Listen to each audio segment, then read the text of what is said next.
So the aim of Chess Fest is to show that chess is something for everyone, something for all the family, children as well as adults. But on Sunday, we're going to have an extravaganza at Trafalgar Square. We're taking over the square, and my thanks to the Mayor of London, Sadiq Khan, for giving it to me. I have to say it's quite a coup for the charity, and we'll have over 1,000 people in the square playing giant chess. We have 32 actors on a giant chessboard who'll be recreating the Immortal game. Now, the Immortal game was the greatest game of chess ever played back in 1851. It was played, in fact, we think, just down the road at Simpson's in the Strand. And the actors will be playing these moves on a giant board, relayed to screens for people, and will also be playing a special game which we've created just especially for Chess Fest, which portrays the theme of Chess Fest, which is Alice Through the Looking Glass. And it's a checkmate! Okay, Dom, you've got to move quickly.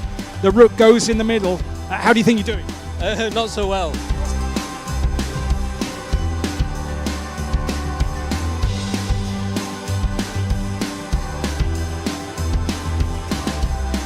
Hello, Woody Harrelson here in upstate New York. I'm filming White House Plumbers with Justin Theroux and England's own Lena Headley, who plays my wife. I'm not going to say anything more about that because I hate shameless promotion, but let me just say welcome to Chess Fest at Trafalgar Square.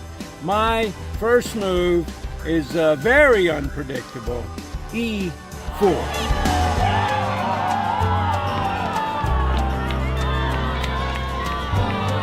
So one of the ideas behind Chess Fest is that it's replicable. You can have a Chess Fest anywhere, and there is, in fact, while we're in Trafalgar Square, another Chess Fest going on in Liverpool. And one of the activities that we'll be doing is playing children from Trafalgar Square against children from Liverpool via the internet on an internet chess website called Lee Chess, and that should be an interesting match. I'm hoping that that will inspire other cities to do a Chess Fest next year, say. We're also having a match between Tani Adewumi, who is a Nigerian chess prodigy who lives in New York, and Shreyas Royal, who is the UK's #1 chess prodigy. I'm Shreyas, I'm 12 years old, and I am the top under 16 from the UK. On the 18th of July, I will be playing in Trafalgar Square against Tani from the USA. What have you been learning here? Well, how to checkmate with a rook and a king.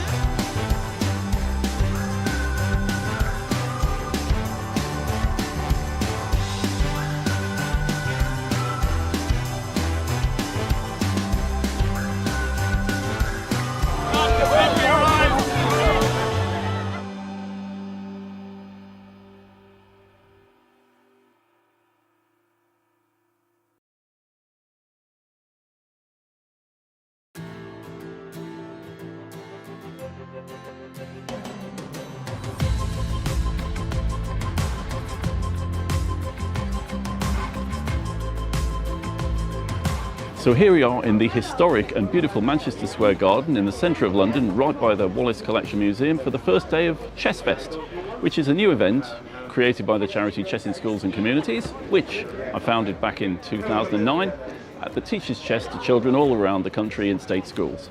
So day one of Chess Fest sees over 100 children coming from all over the UK, from York, from Leeds, from Middlesbrough, even Bristol, for a day of chess in this wonderful, beautiful garden. We have the most incredible weather.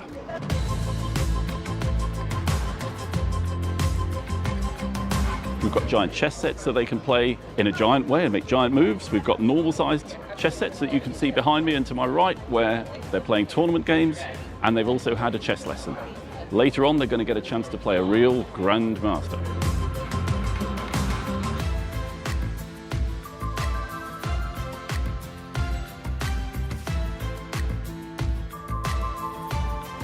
Hello, we're Mill Lane Primary. We're from Stockton-on-Tees. On Teesside, we've brought 5 children. We've had a very long day so far, but it's been wonderful. So well organised, lots for the children to see, lots for the children to do.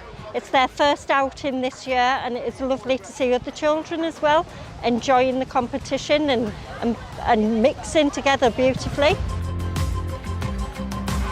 So we're from Hampton Gurney.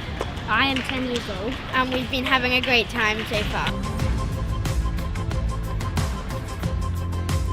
I'm Shreyas, I'm 12 years old, and I am the top under 16 from the UK. Be playing a special game which we've created just especially for Chess Fest, which portrays the theme of Chess Fest, which is Alice Through the Looking Glass. And in Alice Through the Looking Glass, of course, Alice marches our way down the chessboard to become a queen. And we have some actors here dressed up in Alice costume, and we'll have 32 of them in Trafalgar Square. But this game of chess that we've especially composed will see Alice starting out as a pawn, promoting, as we know, in chess to a new queen. So the kids benefit from this event because they do chess in school, and it's really good to have opportunities to play chess against other children and learn from people that are really skilled in chess. It's a golden ticket!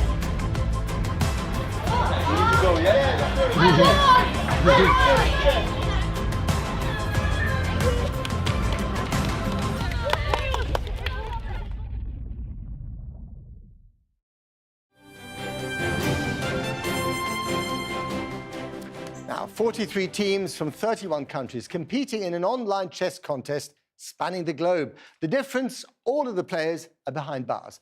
4 of them are in Wandsworth Prison, one of the largest jails in England and Wales, and one of 9 now running chess clubs. Advocates claim that taking part in the game can play a role in rehabilitating inmates for life outside, as well as providing a way out of an often violent prison culture.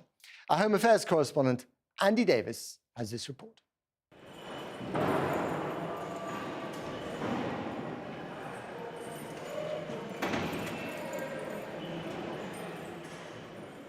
When you enter a prison like Wandsworth and its immense echoing central hall,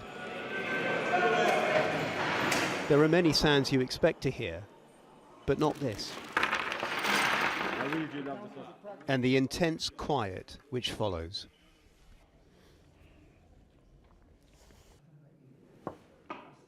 We join a game between cellmates. So tactically, how are you approaching this? Well, the very basic is just to try to take over the center, which is at these 4 squares. And once you control the 4 squares, you pretty much control the game. A lot like football. Teaching them are Peter Sullivan and Malcolm Payne, the England chess team manager whose charity now runs chess clubs in 9 prisons.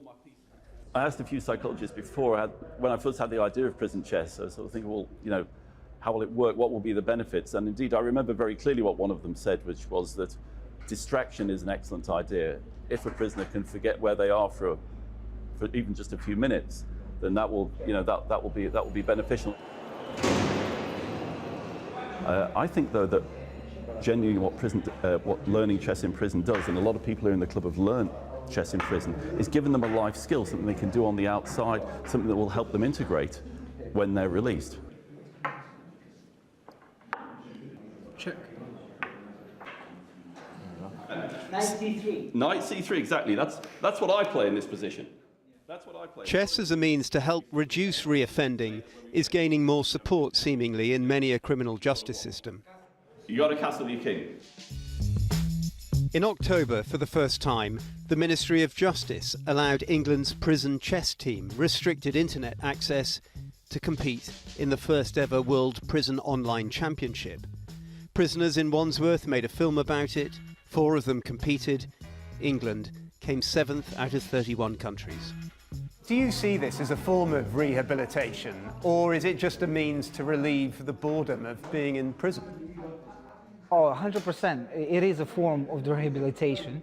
One thing it teaches you, for instance, is that to think before you make a move. And I think it's quite applicable in life to always think before you do something. And I feel like in prison in particular, there's a lot of people that lacked that ability, which pretty much landed them in prison to begin with, you know. Including yourself? Including myself, unfortunately, to say.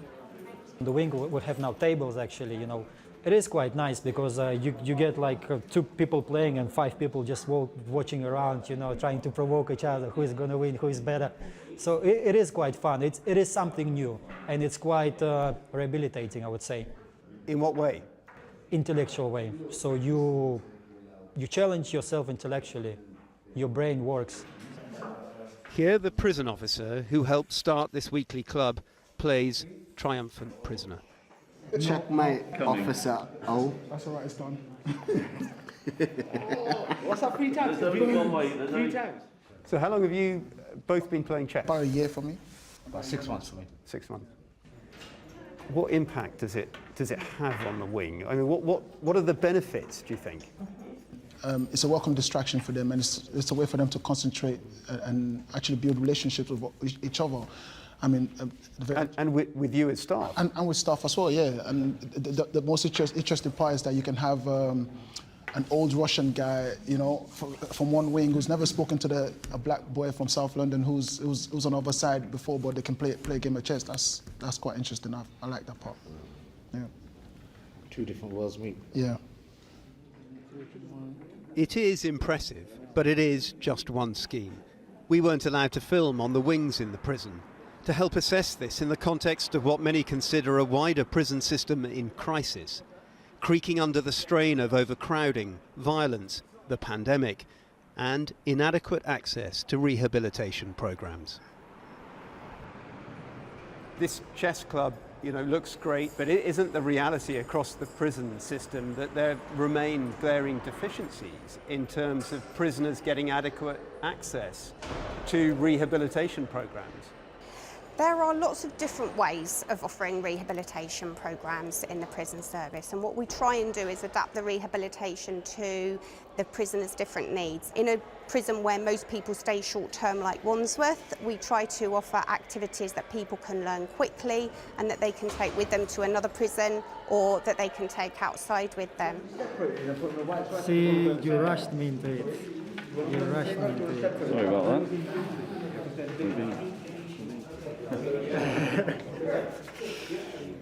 It is a cheerful club, said one observer recently, in an often cheerless place. Cheap too say its proponents clearly passionate about the value of chess in a setting like this, and quietly, it seems, with each move, winning admirers. Take care. Bye-bye. Thank you. After you leave prison, will you carry on playing? Oh, that's 100%. I'm already thinking that I will always, at this point, on out, I have some chess set. That's one of the first things I'm going to do, is get myself a nice chess set. I think this will follow me for the rest of my life. That report from Andy Davis. Good morning, everyone. Good morning, Malcolm. So this is the last chess lesson of turn.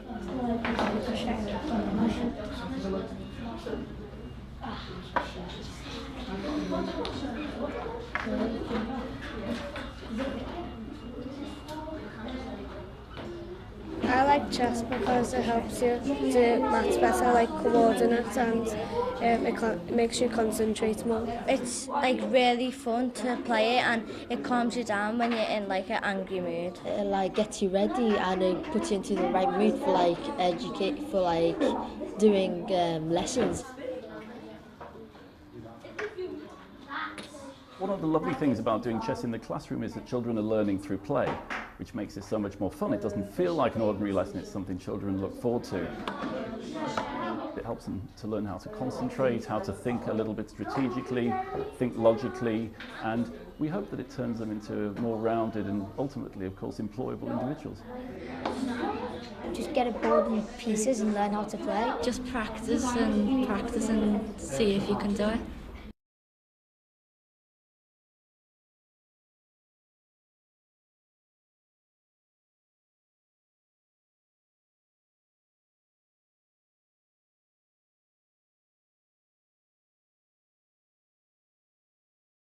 Hello and welcome to round 3 of the London Chess Classic, sponsored by XTX Markets. We're here at the Emirates Stadium waiting for the games to start. So far we had a very, very nice first couple of days, 50% decisive games every day, with more honestly possible. We could have had more every day, and players, I think, obliging us very much with very fighting chess, very interesting ideas, and games are played in wonderful spirit. Yeah. Excellent first 2 days, and long may it continue. Dude. What's your main takeaway so far? No, it's been it's definitely been. Is this on? I am on, aren't I? Yeah. Yes, you are. It's been combative.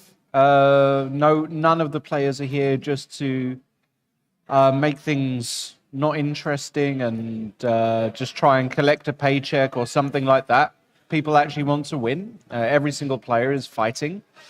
We're getting. Yeah, go on. No, I just wanted to say that before the round starts, I guess it makes sense to bring the viewers who perhaps are not up to date on what's going on in the tournament. We do have a sole leader in the Grandmaster event. There you have it on your screens. Gawain Jones is on 100% so far. He's beaten Michael Adams in round 1, and he won a very interesting game yesterday against Shreyas to go 2 for 2.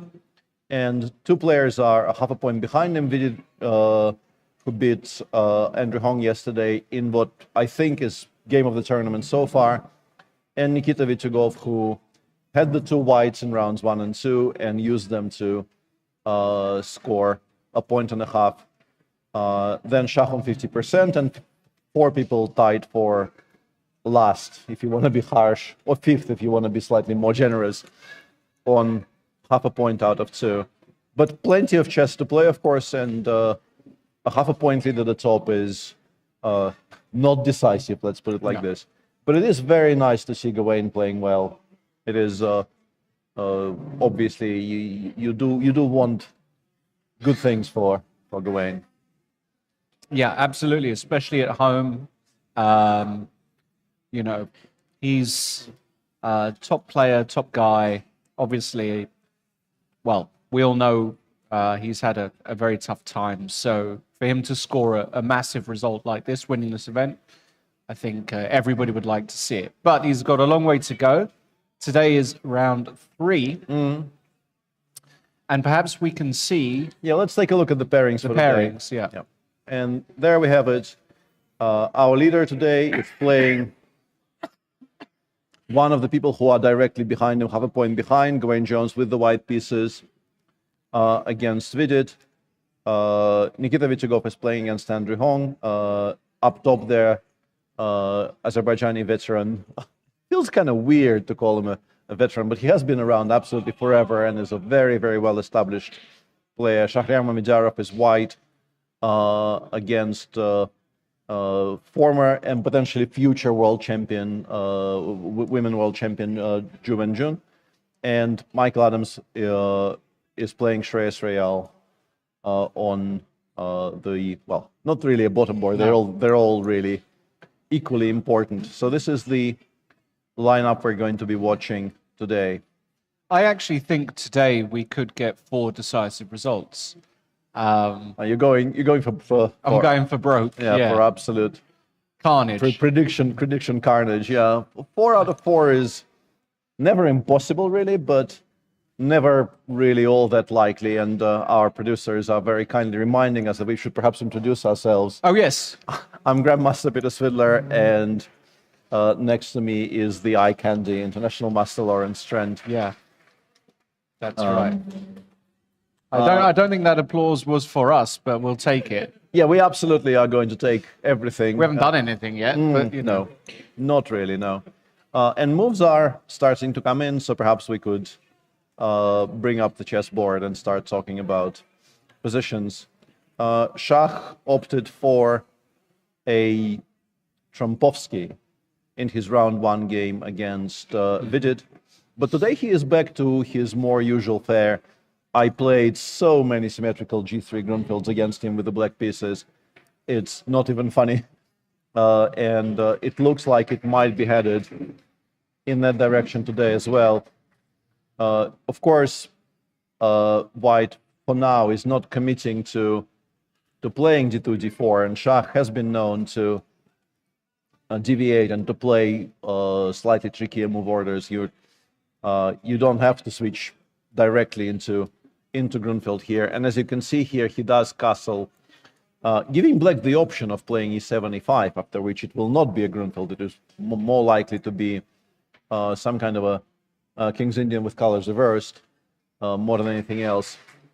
And another thing that castling here does is it gives your opponent a wide choice. I think he would very much like for his opponent to start thinking here as early as possible to maybe take her out of the expected terrain, because I'm pretty sure she would have expected him to play d2, d4 here, knight f6, castles, and Shah has a wide variety of things he has done in this position. I think he has played a move a2, a4 against me recently in October here in London in this position. But of course, he has dozens of games starting from here.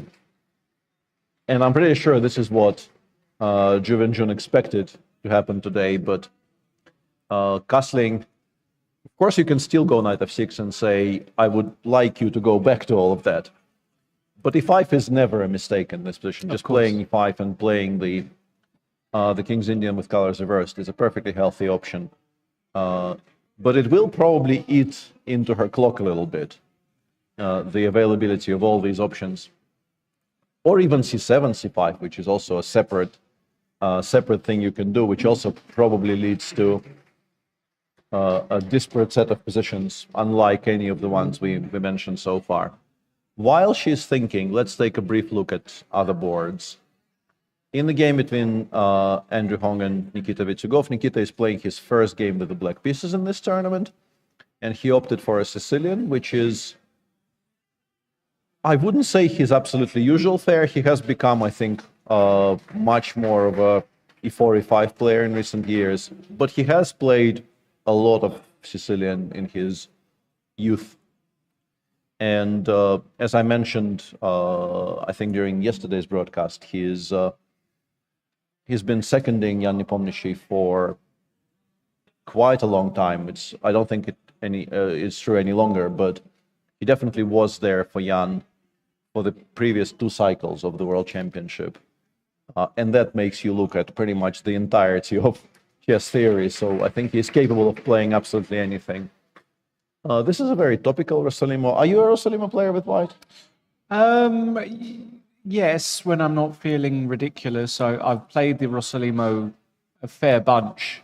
Well, let's just actually, I kind of showed the position by move 5 and decided not to show how we got there, but it is the way you get to this position. You play bishop b5 here, saying no to things like Sveshnikov, Kalashnikov, the 4 knights and all of that manner of openings. Black plays g6 and now takes d3 is supposed to be the absolutely central reply to g6.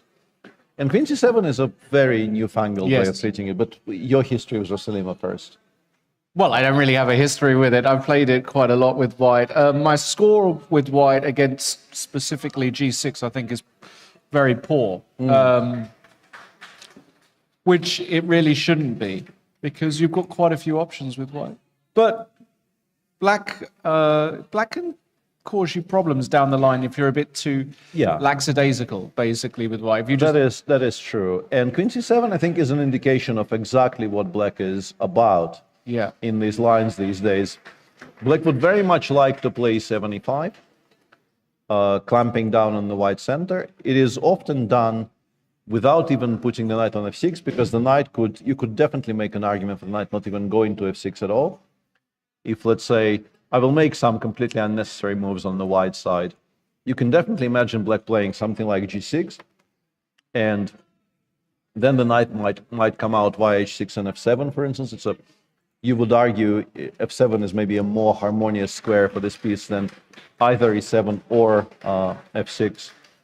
And black, in some cases, could even think about playing bishop e6, castling queenside, and going for some kind of play on the king side like this. These are kind of ideal scenarios. Obviously, white will have something to say about all of these things. But this is black used to more or less automatically play bishop g7 in this position.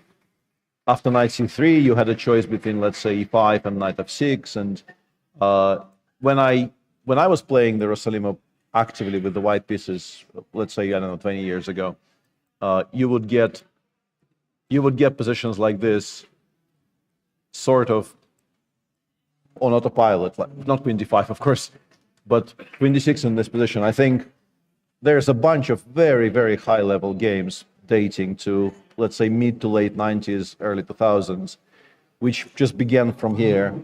And white would castle queen side, black would start pushing the pawns on the queen side, white would start doing something on the king side.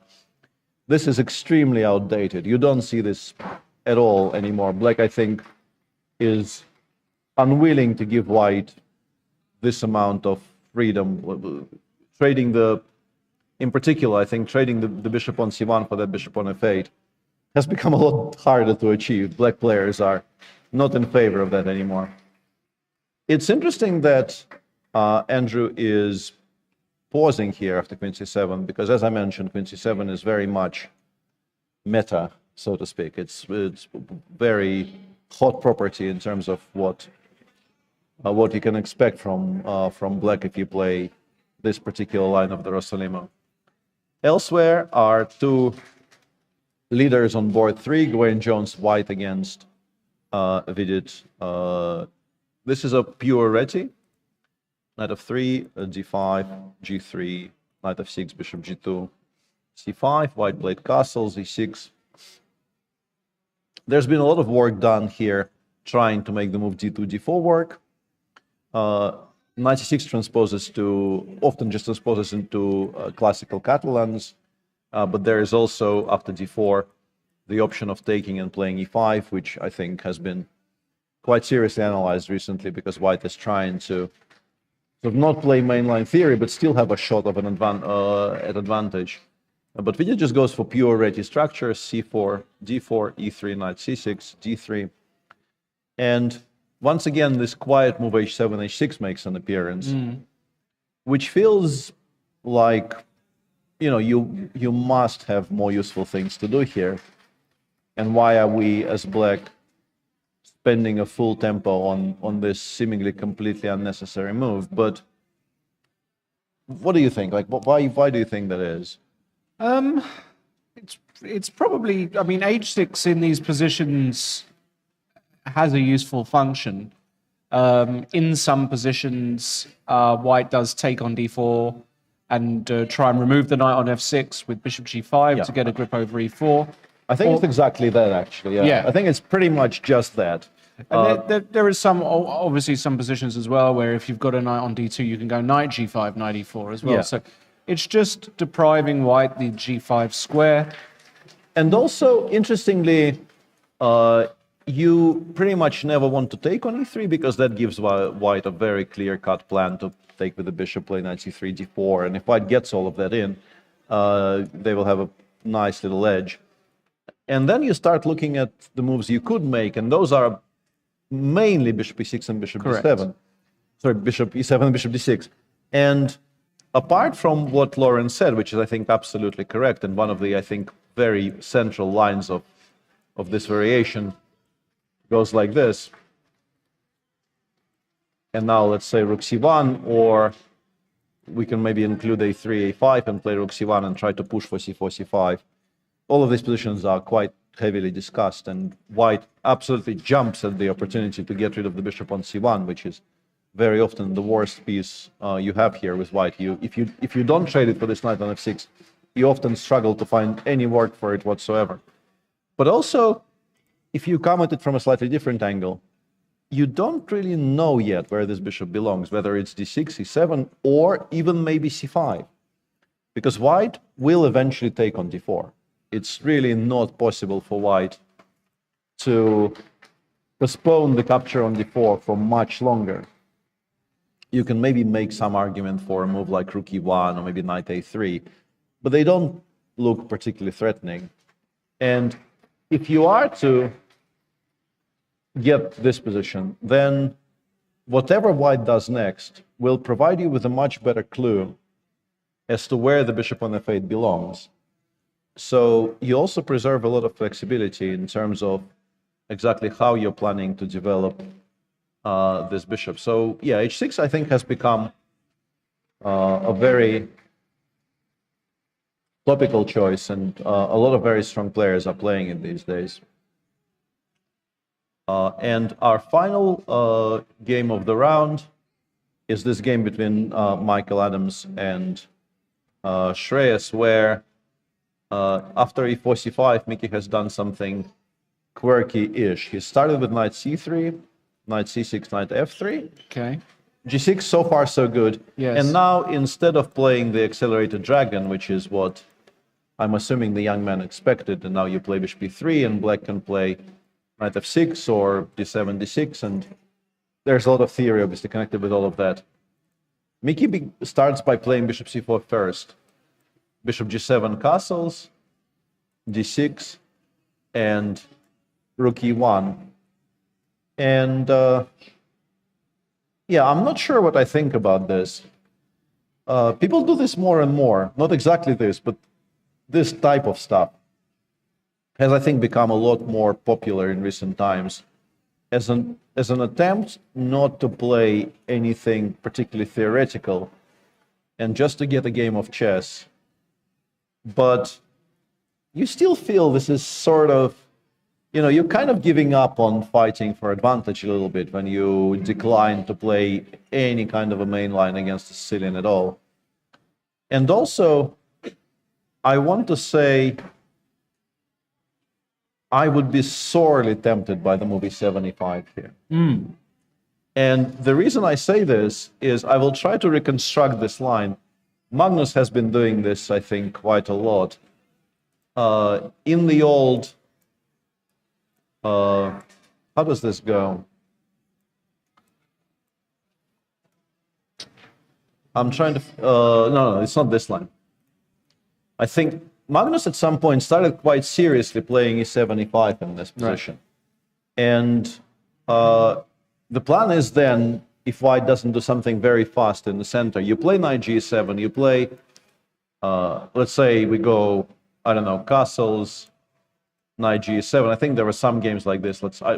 I'm mixing up the move order, but the point is, white can play, let's say, bishop c4 here. You do have to stop knight g5, black plays h6, then black plays g6, bishop g7, d6, castles, and plays this kind of a structure. And the way Mickey has done this today, in particular with the move rook e1, which I think makes pushing for the f2, f4 break a lot less dangerous for black, and also much harder. Let's say we go d3 with white, black will play h6. And if you want to play f2, f4, which you generally do want to do in these types of structures, you need to start making kind of awkward moves. You go knight d2, black will go knight e7. I will castle, and I'm kind of ready to go king h7 and f5. And it leads to very fighting positions. It leads to very fighting positions, which I think these days are kind of understood to be okay for black as well. It's not even like you're really spoiling anything by doing this. So I think I would be sorely tempted to at least think about playing e75 here. But Shreyas instead goes knight f6, d4, c takes d4, knight takes d4, and castles, which is, of course, a perfectly healthy reaction. Black is saying, as the old kind of unfunny old Soviet chess joke goes, I'm playing the dragon, what are you playing? There's an old story about legendary Soviet grandmaster Atmir Kholmov, who supposedly at some point came to the board and decided to play the Grunfeld by playing b6, bishop b7, knight c6, and d5, because he was a bit sozzled. And then kind of looked up and said something along the lines of, this is some kind of a weird Grunfeld. So yeah, Shreyas is within his rights to say that, you know, I'm playing a perfectly normal dragon. None of my moves are non-dragony. I've done what I was supposed to do. Why are your pieces on the squares that they are? Well, we're still in some kind of, I can't remember the actual name of the line, but the sort of classical variation. Sort of. It's the sort of thing that John Ems Some English players have played like this. Even Luca, I think, has played like this. Let's try to compare it to something classical. So normally you would get this, let's say you do this, bishop c4, they play, let's say, d6, you castle short, they castle short.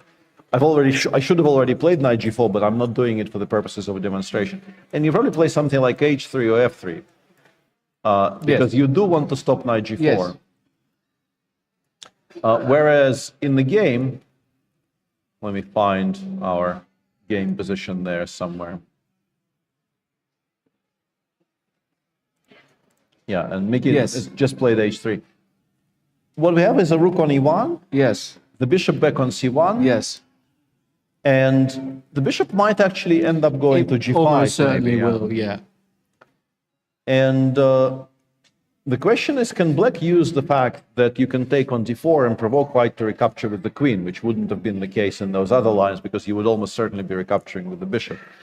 So we can maybe do something like takes, and maybe this slightly odd-looking move, bishop b6, which I think is maybe slightly unusual for maybe some of our viewers. Why are we spoiling a structure like this? But if there is no immediate way for white to pressure against the pawn on e6, and queen c4 is, I think, reasonably well met by queen c8 here, this particular change of structure means that we no longer have to worry about the white knight landing on d5. We have a semi-open f-file for the rook on f8. The knight from f6 at least attempts to get to either c5 or e5. I would be maybe a little bit worried about specifically the move queen b3 here, which stops knight d7. Because you don't want to be allowing e4, e5. Of course, if white gets to play e4, e5 here, or if white gets to play bishop g5 and freeze the knight on f6 in place, this might be a bit awkward.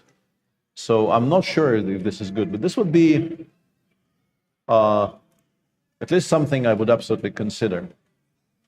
Because if you just autopilot some moves here, let's say bishop d7, bishop g5, I don't know, rook c8, and in particular, I think very often these days, white actually goes knight d4, f3 in these types of positions.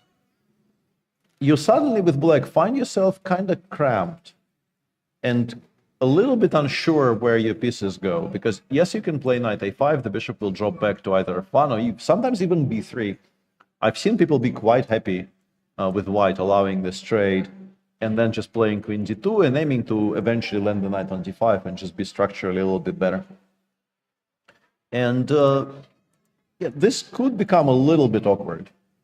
I guess very much depends on whether knight c4 is a good move or not, which you have to probably calculate because it actually becomes a calculation exercise after e4, e5, because many of your pieces are hanging with black, but maybe rook c7 holds everything together. I'm not entirely sure. But a more general point is, if you continue autopiloting here for, I don't know, let's say you play a6 here and I play bishop b3, and you no longer are in time to play knight a5, knight c4, and white will play, I don't know, queen e2, rook a d1. Let's say you go b5, I go queen e2, you go, I don't know, rook e8, I go rook a d1. This could be legitimately very bad. Not just slightly unpleasant, just very bad, because pressure in the center starts becoming quite intolerable quite quickly. e4, e5 becomes a very serious threat very often. You can't really put the queen on either of those two squares because you run into bishop takes f6 and knight d5. It's just very annoying. So, as Shreyas here, I would be very curious to try and find a way to shake white sort of away from those setups. And the move knight takes d4 would be probably my first port of call. Having delivered this 3-minute speech without catching a breath, let me pass it over to you. Look, I think everybody, likes hearing all of these pearls of wisdom from Peter. I mean, let's just take a moment to appreciate who is actually next to me. We've got an 8-time Russian champion, former world number 4. Former world only one-time World Cup winner, and we know why that is. Only one-time World Cup winner because I jinxed him, and it was all my fault. Yes. Factual statement is factual. No, for people that don't know, actually, we had. That is. We'll fill them in very quickly. That is a factual statement. Years and years ago, Peter was playing the World Cup final, and I congratulated Peter on winning his match. It was Karyakin, was it? No. Yes. Yeah. Yes. His match against Karyakin, because all the previous rounds had finished with. Only the final is 4 games long. Everything else is 2 games long. 2 games and long. I was 2-0 up. He was 2-0 up, so I messaged him, or I tweeted, and I said, "Congratulations, Peter, great win." And I think I replied, "You are dead" to me. Yeah. And that is the extent of our relationship. Yeah, lo and behold, he went on to lose the match. And since then, I've had to apologise. We worked it out. We worked it out. It took a while. It took a while. But the reason I'm saying all that is because we've got legitimately one of the greatest to ever play the game. So I like it when he goes off on his little spiels about positions, because even I'm learning a lot about comparing certain positions and little things that he sees that perhaps I hadn't considered. So this is free lessons for all of you guys. And also here's Malcolm. And also PS. And we've also got not only the former world number 4, we've got the former world number 742nd. Truth be told, I think I did briefly get into the top 500. Did you? Yeah. Yeah. There we go. Who would have thunk How are it? things, Michael? Well, things are great. Liverpool are winning 1-0, so I'll be back here to talk chess at half-time. Okay. But until then, I just want to say, just to reiterate really what Lauren said, it's a great honour for us to have you. We're really, really delighted. I'm very happy to be here. Not only, I should just say to the audience, do you get a free lesson now, but you can get these videos on demand. So if you forget something, then you can go back later and look it up.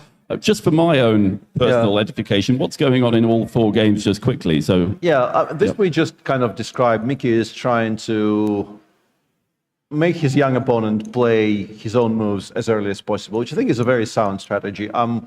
I suspect this doesn't refute the dragon, if I'm honest with you. But it's a good try just to make him think from move potentially 5, definitely 10. Yeah. Elsewhere, whoa, okay.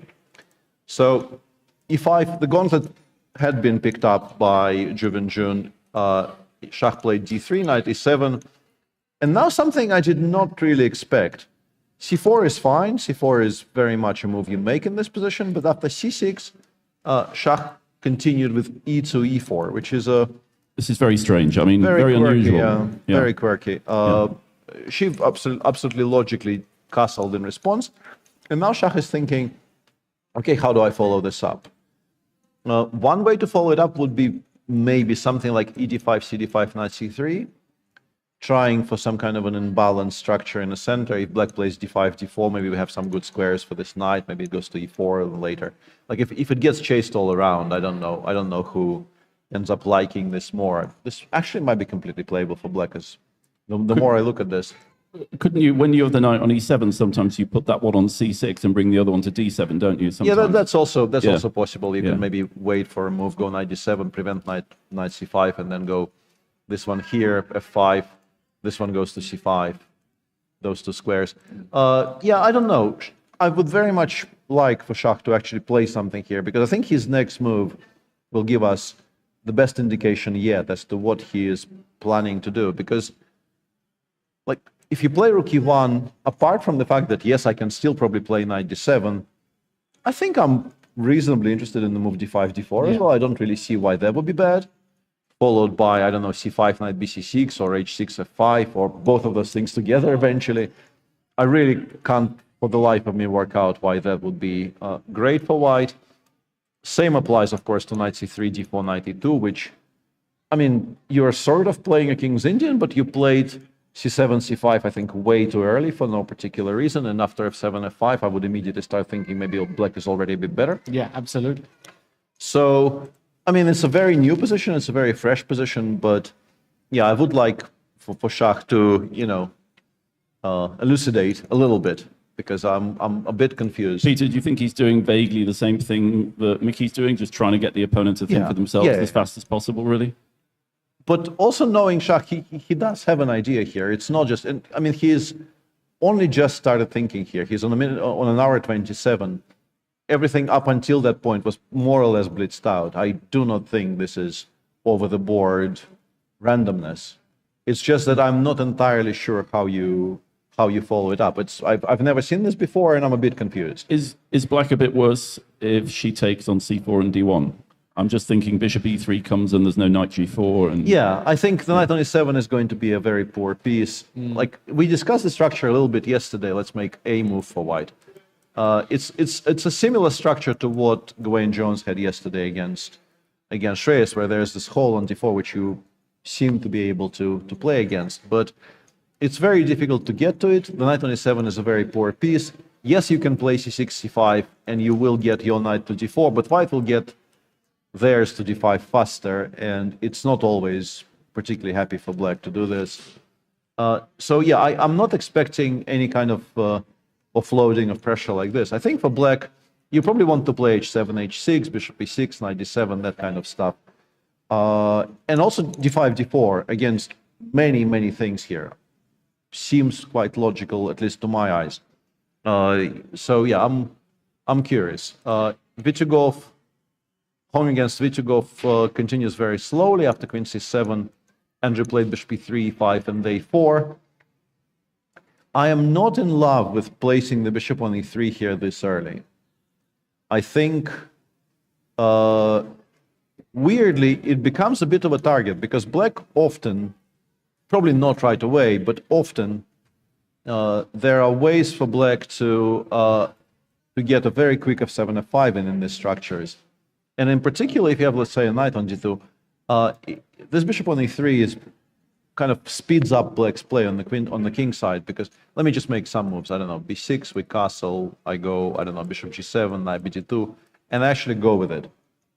f5, let's say knight c4, f4, bishop d2, I go knight h6, I go knight f7, I have protected the pawn on e5, and then I go for a very kind of King's Indian-like pawn storm on the king. Hasn't white got some quite good play with something like a5 and b4 or something like that? Yeah, of course, it becomes a race. And I would actually prefer not to play b6. My issue with this is that, because, Nikita actually has gone in a very different direction. He's played knight f6 now.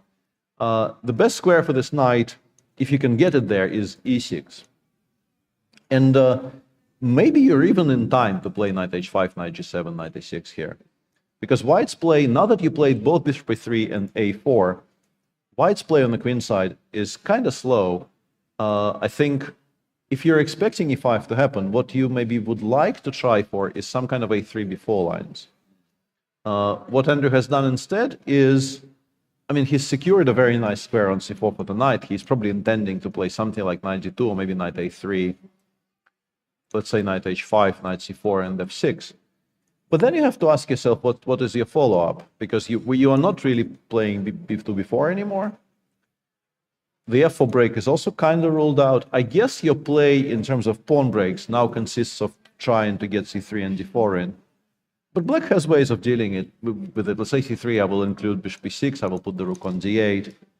The knight on h5 is actually not as stupid as it looks. It could still later get to that square, or maybe at some point I will play knight f4. It's actually quite an interesting position to discuss. And in our final game of the round, whoa, okay. Whoa. And this is actually something I even wanted to mention on air, but I thought maybe this is stupid and I didn't. I was talking about the flexibility of deciding where the bishop goes, and it could actually go all the way to a3, which is what we're seeing here. Now. Yeah, b takes a3 castles, rook e1, rook e8, bishop f4, and Vidit played knight g4 here, and Vidit is on an hour and 27, which I think is a very fair indication that he probably knows all of this. So what, h3, e5? Or? Yeah, that's the idea, of course. Yeah. You absolutely are playing h3, e5 here, otherwise knight g4 makes no sense whatsoever. But it does appear to be working out, because if the bishop retreats, the pawn e5 is no longer hanging, and we are very happily going back to f6. And this seems like it probably just favors black, because the pawn on g4 is hanging. And it's horrible for black. Yeah, this structure doesn't look nice at all. I feel like you might have to play knight e5. But then I'm assuming the plan is just to take and go f6, e5, and let's say bishop f5, king h7, queen d7. Yeah, okay. There wasn't a. There was a bit of a trickery there, no? Yeah, I was going to say, Trickery, take everything, queen d6, targeting e5 and a3. I think there might have been some trickery. Can we do that? Yeah, I was like, my issue is I don't actually want to allow any of this, even if it ends up with us winning the pawn on a3. I think getting this rook over to b5 and also trading away this bishop. This is a pretty stupid bishop. Right. Yeah, it always is in the Benoni. Yeah. You actually want to exchange it a lot of the time, Yes. right? Yeah, we had this discussion earlier. This is why you play h6 on move 7. Yeah.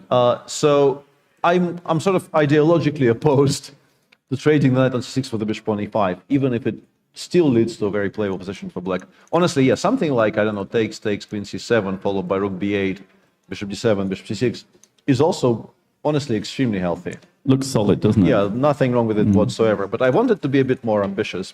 My idea of playing f6 and e5, like, if this works out, if I don't blunder the pawn on b7 somehow, like, if rook b1 doesn't actually win any material, which I don't think it does, I play king h7, I play, I don't know, rook e7, rook a8, I start pushing for e5, e4.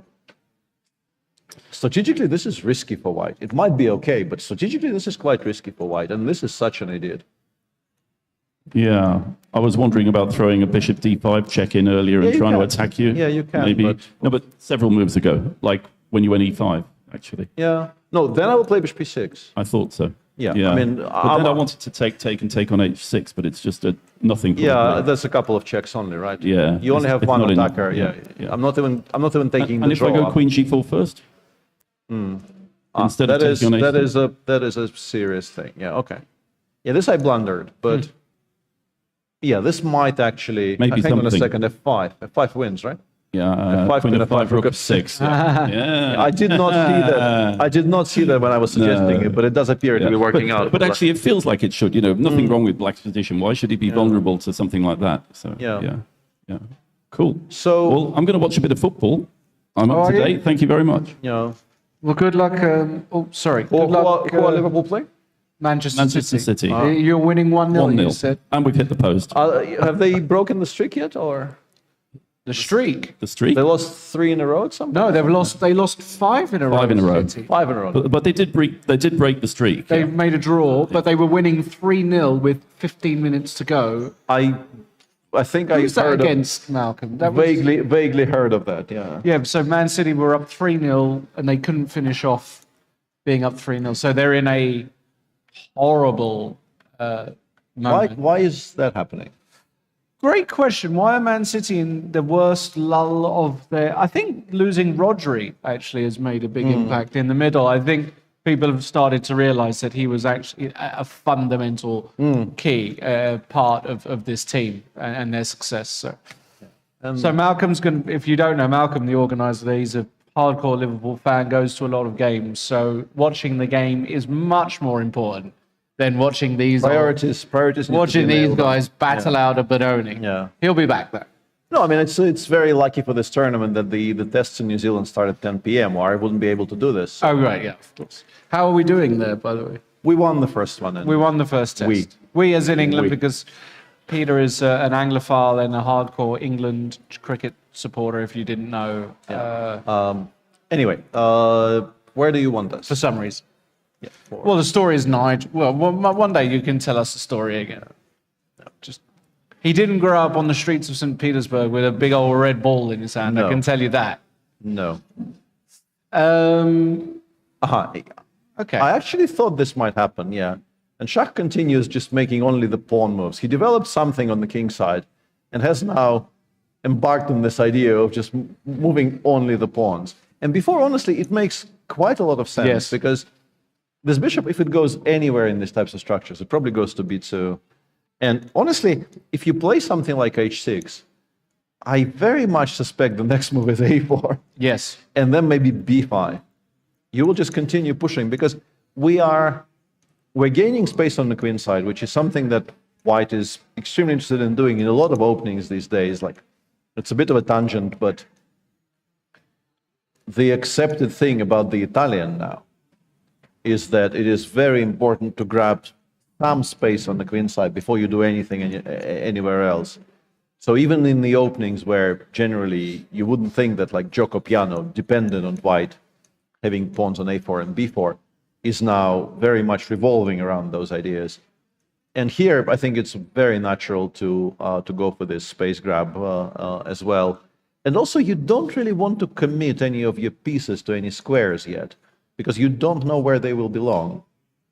Because if black ends up offloading the pressure, like if black takes on d4 or c4, the knight from b1 might actually go to c3. I can definitely imagine it going to c3. Of course. But otherwise, maybe it goes to d2. And as mentioned, the bishop on b1, on c1, might go to b2. In case of this development, let's make some bad moves for black. Here, it will definitely go to a3 now. So you are preserving all of your options while doing something that you know will be beneficial to you. And another thing that it does is after, let's say, dc4, dc4, queen d1, rook d1, black no longer even has really the option of playing c6, c5, not because of b takes c5, which probably isn't even a great move, but because of specifically b4, b5, taking away the square on c6, and now this knight will get to d5. I keep on forgetting I cannot draw those arrows. The knight on b1 will be on d5 in 2 moves, whereas the knights on e7 and b8 will pretty much never reach d4, because the one good square to do that has been taken away. I like b4. I like this follow-up. I still don't think white is better. It would really shock me if this was somehow already problems for black. But I like this approach from Shah. And also, Juvenjun is already burning through her time quite a bit. She's down to an hour and 8 after having made 7 moves. 4 of those were definitely something she expected to play. So in the last 3 moves, she's gone through 20 plus minutes on the clock. And from a practical viewpoint, I think this has been a success by Shahryar. This is still at the same juncture, the game between Andrew Hong and Nikita Vitsugov. Nikita doing something that I have basically never done in my entire career. Developed a knight before a bishop? Staying at the board when it's not my move. Ah, yes. Oh, yeah, Peter is a prolific walker. Yeah, when these types of kind of fitness watches became fashionable, but before the current, I want to call it a craze, but it's not really a craze. It's just kind of acceptance of grim reality. I got invited to play in a tournament in Biel. I believe it was maybe 2017. And it was a round robin and everybody knew me there. And they kind of felt that it's unlikely I will do anything funky. And they gave me permission to keep on wearing it during the game, which obviously these days is completely unthinkable because it does have Bluetooth capabilities. And like you're not going to be allowed to wear a mechanical watch, let alone an electronic watch. And I finally was able to answer the question of what distance I walk during the game. It's between 5 and 7 kilometers, apparently. How many? 5 and 7 kilometers. You walk 5 to 7 kilometers during a chess game? Yeah. That's absolutely outrageous. I mean, hold on I wouldn't call it a workout, but it's sort of decent-ish cardio, yeah? That must be... People don't walk 7 kilometers mid-game. Where are you walking to? Maybe 5 is closer to them. It helps that Biel is, alongside the round robin, there's also a very, very strong and very large open.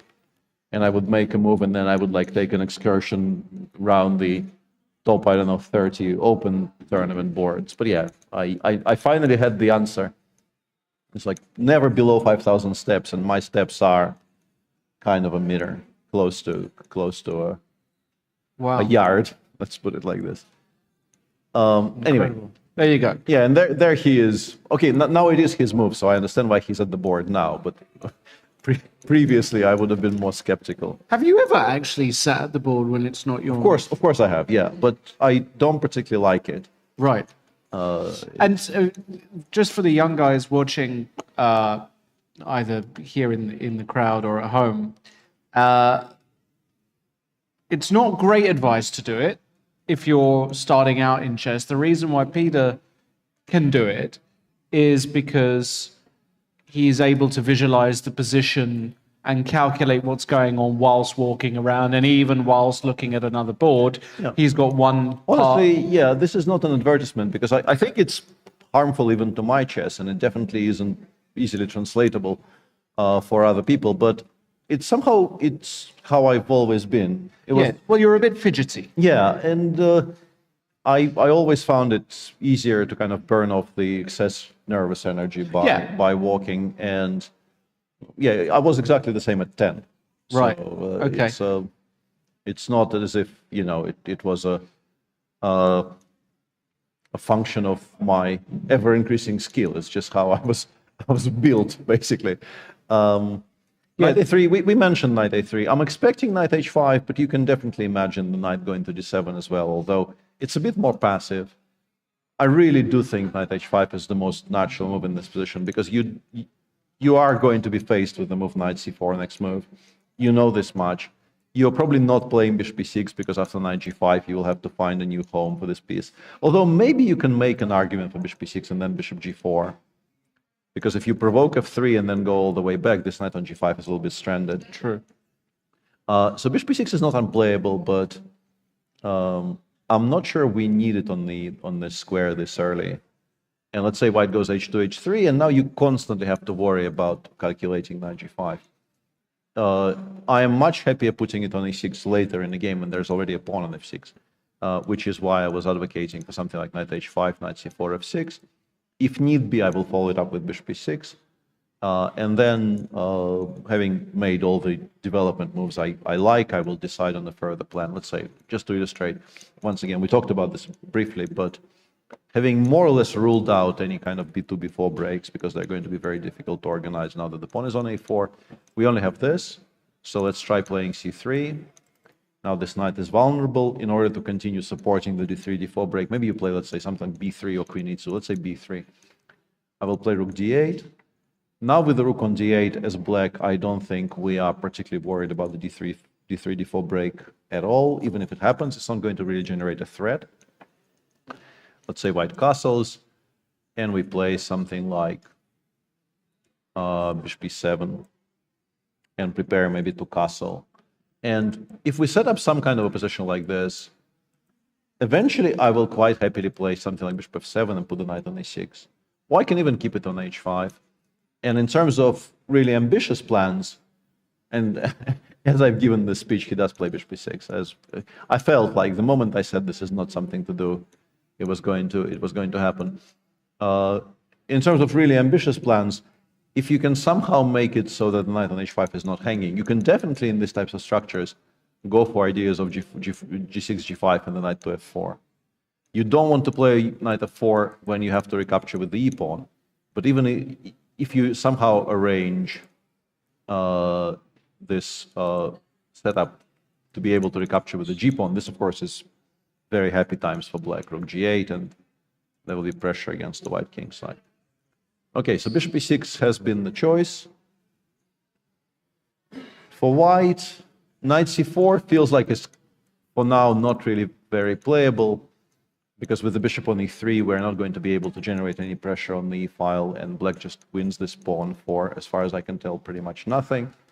So it needs preparing. You can prepare it by playing b3, which gives black time to somehow prepare for knight c4. I guess we play... Once again, having played bishop e6, you feel maybe now it's knight d7, but knight d7 allows knight g5, which we don't like. So yeah, maybe h6 first, or maybe knight h5 anyway. We'll see. This is going to be a bit of a slow cooking game. I don't think it's going to explode into ferocious action by move 20, so we can take a look elsewhere. As expected, Gawain Jones did play knight e5, knight e5. Bishop takes e5, and now Vidit is finally thinking. He seems to have been playing more or less instantly prior to that moment. I guess choosing between getting rid of the bishop pair or, as I mentioned, F6, going for a more ambitious plan of playing f6, e5. And I think if you want to play for an advantage with black, it has to be f6. If you want to equalize, I'm pretty sure this will be fine. Rook b5, rook b8, rook a b1. I guess we have to play b7, b6.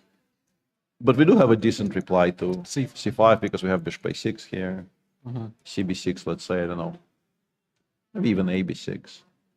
And black has a slightly more sound structure, but the bishop on g2 is very nice. White plays rook b4. White has, I mean, the bishop on a6 is not great. Black is not going to be better here, but I'm pretty sure this equalizes reasonably comfortably.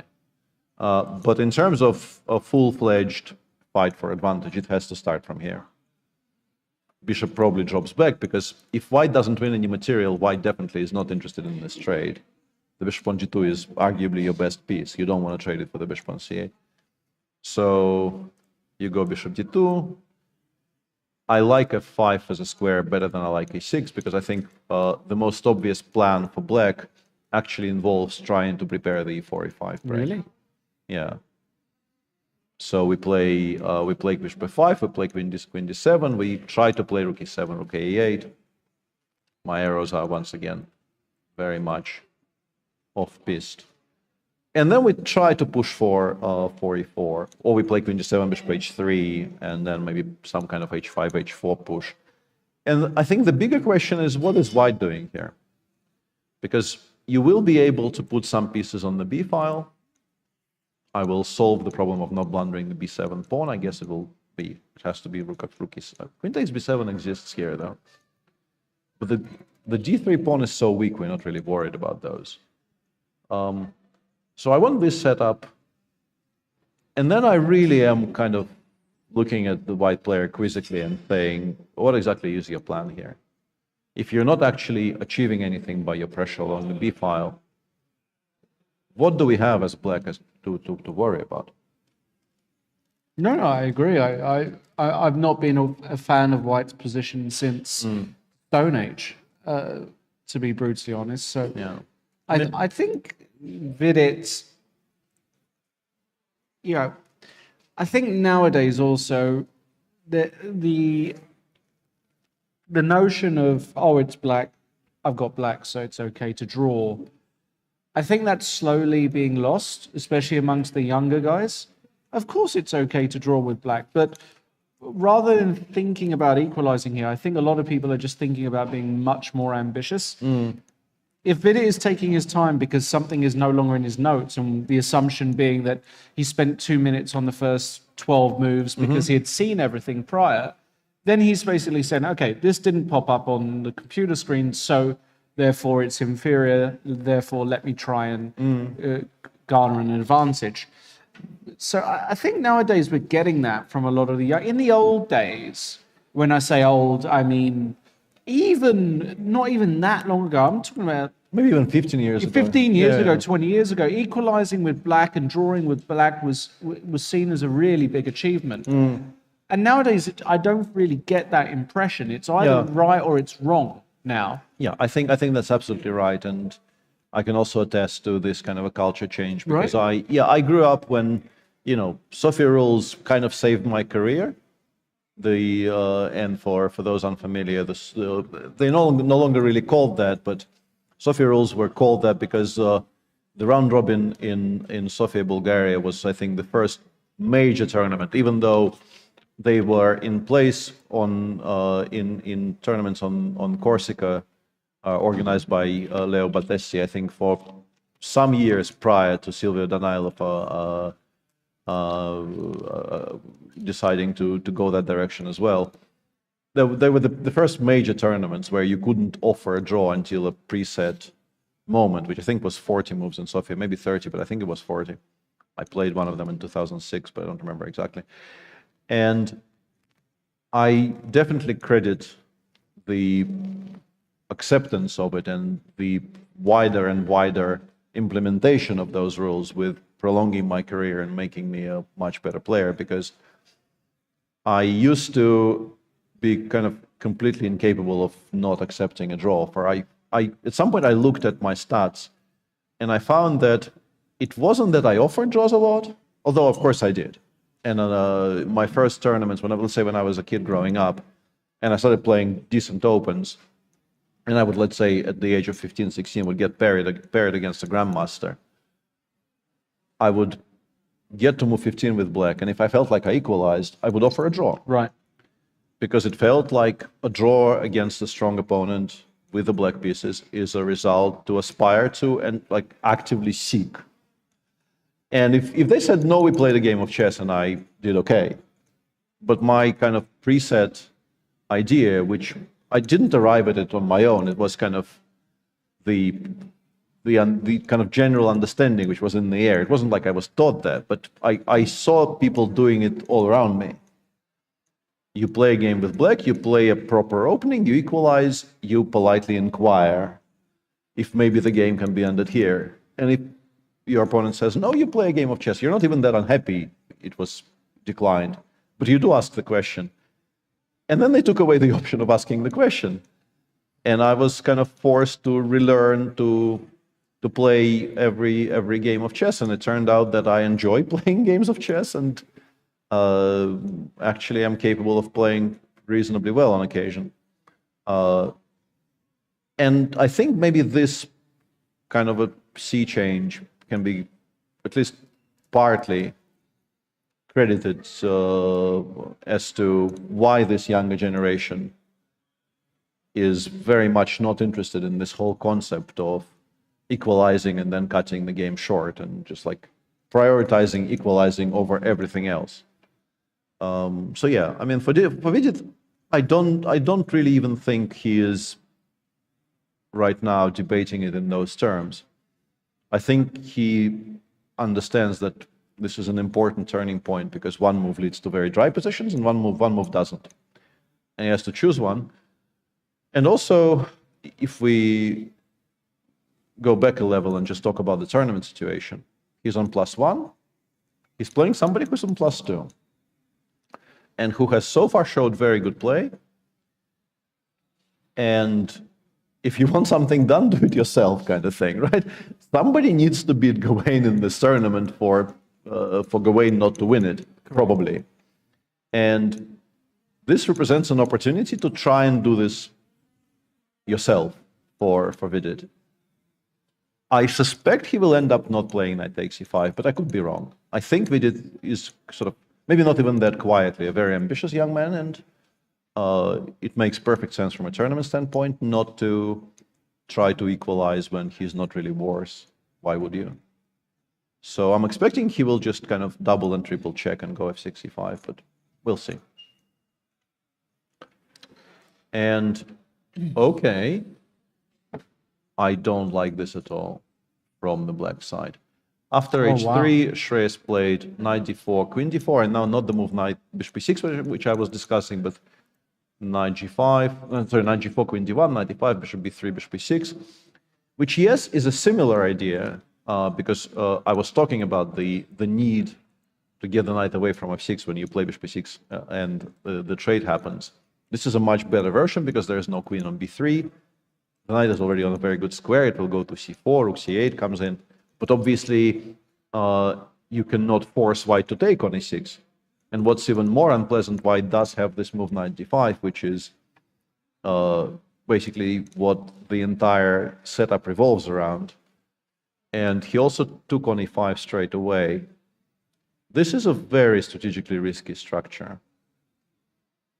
In particular, if white takes with the pawn. I think taking with the piece is not impossible, and the fact that Mickey hasn't really made a move yet is very much an indication. But yeah, there we go. He knows that in order to properly play for a lot, you need to take with the pawn. And now we have a very typical dragon type structure where there's a backward pawn on e7. There's quite a lot of pressure along the e-file. And also, very often, white will start digging at the black king side with h4, h5 ideas. And the fact that this pawn on d5 kind of cuts the black position in half makes it often surprisingly difficult to defend against a pretty direct attack on the king side. I don't really like this for the young man. I think this is very, very tricky. He should play b7, b5, because he needs counterplay connected with the idea of knight c4, counterplay connected with the idea of a7, a5, a5, a4. But even some position like this, let's say a4, b4, I will play. Now the only thing White really needs to watch for is knight d7, knight c5 happening in a good way for Black. But generally, I want to play bishop g5, I want to play rook e4, queen e2, rook a1, and then I want to start pushing. Whoops, that's not a good arrow. I think Mickey should be very, very happy with how this came out. Thoughts? Yeah, I just, you know, as somebody who's played the Dragon all his life, I dabble with it from time to time now. I always found playing these structures with Black extremely tough. The pressure down the e-file, as Peter said. And just the other idea of just slowly getting connected, and then the move that we discussed a couple of rounds ago, which is a Mickey favorite, which is just to flick in this h4. Just this little move here, which is going to attempt to just pose some questions to Shreyas on the king side. And Shreyas, I'm actually very bullish on Mickey's chances today. Not because objectively his position is that much better. I mean, if we flick it is a bit better. Yeah, I having delivered that speech, I decided, okay, let me check if I'm. What is it like? If I'm complete, yeah, it's 0.3. It's not White is not winning by any stretch. No. But long term, it's just so much easier to play this with White. The key word in this position is experience. And Mickey has played this structure more times than Shreyas has had hot dinners. Possibly, yeah. Possibly. Possibly. I mean, Shreyas probably has had a few hot dinners in his life. You would hope so, yeah. Yeah, you would hope so. He's from a culture where hot dinners definitely are a part of his daily life. I used it for hyperbole and literary effect. What I'm trying to say is that it's very difficult to play these positions as Black, even if you're a very strong player, against somebody like Mickey, who just knows where to put the pieces. Yeah. It's one of those where he just knows he doesn't have to it's not like, where was the game where there was a big calculation battle? Was that yesterday? I think it was. Well, he lost to Gawain in round 1, and yesterday he played a very slow game against Juvenjun. Against, so even against Gawain, where things got very tricky and you had to calculate, and even though there were a few pieces, those positions Mickey is still, of course, exceptional in, but he doesn't have the same dominance as a position like this, which is all about piece positioning rather than pure tactics. There are tactics, of course there are tactics, but they're not really the big part. So it's going to be interesting to see what happens. I mean, of course, Shreyas is still well in this, and as Peter said, the computer only gives us as 0.3 for White, which is a tiny advantage. But it's a nibble. Yeah, it's definitely a nibble, and also if you misplace your pieces with Black here, if you coast for a bit too long and you allow White a bit too much freedom, you're just going to be struggling quite a lot here. And yes. Even endgames, which often, like you're very used to another thing that I think you get told at some point potentially, is that a Sicilian endgame pretty much always is good for Black, because the thinking is Black traded the C pawn for a D pawn early on in the game, which means that Black has more of a central mass. Black has a kind of nicer pawn control in the center, and that makes Sicilian endgames inherently very healthy for Black. Doesn't really apply here. The backward pawn on e7, if you, let's say, if you remove all the major pieces from the board, those positions are extremely risky. Even if you don't lose anything by force, simply White will, let's say, imagine all the heavy pieces coming off the board. White goes, I don't know, c3, a4, puts this bishop on e2, this bishop on e3, and just starts putting pressure on the Black queen side. Black really has nothing going for them on the king side. If you play 76 somewhere, your structure becomes softer. And white just have a spatial advantage, two bishops against a bishop and knight is just very, very nice for white. b5 hasn't been played. Shreyas opted for queen c7. I suspect Mickey will play to a4 here very happily, because you would like to be able to get some kind of a setup with a4, c3, and then, if possible, maybe even a4, a5 to clamp down on the black queen side, and also the rook lift via from a1 to a4 if we get the pawn all the way to a5. Bringing the a1 rook into play via the a4 square is something that they do quite a bit in these types of positions. I guess the question is, if we play a4 and they play a6, can we actually afford to play a5 straight away? Because you have to start worrying a little bit about knight c4. Maybe not immediately, because the pawn on e7 is a healthy pawn, which I will take quite happily, but at some point. But yeah, I would have played b7, b5, I think, if I were in the young man's shoes, because you might not have such a comfortable opportunity to do it later. Let's say if you play a4, a6, a5, and you can't play knight c4 straight away, my next move is maybe rook a4, and then you just don't get it. You will have to, yeah, I think Mickey is reaching, yeah, there it goes. There it goes. We do belong to the sort of the similar generation. I have a feeling I understand the thought process there and endorse it as well. I trust Mickey to make very sound decisions in these types of structures. So let's maybe take one brief walk through all the four boards and go for a small breather. Whoa, that is very cute by June. After b4, she took on e4, and she found this very cute move, knight f5. I'm not sure if it's great, but it is definitely very imaginative, because we were saying how poor this knight on e7 was and how difficult it is for black to actually reach the d4 square. And she found this way of doing it, because obviously e takes f5, e5, e4, the bishop on g7 becomes a monster.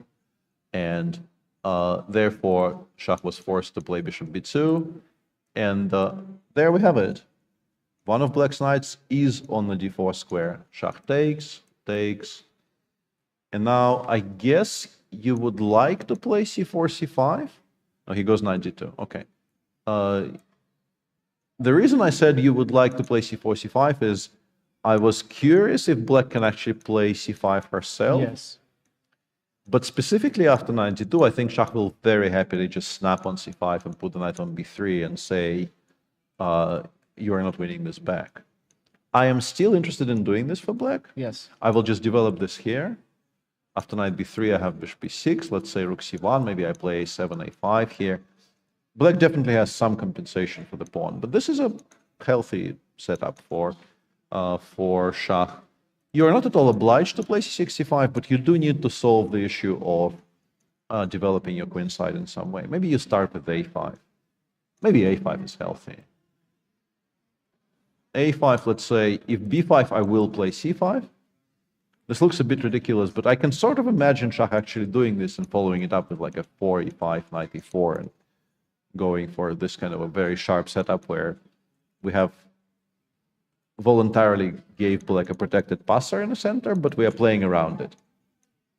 Or after a5, you have to calculate a3, let's say a b4, rook a1, queen a1, and a move like knight a6, where black is trying to use the slight softness of the white structure on the queen side to generate immediate counterplay. I like this. This is a fun game to watch. Okay. Hong versus Vitugov. As mentioned, after castles, Vitugov did invest in the move h7, h6, because you don't want to calculate knight g5 every single moment. Queen e1, knight d7. Queen e1 is actually a pretty clever move in these types of positions, because the queen often does belong on c3. It exerts a lot of pressure against both the c5 and the e5 pawn, and it also supports putting knight on c4. But we are ready now to play f6, and having played f6, black will have to think about where to place the other pieces. Queen c3 played. I guess you also have to answer the question for yourself. If you play f6, white has knight h4. And it's not that we're attacking the g6 pawn. It's relevant, but not that important. It's more important that I would like to play f2, f4 next move. And then black has to choose, like, g6, g5 maybe sometimes is playable, but maybe not.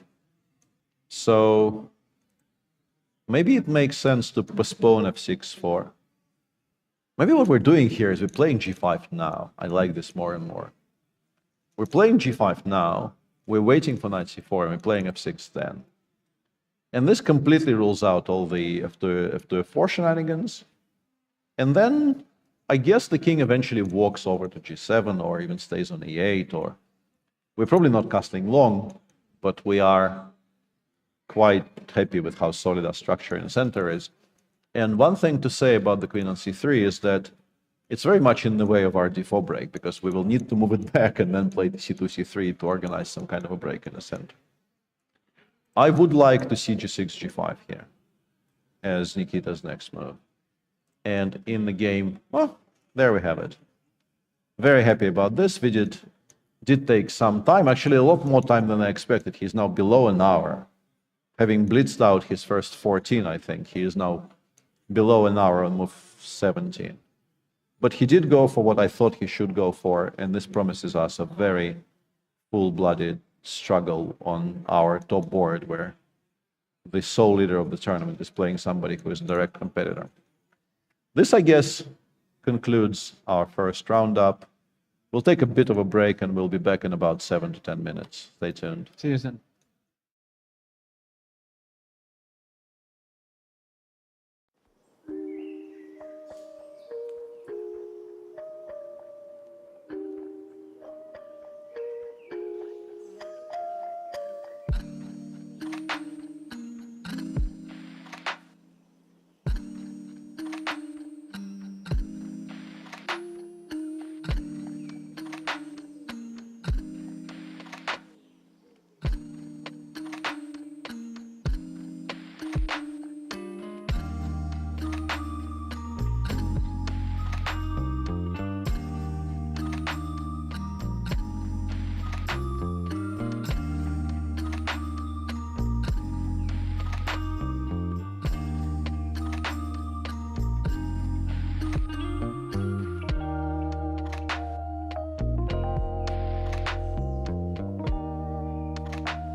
Welcome back to the continued coverage of round 3 of the London Chess Classic, sponsored by XTX Markets.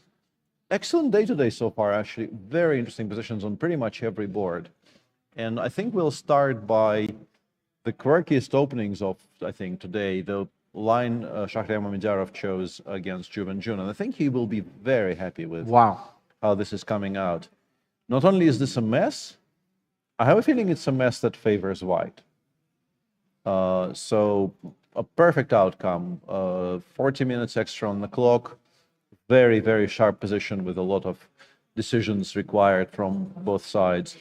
And I quite like this for white. How about you? I would take white here in a heartbeat. I'm very worried about, well, first and foremost, black is severely underdeveloped. And that's number one. And number two, white's got a very clear idea of just pushing with e5 at the right moment, which will allow knight e4 into d6. It will also cause further problems to the black queen side and the development of the queen side. The bishop on g7 will be temporarily out of the game. So you kind of split black's position in half. And then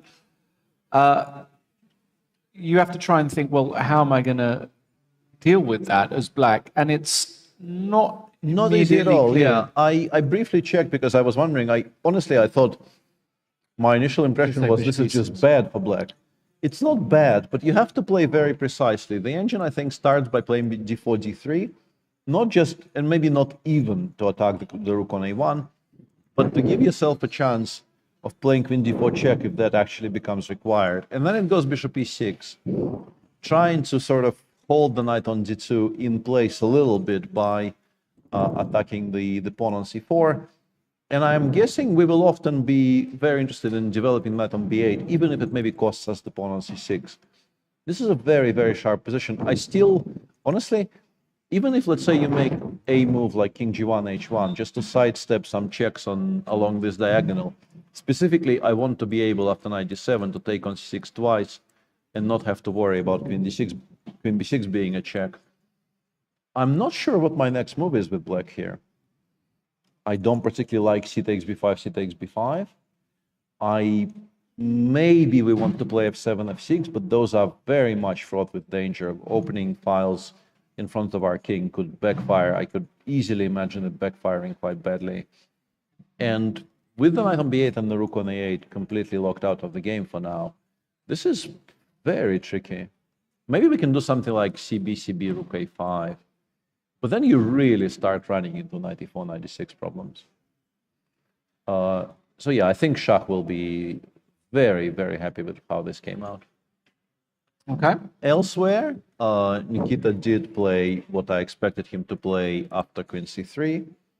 He played g7, g6, g5, a5 played by Andrew Hong, f6, knight d2, and Nikita played rook b8, which is an indication that he might at some point be interested in the idea of playing either b6 or maybe even b5, which probably prompts white to take en passant anyway.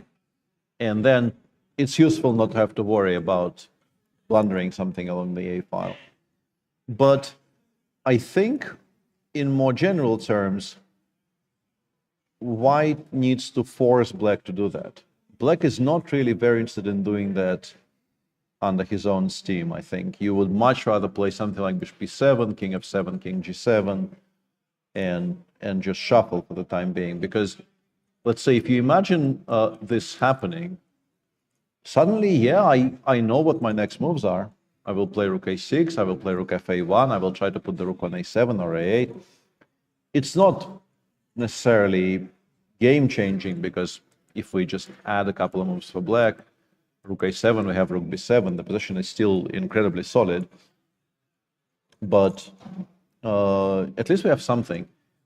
But knight b3 was played by Andrew, and maybe this is just specifically this move is why we played rook b8, because if bishop b7, knight b3, suddenly you find yourself in a situation where this pawn is hanging, and if we do play b6, having not played rook b8 first, we have just lost the game on the spot to knight b5, which is not a difficult tactic, but still kind of a pretty one, attacking the queen and attacking the rook on a8. So rook b8, knight b3, and I'm expecting Nikita to play b6 here. we are never even contemplating taking on b3. Like, this is not a thing that can happen. That bishop is so central to these types of structures being playable for black that we are, like, the move bishop takes b3 needs to win like a rook for us to consider it properly. It's just not a thing that you can entertain seriously. And we're also not really entertaining the idea of sacrificing the pawn on c5, I think. There is no justification for it. So I think b6, and then we get something like what we were just describing. Takes, knight ac4. And black probably does make those moves with bishop b7 and king f7. I like king f7 more than I like castling. I think I would feel slightly safer. Or maybe not, I don't know. Unclear. Interesting position, which I think should be quite healthy for black, but white is not without chances here at all. This is the game between Gawain Jones and Vidit, where, interestingly, after bishop d2, bishop f5, queen f3, queen d7, sorry, rook b1, queen d7, queen f3, I briefly checked in the break, and the engine was suggesting we can actually do it immediately.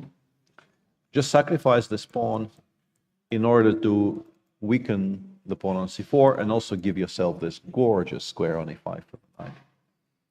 And the engine was suggesting that this is not only playable, but maybe even slightly to be preferred for black, although nothing sensational, like within the margins for this being equal, but it was very much a suggestion by my screen. Yeah, rook b8. I guess what we're trying to stop is this move queen d5 check. Although, I mean, we probably aren't taking, because c takes d5 is going to be very painful. It drives our knight to some very uncomfortable squares. I don't like this. Suddenly f2, f4 becomes a topic of conversation. d5, d6 becomes a topic. We don't like this. We can, and we probably will, play something like simply king h8 or maybe queen f7, but probably king h8 or king h7, I guess, something like this. But this, I think, makes Gawain's life a lot easier, because queens have come off, e5, e4 hasn't happened yet, our pressure along the b file is now a lot more significant than it was a moment ago.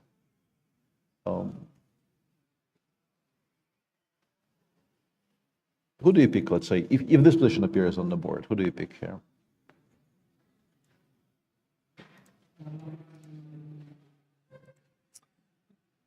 I'm warming. I'm liking white a little bit more than previously. Somehow. I think that's very fair, yeah. I think that's very fair. And I want to say, I very much like how Gawain approached playing from here on onwards, because I think the sequence of starting with rook b1, not queen b3, starting with rook b1, understanding that b7 is such a central pawn to what black is trying to do here, that you can, for the time being, ignore the fact that d3 is hanging, and then not trying to play, I don't know, rook b3 or queen b3, but very actively aiming to get the queens off the board with queen f3, queen d5. It's very good understanding of what this position is and what potential pitfalls it could represent if you play slowly. So yeah, I think Gawain is continuing to play very, very solid chess in this tournament. I like this little sequence. I don't think white is better necessarily, but yeah, I no longer think black is ahead. Agreed. In terms of black choices, do you play king h8 or queen f7? Provided neither of those are blunders. I don't think they are. I think both moves are playable. Do we want to try to bring a king closer to the center, or do we think it's fine in the corner and we will want to have it further away from potential dangers? I can't. My intuition isn't really giving me a strong indication here about which of those is better. Yeah, I don't know. It's not clear at all to me. Yeah, queen f7 probably provokes the queen trade anyway, because first of all, d3 is hanging, and secondly, if you play a waiting move, I could consider playing bishop b6 and saying, you know, it will not be on the table forever. Like I don't know, there's some pressure against our queen side now. I'm not sure we can actually avoid the queen trade for very long. This queen is a bit annoying. It's kind of harassing our pieces on the queen side a little bit too much. But if we assume that queen f7 actually does lead to a queen trade, first of all, we maintained our bishop on f5, which is a more active square than d7, which is probably in our favor. And secondly, yeah, we, as usual, in an endgame, and this is now, although it's quite a sharp endgame, it's still an endgame. We do like our king closer to the center, but I'm not sure, and clearly neither is Vidit, because he is very much considering his options. I mean, bishop e6 also exists as an option, but honestly, if we're choosing between g8 and h8 for this position, I would probably prefer not to have to think about the check on d5 in every single position. I don't know. But yeah, it's an improvement for Gawain. I think Gawain, you can sort of mark him safe from, Gawain Jones, marked safe from the dangers of playing Reti with white. He's on the list. All right, let's move on. And the young superstar, Shreyas Royal. Yeah, he's definitely at least a little bit worse, maybe even more than a little bit. And I quite like how Miki has treated this. He played a4, bishop f6, he played c3, like made all the necessary moves. Rook fc8, rook e4. This rook lift is very, very normal for these structures because you want to prevent the knight from reaching c4, and just generally it's a very nice square for the rook. And sometimes it goes towards like c4 and b4 squares, as we will see. a6, a5, knight g7, and now Miki has played bishop e3, knight c5 was played by Shreyas, and I'm pretty sure the idea is Miki is choosing between rook c4 and rook b4. Yes. And even after rook b4, like my intuition here, like I would be very heavily in favor of playing rook c4 unless b7, b5, a b6, en passant, queen takes b6 actually forces us to give up our bishop pair somehow. Because I would really want to preserve the light square bishop.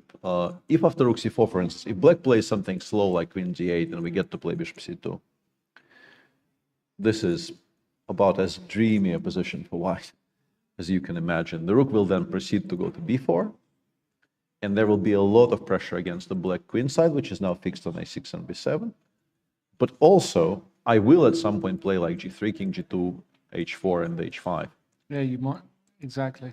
And this bishop on c2 will very much support we've discussed this before already in this stream, this idea of softening up the black king side and actually playing against the black king. The way you win with white in these types of positions is, despite obvious weaknesses on the black queen side, those are for endgames. Yeah, but the problem is, yeah, there was the move b5, and Miki does choose rook b4. And now Shreyas, I think, it's not pleasant, but you kind of have to take on b3, I think. But it's so unpleasant, though. Because your next move is rook cb8. Yikes. Because if you play rook ab8, you actually lose the b7 bishop a7. to bishop a7. Yeah, that's just completely unplayable. So you have to play rook cb8. But if you play rook cb8, like, how are you ever coming out of this corner? Maybe now you can go rook c4, queen d8. Bishop b6, rook c7. So, or even rook a4 just to... No, well, you're just completely stuck. Yes. You're just completely... You're never achieving e7, e6. You're never... Like, these are truly horrible pieces. Yeah, this is incredibly unenviable. And also, even... You know, it's a plan that takes 3 moves and very much depends on black not doing anything. But what is it that black is supposed to do about this? Yeah, that's what I was trying to... Just get the other one. Just get the other one to b4 and kind of snack on the pawn on b7. You want to get the other one to b4, the other rook to b4, or the rook from e4 to b4 before the rook on a1 to b4 before the other rook to b4? The only person who actually does this convincingly is Gusti. Neither of us can pull Actually, this he off. does. I think Julian Hodgson does it quite well as well. I don't think Jeremy's here today. I was trying to be funny. Which is when you first opened the show and you said, "Oh, here's my good-looking assistant," which was a lovely joke. The real reason they brought me in here is because contractually I'm supposed to deliver 3 witty jokes a day, but I've only done 1 so far, and we've got a few hours left, so I've got to think of other stuff. So if anybody's got any material that I can use up here, let me know. Otherwise, me being here is kind of... Yeah. On a slightly more serious note, this has not gone well for Shreyas. No. And this is sort of this position is the absolute triumph of the opening strategy that he has embarked upon. In playing this really, really offbeat kind of a move order and requiring his young opponent to switch from the comfort of what he was preparing. I spoke about e5. Now that we brought this up again and I put this on the board, and I'm wondering why not e6? Just go e6, knight g7 here. How is white putting the pawn on d4? Like, if you have to play d3, we really aren't afraid of this kind of a Grand Prix with the pawn on f2 and the rook on e1. Like, this isn't the Grand Prix of your youth, I mean, the big question is whether you can actually play d4 anyway, cd4, knight b5, and maybe e6, e5 somehow doesn't work tactically, even though I currently struggle to imagine why that would be. We can play knight g5, but black will play quite happily knight h6, and the moment a7, a6 happens, this whole edifice just crumbles. Like, what have we given a pawn for? And if you can't organize d4 very quickly here, which I mean, maybe Mickey would have done something like bishop b5 with the intention of knight g7, d4, but this is all kind of very, very artificial. And also, having provoked bishop b5, now I am really very much in favor of playing e6, e5, with the bishop misplaced from the objectively ideal square on c4. But yeah, it's kind of irrelevant. It's in the past. I just wanted to point out that in order to get the gorgeous, gorgeous position that Mickey has now, this is the current position. He did have to kind of confuse his young opponent and force him to operate completely on his own without any recourse to in terms of opening theory. And yeah, this is the wonderful justification for everything that Mickey has done earlier, because it's a huge advantage, and also the kind of an advantage. We talked about this yesterday as well, when Shreyas got that very passive position he had to defend against Gawain. He's actually done a pretty creditable job of it. He almost saved that game where we gave him, originally we gave him very little chance of saving it. He came very close to saving it.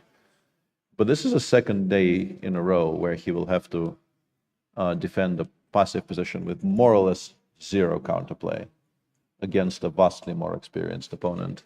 And yeah, this is unfun. Talking about things that are more fun. This is more fun. D3 has been played, but Juvenjun included cb5, which I understand why she wanted to kind of define the position a little bit more, but it also makes the bishop on g2 into such a monster and makes playing bishop e6 much harder. So I'm not sure this was good. Yeah. Yeah, I'm not keen on her position at all. No.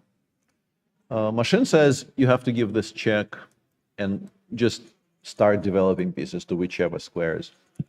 It's not a particularly attractive square for this knight, but at least it does something. It's out of this, the starting corner, and it aiming maybe at this, dreaming of getting to c5. But even like after knight f3, it looks to me like you're really teetering on the brink of complete collapse, because if the d3 pawn falls, you're just going to be completely lost. Like, this is your one trump. Your pieces are much worse than the white pieces. Aaron or Donald? Or Melania? Judd. Obviously Judd, come on. Is he winning? I think he's playing today, isn't he? Often. I don't know about today, but he's winning often. Yeah, this is very, very unattractive. I guess you play queen c4 and you try to maybe chomp on b5, and maybe you get a tempo to play knight f8 or knight b6 or something and get some more pieces into play. And the engine doesn't say it's lost necessarily yet, but you are in trouble. You definitely are. And knight f3 is not the only move. Knight e4 followed by knight e6 is also a massive, massive issue for black. And Yeah. Shah is having a good day today. Yes. As expected, b6 happened in a game between Hong and Vitugov. AB, knight c4. Still expecting bishop b7 because you do want to connect the rooks. And then the question is, I suspect it's more of a stylistic question than anything else, but the question will be whether you're choosing king f7 or you're choosing to castle properly, so to speak. I am undecided on that topic. How do you feel about this position? I'm trying to formulate an opinion and struggling, so I'll ask you.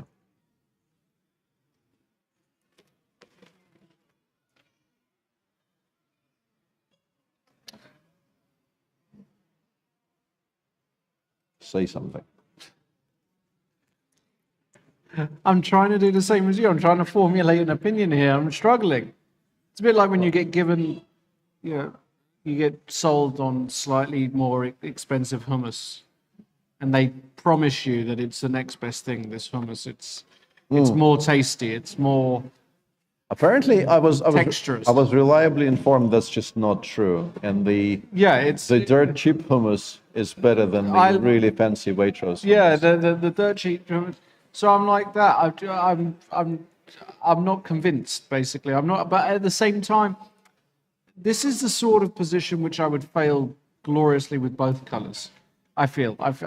If I had to take a colour, it would be white, just because I have some automatic moves here that I can play in the namely rook a6, rook a6, rook yeah. a1. Yeah. So at least I have a clear. But with black, I'm just not good enough to really appreciate the nuances of such a position. Yeah, I think the way to think about it is, if you imagine the rooks disappearing off the board, it's still roughly equal, but I'm beginning to like black. Because I think without the rooks on, this we can actually demonstrate, I think, reasonably convincingly. Let's make these moves and then some other moves, and then we do this, just to illustrate. If this happens, and this will not happen, because white is very, very uninterested in getting all four rooks off the board, you really no longer have any plan to attack the black. I wouldn't call them weaknesses, but it's a bit of a soft pawn on b6, and if you ever provoke b6, b5, the pawn on c5 does become a very genuine target that you can play against. But without the rook on a6 to put any pressure on it from the side, with the pieces you have remaining, you are really not going to be able to attack very much. No. The issue for Nikita here, in terms of trying to find a way to play this for a win, is that if white then does something like knight bd2 and then b2 b3 and then f2 f3, black doesn't have very much in the way of pawn breaks. And without pawn breaks, white is just rock solid. I will play bishop f2, I will put this knight on e3 eventually.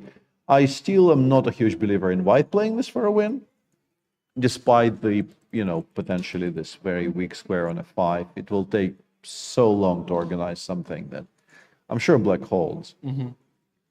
But for black, I think, the problem for Nikita here is, and this will sound a bit harsh, but this is maybe a game where, draw with black, we discussed this, is a fine result.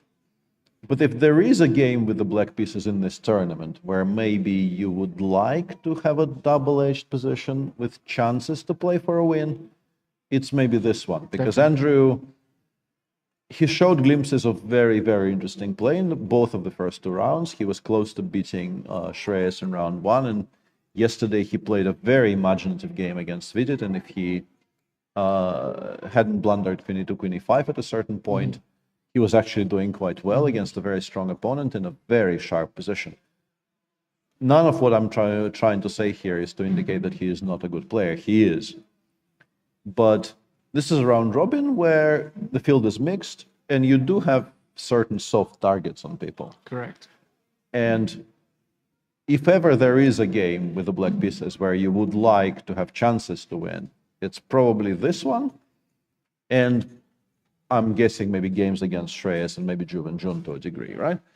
So you're fine with black here, but I do not know how you play this for a win with the A-file open, because with the A-file open, we are not going to be able to launch any kind of an attack. Yeah, arrows are not my strong point. This is just not happening. You never have time, and you're never kind of optimistic enough about your position with white having doubled rooks on the A-file to launch any kind of an all-out assault on the other side of the board. And even in more basic terms, you just don't have pieces there. And you're never going to be able to move very many pieces over to the king side, because you will be tied down trying not to cede too much ground on the other side of the board. Still feel this is healthy for black, but yeah, I don't know how you're supposed to generate sharpness. Moving on swiftly. Yes, well, swiftly is not in my nature, but You're not a Swiftie? well, a little bit. How are you? Well, I mean, I like her stances on things more than. Oh, you maybe- like her stances on things more than I've given up on trying to find new music to listen to. I'm very stuck in my like late 1960s, early 1970s stages. You know, late 60s, early 70s? I'm an old fogey. Yeah. No. I mean, but what genre? Blues. Oh, blues. Classic rock. BB yeah. rock. BB King. Yes. Muddy Waters. Muddy Waters. Howling Wolf. London Sessions. Actually, I tell you what, that is all fantastic stuff. I'm aware. Really fantastic. I'm aware. I like you even more now. Seriously. Yeah, no. The only reasonably recent artist I really like is Regina Spektor, and nothing sort of more modern than Regina has really penetrated my consciousness. Anyway, okay. Moving even less swiftly on. Video did prefer Queen F7, and as expected, this did provoke the queen trade. White does not want to give black a chance to play bishop b6. Captures on f7, rook b3, and the knight went to d8.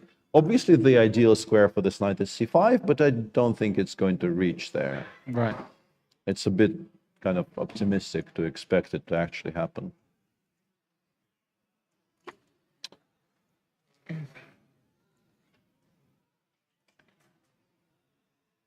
So if I just play something like rook fb1, just humor me. My big question is, do we want to play 5b4 here or don't we? I do not know. There's a bishop f4. There's bishop f4, there's also rook b5, but it actually becomes a lot sharper if you do.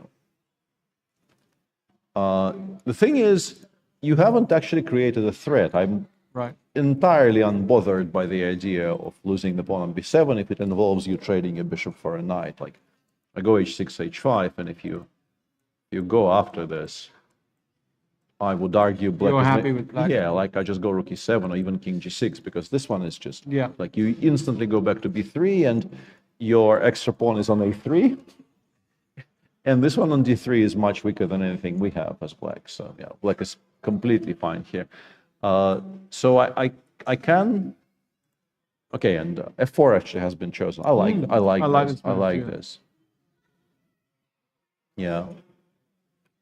Playing this move when e5, e4 is completely impossible. Playing this move and further disincentivizing the knight from coming to e6, although you actually maybe have to calculate it, because f takes e5, knight c5 is at the very least interesting for black, and maybe just straight up good. Yeah.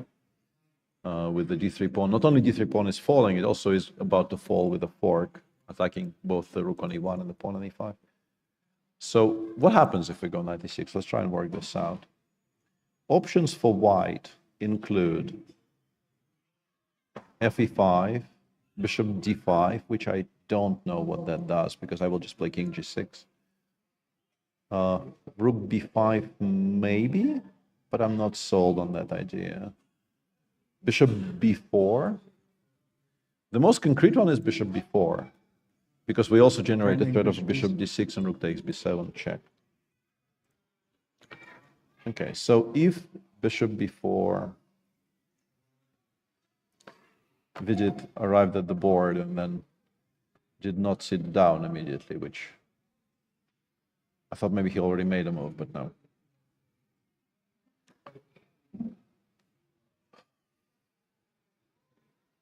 Yeah, this maybe is a bit of a problem for black, because now that we defended against knight c5, f takes c5 is absolutely a very strong threat. Absolutely. So I was thinking about playing something like b7, b6, and fe5, knight c5 anyway, and it might equalize, because the weakness on d3 is legitimately very annoying for white. But I don't think this has any chance of happening, simply because this would be sort of begging for a draw with black in a position where I don't think we're worse enough, right, to be in the mode where we are just giving up healthy pawns just to trade some pieces and maybe come a bit closer to a draw. What if we start with b6 here? What if we do it this way? I guess you have to calculate rook b5 in some version, yeah? Is c5 ever an idea? C5 is also something that you... But this becomes, once again, a very concrete exercise. So I guess I have to take on b6? Yeah. Knight c5, ba7 will work, yes. Right? Knight c5, ba7 will work very comfortably, so I have to spend a tempo on something like ab, and then... Yeah... It might work out, but I'm not very comfortable with this. No. But it might work out. And the other problem potentially with the move b7, b6 is either the immediate rook b5 or maybe fe5. And then if you take with the pawn, I want to play rook b5 here. And I want to try and get at your structure. But honestly, even the very, very simple takes on e5 and takes on c4. My original thought was the black king is kind of open and I have a bishop pair and I will be able to do something. But without access to bishop d5 check, I think I will be able to do something. Might be a statement that is a little bit too general. Still, even you here, might be able to do something. Even here, rook f5 check, pick a square. Yeah. g8, I guess, though. G8 specifically, because g6, e4 is very awkward. Oops, sorry. Where were we? Yeah, e6, bishop h3 is also, I think, very awkward. And king e8, bishop b4, knight a6, bishop c6 check. We haven't lost, but this starts looking very dodgy, like rook f7 here. And it starts looking like we might actually get mated somehow, which would be a result best avoided. But king g8, I think, is very solid. King g8 followed by knight a6 next move against more or less anything. And we are, I think, completely fine with black, maybe even a bit better. Yeah. Okay, so b6 appears to be playable. c5 is one move, rook b5 is another. Bishop b4? Nah. Yeah. But heavy takes f4. I guess we can offload some pressure by going e takes f, rook e8, king e8. I have the c8 square importantly for the rook, so I don't actually lose this rook. Yes. And then I do want to start aiming my pieces at good squares. Not convinced. Not convinced. Yeah, very tough one, this one. Very tough. Yeah. A lot of little details in positions like this. Yeah, it's a pretty intricate position. You know, it looks kind of simple, but maybe it isn't at all. If I take fe, I think I was recapturing with the pawn. Are we sure rook f1 is nothing? Rook f1, king g6, and now maybe g4. You actually have to take because you need the h5 square. Yes, bishop e4, king h8. You need the h5 square. And now, I mean, it looks kind of really bizarre with the king on h5, but I don't know if white has enough pieces to actually attack it properly. I also don't know what my next move is with black, so... Rook b3 to g3 would be... That would be very strong. Game ending, I would suggest. Actually, game ending. So... I'm assuming there was some version of chess at some point where the rook was able to jump over things. It's funny because when we were outside yesterday, remember the chap who came up to us? Yeah. He actually commentated on a variant of chess for chess.com recently. There was a tournament, I think they call it, is it Hawk Chess? Anybody know about this? Forget the name, where you have all of these different combinations of moves for pieces. And the jump move, that would be an interesting variant. If you could reserve jumping over a piece, you had one move per game where you could jump over one of your own pieces. That isn't a knight. But you only had one move. Actually, it would be maybe it wouldn't be that good because there would be so many spots where queen somewhere would just be made. Maybe not. Anyways, the rook can't jump the pawn, so it's all doesn't matter. Yeah, and I briefly clicked on the magic button, and to the surprise of absolutely nobody, the evaluation here is 0-0-0. No, is it? Yes. Wow. There is some perpetual the machine finds. I can't even reproduce it. It's something along the lines of rook b5.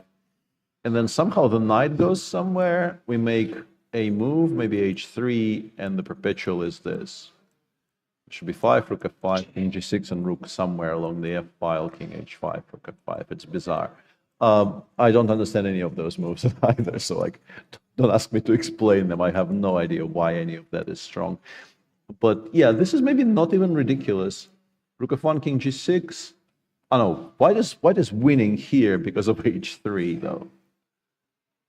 Oh, that's cute. h3 preparing g4 is actually for a change much stronger than the immediate g4. And if you play h5, now g4 will win because in this position I will play king g2. Oh, that's very cute. And the fact that the h file is open just ends the game on the spot. Okay, that actually changes things quite dramatically because if you cannot take with the pawn, if you have to take with the rook, you have to start calculating things like rook f1 and bishop f4 is a massive threat. Like maybe g5 holds, maybe knight e6 holds. But the amount of risk you're running here, like if you're wrong about this, you are possibly just dead. You will not survive all the threats to your discoordinated pieces. Maybe rook c8 is still okay, using the fact that after bishop f4 we can move back and the bishop got in front of the attack on the bishop on f5. But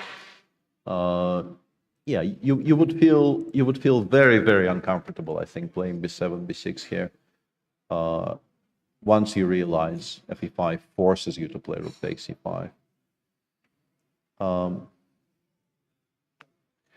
What would be the way to prevent all of this from happening? What's the way to sort of bail out here?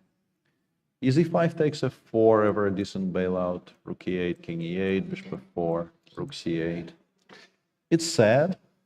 You don't want to do it, but maybe, like, I want to play now b6, knight e6. Yes. And if you take on b7, yes, I will have to give up a lot of pawns, but I will also take a lot of pawns.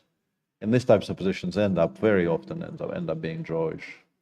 Yeah, I mean, yes, everything like gets picked up, gets hoovered up here, but black goes bishop b4, rook c2, d3. Yeah. Black generally has enough in these types of positions. But it's ugly. It's not what you would like to do necessarily. The move f4. Okay. Struggling to find a comfortable solution for Vidit here. No, I don't see one. He's down to 26 minutes. This is move 22, by the way. So it's actually kind of relevant. 26 for 18 moves left. even 19 forbid it. Yeah, he needs to do some clever calculating here, because I think if he autopilots this a little bit too much, he might find himself in a spot of bother. Yeah, agreed. Yeah. Okay, let's check some other positions. Shreyas, yeah, you can understand why he hasn't. Shreyas has played queen d7 here. Mickey, I was arguing for bishop c2, but Mickey actually chose to put it on a slightly longer diagonal. Put it on e2. This is very bad for black. Can we? g4? Yeah, absolutely can. No. Bishop h5? Yes. Let's ask. Winning. Or as they say in Germany, Winning. gewinning. Yeah. They don't say that, but you know. Yeah. I'll get him a 3 a days. Just completely winning, because GH queen h5 with rook g4 coming in is crushing. The thing is, and once again, it will feel like we're being slightly disparaging about Mickey, but it was honestly the way he played chess even in his prime, when he was like 25 and unbelievably strong. He prefers to win by understanding chess better than his opponent, and won hundreds of chess games by that method. He tends not to calculate if you can avoid calculating. And it worked very well for him over decades and decades of chess playing. So considering how good his position is, regardless, maybe he decides, I don't need to do this, but it's very strong.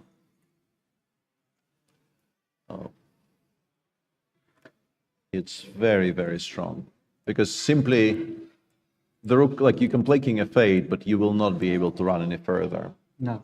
And the thing is, the reason I suspect Mickey might decide not to do it is some kind of a line like this, where we have now given ourselves the e7 square for the king, and you have to find a way to deliver mate here, which is actually something very cute just occurred to me. You play king f... it doesn't work. Sorry, it's very beautiful, but it doesn't work. I wanted to play queen h6 check with the intention of playing bishop g7, rook g4, but there is queen takes g4. It's very unlucky. Yeah, it's very unlucky. But I guess, though, we can go bishop h6 simply, king e8, rook g4. And yes, e5 still exists, but we will just cynically say, I don't need to give mate if I can be a rook up. Correct. So what happens if black plays e5 immediately? We probably... I wanted to say we play bishop h6 and we win, but actually black has e5 before, so I have to continue calculating a little bit. Mm-hmm. But maybe it's just winning, rook e1, rook e3, rook g3. Like, now that the king is on g8 and cannot really go anywhere, I think we can actually take a few moves to get our pieces into prime positions to deliver the final mating attack. And also, after e5, you can attempt at least to calculate something like bishop g5, maybe. But yeah, but then it becomes a bit iffy, right? Yeah. Like bishop g7 followed by f5. This is messy. I think if he ends up not taking on h5, first of all, I think he is still massively favored to win the game, and then we get him into the studio. And ask him why he didn't do it. Yeah, and he'll say, yeah, queen h5, e5. It seems like it's unnecessary. I couldn't really find a way to put this to bed. I spent like 10 minutes on this, because I think he does have 10 minutes. He has plenty. I have 40 minutes here to consider. So you can definitely burn like 10 of them trying to figure out if bishop takes h5 just ends the game or not.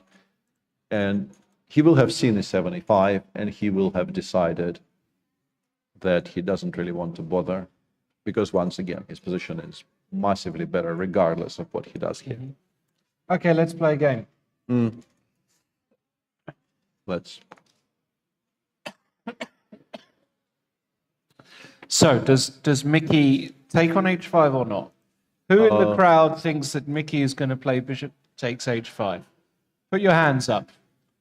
Knowing that it's winning, I actually checked with the engine. I don't know exactly how e5 is refuted, because I switched it off immediately, but it's like pawn 2 plus 5, and black does not play g takes h5. Black just says, I'm sorry, I blunder the pawn, please continue. Okay, and who thinks he won't take on h5? Yeah, we have a kind of an even split, Yeah, and some undecideds there. Okay, what do you think? You know Mickey maybe better than Yeah, anybody. I think in this hall, I am currently the best Mickeyologist available. Mickeyologist. I think he might. Oh, I think it's a dodge, right? I really don't know. What are you, a politician? What's going on here? Hopefully not. We don't want any fences being sat on. We want you to tell us. Let's see how well you really know Mickey Adams. Is he taking on h5 here? Yes or no? You know what? I'm going to go with no, and I will be very happy if he does. The thing is, the move I mentioned, yes. I think it's extremely strong. I think if you play g4 here, yeah, hg4, then you play king g2, you play g5, you play rook h4, bishop f3, and then like something bad happens along the h file. And the only source of counterplay black has is something connected with e7, e5, but with the bishop on f3, we are so happy to be taking en passant, and then just the whole position will collapse. This is the reason I think he might just say, I don't need this. I'm gonna win this game anyway. I really don't need to be giving away pieces. But for the education of our audience, let's actually work this out. Yes. How is this refuted? Because knowing it's refuted, my best guess is actually bishop h4. Sorry, bishop h6, e4, rook e1. Really? Yeah, I like it because I think basically black is so completely tied up. Although bishop g7, bishop b5, there are still moves here. There's still moves here. I don't know. We know the solution exists, but even knowing the solution exists, I'm a little bit struggling. Unless it's just very simple. Unless it's, I was trying to calculate it to begin with. Yeah. Unless we just go here. Yeah. And here. Yeah, that's... Oh, no, but there's queen f5. No. This is completely wrong. Why? Queen f5. Queen f5, and black actually completely consolidates. No, this is not the solution. This is not the solution. Let's give ourselves another minute, and then I'll just ask the all-seeing eye. I'm trying to calculate. See, okay. I don't know a lot of people. I don't know how many people are watching this at home right now, but a lot of people have been so they're so used to computers just spitting out lines nowadays. A lot of broadcasts as well. A lot of broadcasts just use the engine lines straight up. We're trying to keep things as authentic as possible. We are. We're not using engine, which is why we're taking longer, which is why we're making mistakes so often. But this is like the perfect exercise for all of you improving players. You know it's winning. You've been told white to imagine in a book it would say white to play and win, find the winning combination. And Peter's one of the best in the world. Not one of the best in the world, but legitimately a gifted tactical player. Thank you. I'm going to appreciate that. Yeah. But this sort of exercise, I want to solve. Yeah. But But we're also kind of creating dead air. It's always a balancing act as a commentator because I've spent the first 5-6 years of my commentating career fighting against ever switching the engine on. Yeah. Because I thought it kind of reduced value. I thought it was much more interesting to provide an insight into how a grandmaster thinks, how you arrive at decisions. And I still think that. But I also have come to realize that not providing a solution to something which we know has a solution. The people who have probably already clicked on their engine at home and have worked it out is maybe a little bit frustrating for viewers, and you want to find some kind of a happy middle ground. And also, by this point, I'm a bit annoyed that I haven't worked it out. Yeah, I'm also getting annoyed. Because it cannot be very difficult here. It doesn't feel like a position where it's your suggestion. Maybe it's a sequence of like 7 only moves. Maybe it's your suggestion. Bishop h6, e4, rook e1, rook e3. But then bishop g7 is bugging me. Is that really? Yeah, because bishop h6, you cannot allow rook g4 check. If 5 e4 is the only move. We go rook e1. Yeah. And now there's both bishop b5 and bishop g7. Bishop g7, honestly, I think this probably is lost. Because I will take on g7 next move. You cannot take on h6 because then rook g3 just is way too strong. So you have to play something like f5 yourself. And I will take on g7, and you cannot take with the queen because you will lose the queen. So you have to take with the king. And I have a feeling I will find a way to mate that king. Like that king, you know, it can run towards the center, but it shouldn't run too far. Like something like rook d4 here, followed by f4 check or something will win. Yeah. Wow. Experience tells us that something like this happens and your position crumbles. I don't know. I'm not totally convinced, but yes, I would be curious. Make a move. Well, no, yes, making a move is the hard part. No, the point is also we haven't actually sacrificed that much. No. We're only down a piece for a couple of pawns. We're not 3 down. So we can actually afford to make some quiet moves in the process while continuing to open up the black king. I think this is winning. But yeah, my maybe slightly larger question is bishop b5. Because we've taken away access to the square on g3. And we want to play f5, queen f7, or f5, queen h7. And I mean, it might be something like f2, f4 here.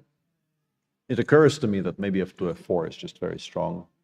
And ef, once again, allows rook g4 check, completely unplayable. So what we achieve is we actually drive the bishop away, probably towards g7. And I don't know if there is any difference, I suspect. Yeah. I suspect it's just very similar to the line I've just shown. Rook e3 followed by... okay. No, because now I don't have rook g3 in this position. I've taken away control of the g3 square. No, this is like legitimately much harder puzzle than I anticipated originally. Okay, having explained, I guess we covered sort of the human thought process. Let's actually just find out. Should we find out? Rook g4, it doesn't go king f8. King f8, it goes, yeah, okay, yeah.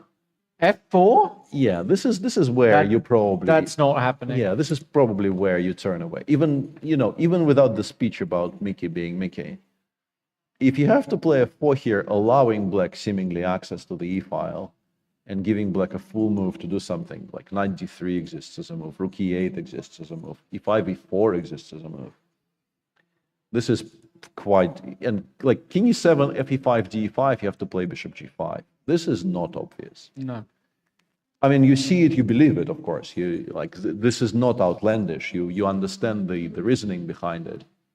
And the reasoning is, if you look at this position after e5, check and f4, well, once again, coming back to something I said a moment ago, we haven't given up so much material that we cannot play somewhat slower. We don't need to deliver mate with 5 checks in a row. We can actually take a while to open up some more files in the center, to bring the rook on a1 into play, which is what is being achieved here, because we will open the f file a little bit and it will come to f1 and it will join the attack very strongly. But yeah, no, this is... And another factor here is that you just know you're much better anyway. And it's a very big influence when you look at decisions like this. From a practical standpoint, if you think, if I don't play bishop h5 here, a chance will never present itself again in this game, and I'm maybe only a little bit better, you become much more interested in playing it.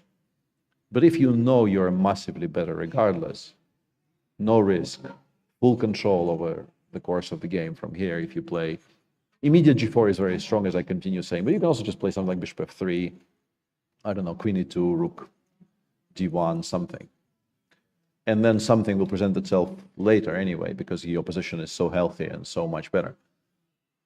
You just kind of at some point shrug and think, looks like it should be winning, but I can't figure out why, and I don't particularly want to bother. We'll see. f4, b6 has been played. Whoa, this is very interesting. Vidit did opt for b6, which means that f5 he has to take with the rook, and he has to be reasonably certain that nothing there is going to fall apart, which appears to be true. In Nikita, whoa, changes here. In Nikita's game against Andrew, after AB, and knight c4, Nikita has done something which I really, really did not expect. I don't really understand what provoked it. He played b6, b5. I guess his point was, and I considered it, but I didn't maybe he also missed it, but I suspect he didn't. The point is, knight cd2, which would be the preferred move, unfortunately loses a full queen to b5, b4. Suddenly we have no squares for it. And obviously you cannot play knight a3 because of b5, b4. So I thought it forces knight ca5. And the knight on a5 is not a particularly beautiful piece. It doesn't really have very many moves. Yes, the pawn on c5 is quite weak, but maybe you can convince yourself that you play something like maybe queen d6, I guess, not to blunder the pawn on c5. And then white is a little bit stuck, because this one has no moves, and it'll take some time to bring it back. In the meantime, we will play bishop b7, we will castle. If, let's say, you play something like knight c1, we play bishop b7, you finally bring it back, I will have c5, c4 as an option. So none of this is tragic. But there is the move that Andrew played, which is queen a5. And having played queen a5, you can now very happily bring the knight back to d2, because the queen is no longer going to be surrounded on c3. Black played bishop b7, c4, king f7, queen c3, queen b7. And this is the current position. Generally speaking, black pretty much never wants to play b6, b5, because it does create this really problematic weakness for the rest of the game. The pawn on c5 is now unprotected by any pawns, and white has kind of perfect pieces to put pressure on it. But you have some counterplay along the b file, I guess. I am still not entirely sold on this, though. Yeah. Like rook a5, rook fa1. This feels strategically quite risky. Unless, maybe he is intending to just do something that solves it tactically, like something like this, and just claim that it works out move by move because we are now threatening to take on c4. The knight on b3 is a bit vulnerable, so we are, let's say, just to illustrate, this becomes a tactic you can avail yourself of. Avail yourself of. Certainly. Yeah, I don't know. Not completely sold on this. And you do have to wonder if c takes b5 is playable, but I assume he is planning to...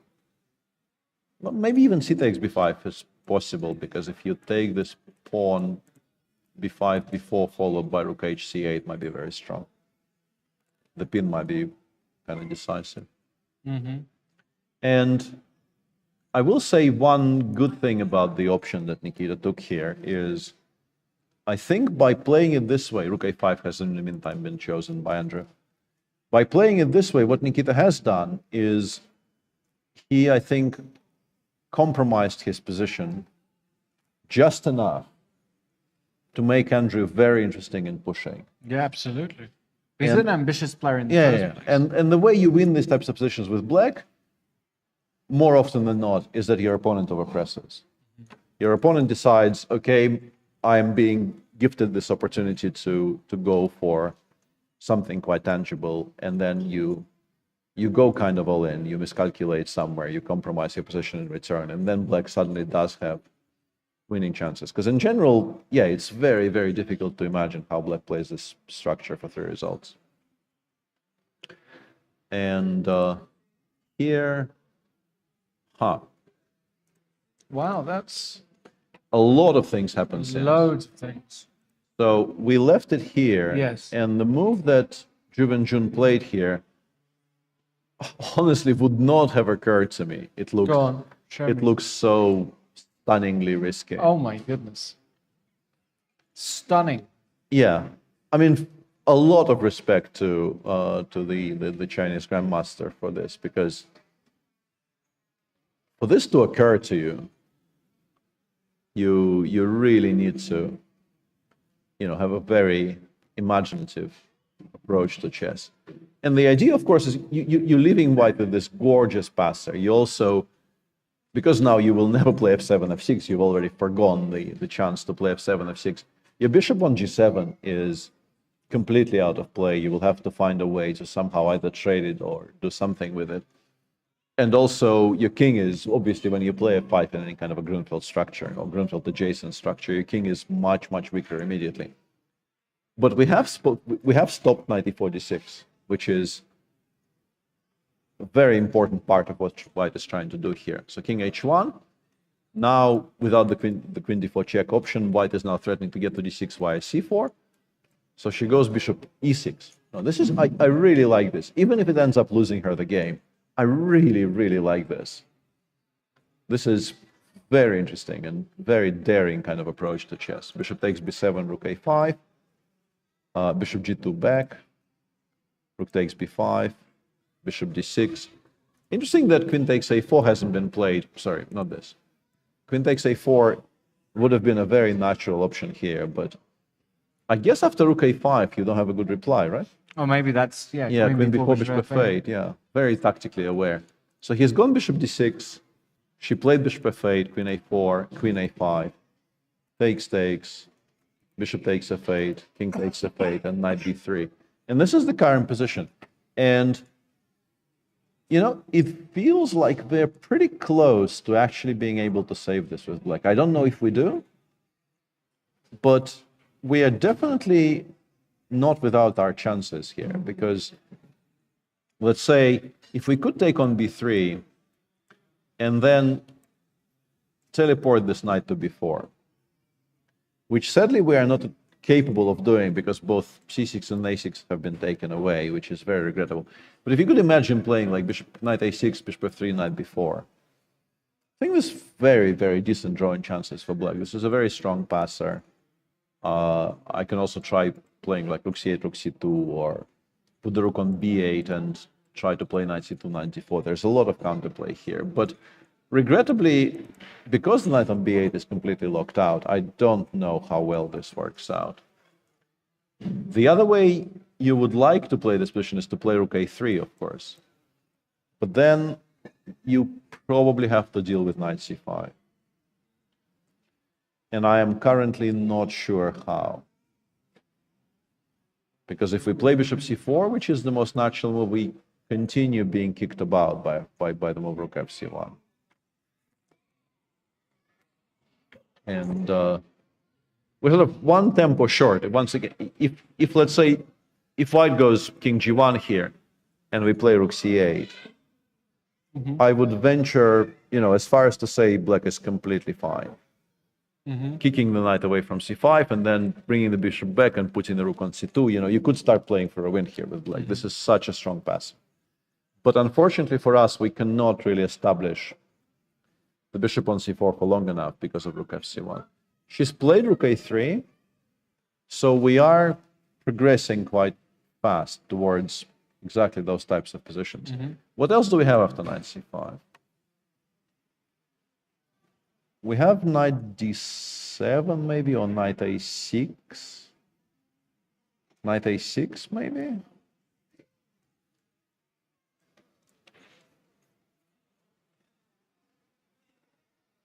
I would prefer to keep that bishop alive, but there didn't seem to be a comfortable way of doing that, so we are making allowances. Yeah, somehow black is just about holding on. Still kind of alive and kicking, yeah. Feel as though black should be able to survive this position, but seems to actually be fine. Unbelievable. Yeah, a bit better for white, but the evaluation is, I mean, it's basically a draw. What the engine says is white has the better side of a draw. After specifically rook a3, knight a6, maybe some other moves as well, but knight a6 I checked very briefly, and it seems to be taking on e6, playing something like rook ac1 or rook fd1 first. Black goes knight b4. You do pick up the pawn on a2. And I guess another important part to talk about here is that I suspect some position like this. I mean, with the rook on the second and the second one rook coming in, it's kind of clearly a draw. But even if you kind of a larger point here, let's say we do let's say we do this. I am not convinced this is winning for white. I don't actually know. I don't possess enough of the fabled chess culture to tell you for sure. I'm pretty sure this is a known endgame and there is an answer that you're supposed to know. But despite white being a protected passer up, 4 against 3 on one side have, I think, enough of a drawing tendency that I wouldn't be entirely convinced this is winning. Let's say I go rook a2 check, I force you to put it on h3, and I play, I don't know, h6. And I keep it this way. I want to put the rook on a2. If you play rook b7, I play rook e2, and I chill. And I'm claiming... And it is very move by move, because I think if in this position it's white to move, and the king actually successfully crosses over to f3, it becomes infinitely more dangerous. But if we are able to lock it out on h3 somehow, I'm not sure this is winning. Which may or may not be relevant. I don't know if white can actually get this endgame. Knight c5 in the meantime played by Shah, not unexpectedly. I would have just immediately assumed that ending was losing, but there you go. With the pawn on f7, of course, it's a different story. Yeah, with the pawn f7 is, we know it's reasonably comfortable draw. Yeah, knight a6 is fine. Knight a6 is fine, bishop c4, rook a c1 even. It says white is much better. Rook fc1, also a reasonable move. So it is seemingly specifically knight a6, which, or maybe even, yeah, knight d7 is also playable, but it likes a6 better, because I think having access to knight a6 before is very useful for us later in the game. Yeah, I think it's findable. I think she's gone knight d7. Knight d7 is maybe a second best move. Also a very reasonable decision, but maybe removing the option of knight b4 for the future is maybe slightly suboptimal. Yeah, Shah still has a lot of work to do here. It's 100%. Not at all trivial to convert this into a full point. Let's maybe take one brief look at all 4 positions and go on a bit of a break. Yep. Yeah, Mickey. He didn't take on no, h5. No, yeah. I think I actually said no right Yeah. in the end. Yeah. I don't like h4 though neither. necessarily, because now you've made it slightly more difficult for yourself to open things. I mean, honestly, you can still play Still g4 go G4, pretty yeah. much at any point. Maybe right now, actually, is quite good. g4, h4, bishop takes g4, h5 next move. This is also sometimes Yes. how they approach this. And this is what I mean, yeah. It's just... And also, I want to say, the fact that the black rook isn't on h8 yet betrays maybe a bit of naivete from the young man. Okay. Because white is going to be playing g4 at some point. Go G4. Yeah, so you want to be as ready for it as possible, and being ready for it in the context of this position's particular structure is probably having your rook on h8. Yeah, and Mickey could continue sort of supporting it for a couple of more moves. Like you can play bishop f3. Bishop f3 will never spoil anything. But yeah, having played g3 and h4, it's difficult to win these types of positions exclusively on the queen side. You can play something like rook c4. You can actually, there is some argument for that. You play rook c4. Currently, b4 is threatening to actually win a full piece, so black plays something like queen c8, you play b4, knight d7, you take on c7, you play rook c1. Maybe this is what he will go for, actually. It's very attractive. And then you go c4, c5, and you win. And the way the pieces are, I am not even entirely kidding with and you win. Yeah, just because once it gets to c5, and the way the black pieces are positioned, it actually gets to c5 in about 2 moves flat here. There is nothing you can do about it. Yes. The threat of c5, c6 breaking the entire queen side apart is so strong that, yeah, the position just starts crumbling. And you know this from Najdorfs. You don't get these types of positions very often in the dragons, but in the Najdorfs, even with the black pawn on e5, which is of course an improvement because your king side becomes much safer. You have more squares for your pieces. You have some counterplay on the king side sometimes. Even there, these types of I need to put a bathtub on the sun. on the screen. Yeah, this particular bathtub against the Sicilian structures from a5 to d5, if you get to play c4, c5, you win more often than you don't. So, yeah, maybe Mickey just decides to win without giving mate today. I wouldn't really begrudge him that. And while we're talking about this, we have the Vitugov-Shreyas game on the board, where the line I was giving actually came onto the board. Rook a5, Nikita played takes, and queen b4, creating this idea of bishop takes c4. Rook c1 stops it, though. But we have also protected the pawn on c5 for the time being, and we can maybe double on the b file now. Or treble. It's not even there. There's also a queen in front. So, advantage Mamedyarov, but not winning advantage just yet. Balanced position here, I suspect. Advantage Adams in a game between Adams and Shreyas, and I suspect a pretty balanced position in the game between Vidit and Gawain Jones. And we'll take a brief break and come back with the first time trouble.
Hello, and we will continue talking about round 3 of the London Chess Classics, sponsored by XTX Markets.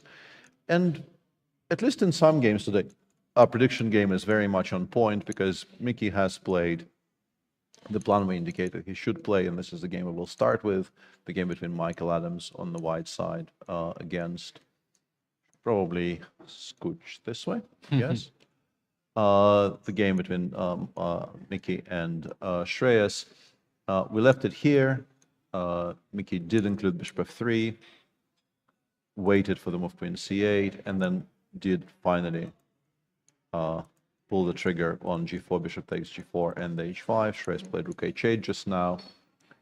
If you imagine this rook on some kind of an active square, this is probably just completely busted for black, but even as it is, even with white needing to take some time to bring the final attacking piece into the game, you generally don't defend this. One thing you shouldn't do, most probably, is play h6 check, because black will instantly and very, very happily give up this exchange, and suddenly there is no attack. Weaknesses are quite covered. You actually have a lot of dark square weaknesses in your own camp. This is a big mistake, but what you do is, I guess eventually we want to take on g6, but I don't think g takes h5 is a threat, so we can probably afford to make some kind of a waiting move. Something like queen e2 here might be useful.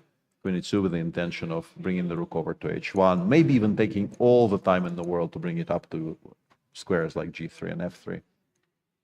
Because honestly, I don't know what black is supposed to do about any of this. I guess maybe knight d7 e5 is the one source of, I wouldn't even call it counterplay, but like improvement.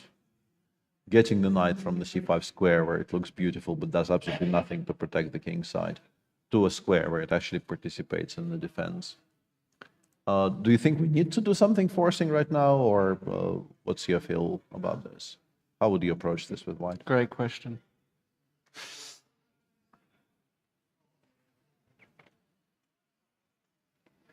I am a bit worried about 97 e5, I have to say.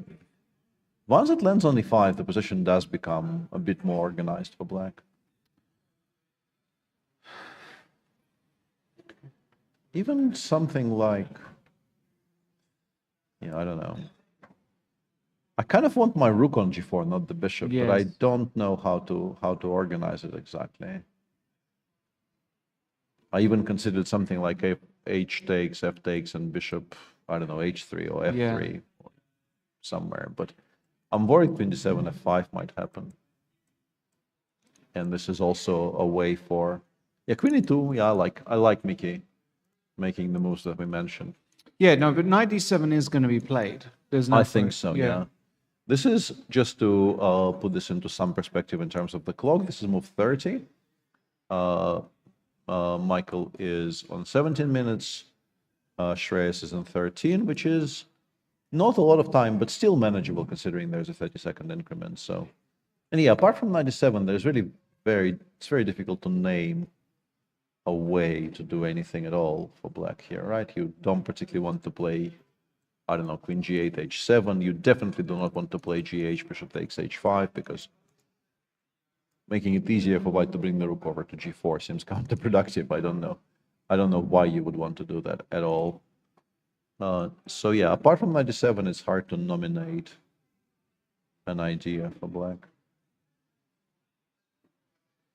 And in terms of not getting mated immediately, g6, g5 maybe does achieve that, but you will lose every single endgame after that, and those considerations have to be also part of the equation. Let's wait for Shreyas to make a move here, and then we can maybe discuss it in more detail. But I like this game from Mickey quite a lot. I think Mickey is doing most, if not all, of the right things today. Very nice approach to the opening, and the quote-unquote conversion phase is being played very cleanly, in my opinion. I guess if you play knight d7, we can maybe go h takes, f takes, bishop e6, and knight e5. We will maybe include a 4 somewhere. 4 or 5 or I just I really want the rook already on g3 somehow. Yeah, no, of course. It annoys me. F4 is such a natural move here, but we once again have cut off our attacking rook from the mating attack we're trying to achieve. You do have to mention though that I'm kind of reluctant to look in that direction. There's bishop b6. Yeah, but this is a full exchange we can pick up at any point. Absolutely at our leisure. The bishop on e6 actually does a really good job paralyzing black. Absolutely, yeah. And if you try to remove it physically by something like knight f8, I feel now after rook g4, knight e6, d6, I will probably be able to one day attack the pawn on g6, and when that happens, the position just collapses. I don't know. There was also bishop b6 again there at some. Yeah, of course, yeah. Actually, yeah. Why not? Why not just be an exchange up if we can be an exchange up? There's really no reason not to. Yeah, this is going to be very, very tricky for the young man. It's objectively quite bad, and yeah, the engine suggests playing king f8, rook h1, queen e8 here, which is this is very difficult to settle on moves like this. And doesn't feel like it saves the game anyway. No. Honestly. Queen e8 feels. This is just it's very, very difficult to play like this. Queen e8 feels rather difficult to play. Has to be said. Since there's a bit of a pause, let's briefly take a look at some other positions in the game between Hong and Vitsugov. After takes on queen b4, white played queen d3, black played rook a8, a pair of rooks came off. And this, I guess, is a bit of a tacit draw offer, which seems to have been sort of accepted with rook a7, because we've already had this position, and the queen came to b8, and then back to b4. And yeah, this is what I meant. Nikita, I think, played a very solid game. I don't really find anything at all to criticize, but he will if it ends up in that repetition, and I will mention that you don't particularly want to move the knight anywhere because that would be a bit problematic. If it does end up in this repetition, he will feel that maybe he could have done something in the opening to go for a more dynamic line, to maybe give himself a better chance of creating tactics. And somehow one game has already finished. We have a draw in the game. Oh, right. In the game between this one also will end in a draw. But Vidit and Gwen Jones have agreed a draw just now. You see them on your screen. Seems like honestly quite a well played game. I think you can maybe talk once again about this option of sacrificing the pawn with e5, e4, but it's not obvious. And hard to blame Vidit for not going for that. And once he hasn't gone for that, I will bring that up for. Yeah, hang on a second. So, yeah, there was this option after queen f3, specifically in this position, to play e5, e4, g4, bishop b6, which the engine was suggesting as a way to continue and as a way to perhaps press for more than just equality. But this endgame never looked like black was better, and after bishop d5, fe, rook e5 takes, bishop b4, Vidit went for a very nice kind of an immediate drawing line here. The engine was suggesting you can play king f6 here, but I guess he was a bit worried about some ideas of rook b2, f2, and he chose to immediately equalize the game with knight f7, bishop f7, king f7, bishop takes e5, and very cleverly forcing white to take on d4, and then taking the pawn on d3 off the board. And yeah, this is just very, very equal, of course, and they did agree a draw here. And we should probably go back to Nikita's board, because that, yeah, I think now you don't even have to play rook a7 on the board. I think you can write it down on the score sheet. So, oh, really? Yeah, so Andrew he's on 9 minutes. This is move 29, I believe. So he is trying to figure out if he believes he is better at all, because this is just a draw. If you put rook a7 down on your score sheet and call for an arbiter, it's going to be a third time. And with that, we have a kind of a quiet start start of the round. Your bold prediction of 4 decisive games has not A little bit ambitious. has was not it? come to pass. Yeah, I have to say. But we do have 2 very sharp positions elsewhere. Immediate Queen E8 chosen by Shreyas, and now Rook G1 seems to be very strong, and not unexpectedly, Rook G1 followed by perhaps just simply King F1. Yeah. And then with the other rook also participating in the attack, you start feeling like there has to be a tactical way to take this apart for Mickey. And he is also still very much in control of the clock. And there is this endgame between Shahryar Mamedjarov and Juven Jun, which I think is just fine for her now, because this rook on h8 is not inspiring too much confidence. And yeah, she's gone d2. Hang on a second.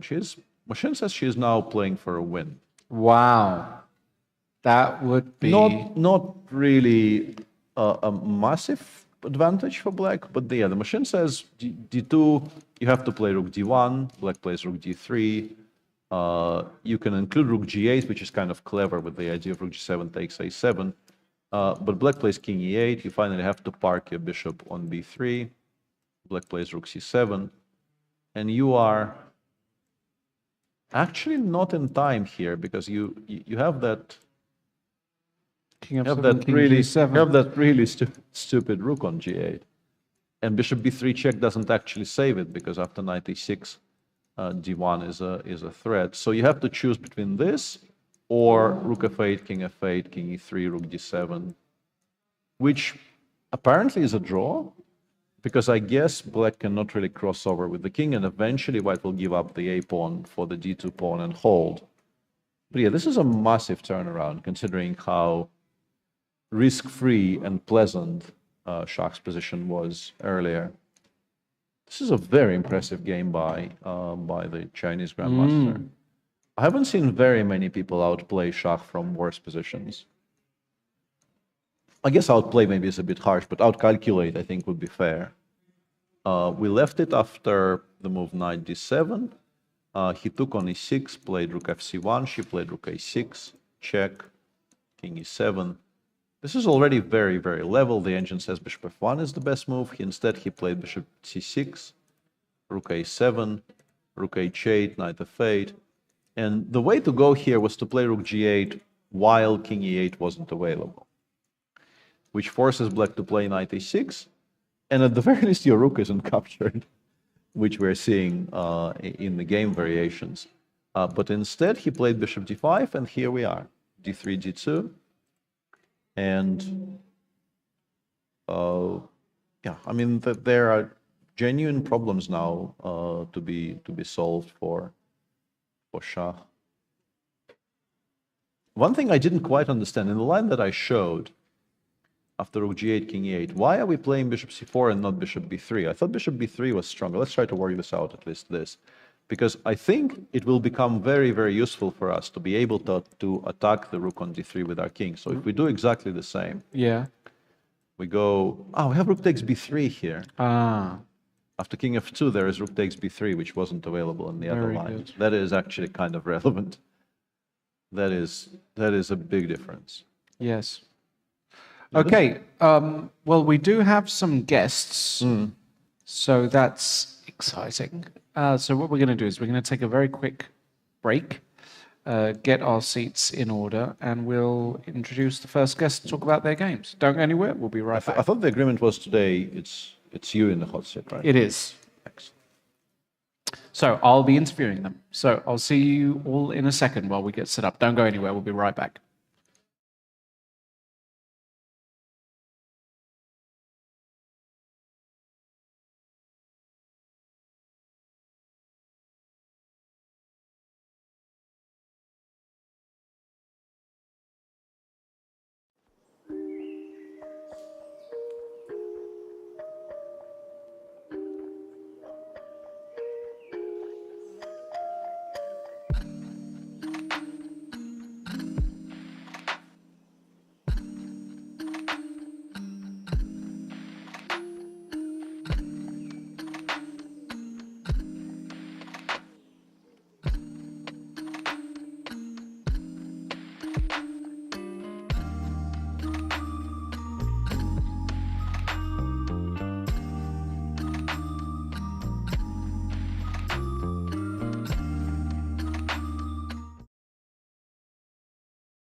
Hello, everybody. Welcome back. We're joined by Grandmasters Gawain Jones and Mr. Vidit Gujarati. Welcome, guys. Thank you. An interesting little battle. We were quite bullish about your position, actually, at some point. About mine? Yeah, we thought, maybe you could start working with stuff, but as it turned out, I think Gawain played accurately enough that I think the result is basically a fair result. Yeah, did you guys check with engine by any chance? No, we haven't checked with Okay. engine. There were certain moments, I think, so we'll go try and get to the key moments as we've had another finish and another game that might be finishing shortly. We'll whiz through the opening because we had a fairly topical... Yeah, do they I've call got it bad the... memories here with I lost to Laurent Fressinet in Did the you? Olympiad here as well. Okay. So that was Do they call like it a the psychological reverse? choice. Do they call it the reverse Benoni, or does it have another name? Yeah, I think reverse Benoni. Reverse Benoni. Okay. Quite fair. You were kind of, and this move H6, which is played so often nowadays. It's still relatively rare. Like I think Bishop D6 Bishop D6 is the main move, yeah. right? Yeah, but it's played enough for it to be kind of known. And Knight A3. Yeah, I should have known it, but I couldn't remember anything. I think I had some rapid game here. I played Bishop C5 in some online rapid game. That's why I knew that Bishop A3 is supposed to be the main move. Yes. Takes castle, and now it's all about E5. If Black Correct. can get E5, he'll be better. But he played correct. Bishop F4, Knight G4, Knight E5. Yeah, it's all very forcing around here, right? If I give you enough time to play E5, Five. Yeah, yeah. 97 to Yeah. C5, I'm just completely Even lost. H3, H3, E5, yeah. Yeah. So it was pretty much forced until Bishop E5. And now I had a big choice. Should I take on E5? Correct. Or play play F6? F6. And chess is hard. Like, I mean, you can't really know. F6 made a fun game. I think if you take on E5, that'd be Should we cheat now for the first more time? straightforward.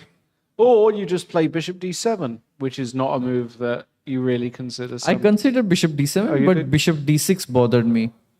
And C5, Yeah, this was my dream to keep this bishop on D6, but and maybe if- the engine left. And apparently black is okay, yeah.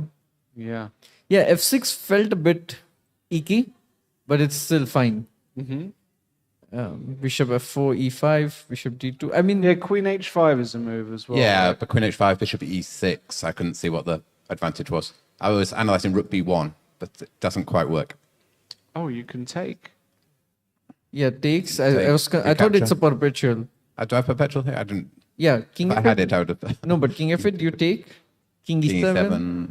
Queen G7, Bishop F7, Bishop D5. And now all my pieces are like, it's like London traffic, it's they're coming in each other's way. And you just play on. You just F4, yeah. You just say that. Yeah. No, I thought I'll just put my king on H8, G8 and... Okay. Made the draw with less suffering. Yeah. For both of us. But apparently there is some initiative here. It doesn't want to draw. It just wants you to play Rook a game. B1 and- Yeah. Typical, huh? But yeah, okay. Bishop D2. Bishop D2 was, of course, the other move. Bishop F5, totally reasonable. And Rook B1. But now it gets interesting as well. So it's... I'm a bit surprised by the evaluation. Like during the game, I did not feel so comfortable around Yeah. here. But it's saying minus 0.2, which is a bit I agree. surprising. Queen F3. And I thought black's moves are quite easy. Yeah, this move you here we bought were here. looking at I for a was- long time, yeah. Looking at it later, but here I didn't believe it so much. Yeah, I think I should play this. Yeah, Yeah, and because the- I was thinking this after exchange of queens, but here it's way better, of course. Yeah, I don't know why I didn't play it. I just didn't consider actually. Right. Yeah, because you don't really feel like you're in time for it because you've got to kind of give the whole tempo here. But actually, after Bishop E6, Yeah, now my moves are way easy. Like 95 is 95, coming. B6, Yeah, whatever. but Queen B3, why is Queen, this so... Queen B3, B6. This would have been really unpleasant actually. I'm not in time to create some counterplay. F4, It's kind F4, of D3. still very sharp, this position. Very sharp. Pawn up with bishop here on an open board. It's, okay, my queen side is up. It's a mess. But Yeah. Yeah, e4 would have been a classy move. Okay, but you played rook a b8, which is hardly bad, and after queen d5 So, check. yeah, I was hoping for other things. I think this queen f7 was really precise. Yes. Yeah. If you don't play rook b8, there were a couple ideas. I was threatening. I think I'm threatening rook takes b7. If you Instead go of back a move. Oops. Here, positionally, I want to give up the exchange. So, like, king h8, say, rook takes b7, and queen takes f5. That felt Oh, very wow. promising. There's always an e4, but e4 here. Wow. Okay. apparently you can just play e4 at any moment. But yeah, what you're trying to say is this kind of Yeah. That's... positional sacrifice would be very strong for white with this move and the pin. Bishop and e4, yeah. And the other fun line was if bishop e6 instead of what? instead of king g8. Here I was hoping bishop e6 Sorry. instead of king h8. Bishop e6 here, yeah. Can I play bishop takes h6? Yeah, this is what I wanted to do. Oops, apparently you can. So bishop h6, gh6. Queen f6. And this one I understood. That's, Yeah, this seemed very unpleasant to me Yeah. over the board. I have to probably get 4 pawns for the piece. But Yeah, and white's moves are much easier. Right. Well, you ended up playing queen d5 check. yeah, now I was worried about e4, so I Mhm. thought I should get these queens up. Yeah, queen f7, as you said, I think is very good. Takes, rook b3, and now you're move knight e8, which I also liked. Thought it was pretty well timed. f4 and b6. Again, I think this is all relatively... So if knight e6, I Logical. thought bishop d5, but Yeah, does the engine have something there? Bishop d5. King g6, I think. Yeah, king just- Uh, g6, this is what we looked No, at. I thought bishop b4 was the point. Bishop b4. That's why I didn't play it. Yes, this is what we were looking at. Like ef4, bishop d6. Yes. Yeah, sorry, I do it this way here. You have knight g5. So I have the check. Oh, knight g5 I didn't consider. I was only thinking rook d8, rook b d8. But then I thought white is better. Rook b7 and king g6, bishop c6. And I did not like that yeah. he has so much activity. Mhm. Apparently it's equal, yeah? It's all equal. So that's why I didn't play knight e6. I thought b6 was pretty solid. Yes. So b6, check, king g6. You have to take with the rook, right? Yeah. I mean, fe, I think c5 is the point. Yeah. Yeah, and suddenly It's hard to a defend. little bit of pressure, isn't there? Yeah, so rook takes e5 was excellent, Vidit. Takes. Bishop b4. Maybe Also, A4 there as well. one of a4 is also another move. Yeah, I was considering a4 as well, but a4, knight e6. Knight e6, bishop or- b4.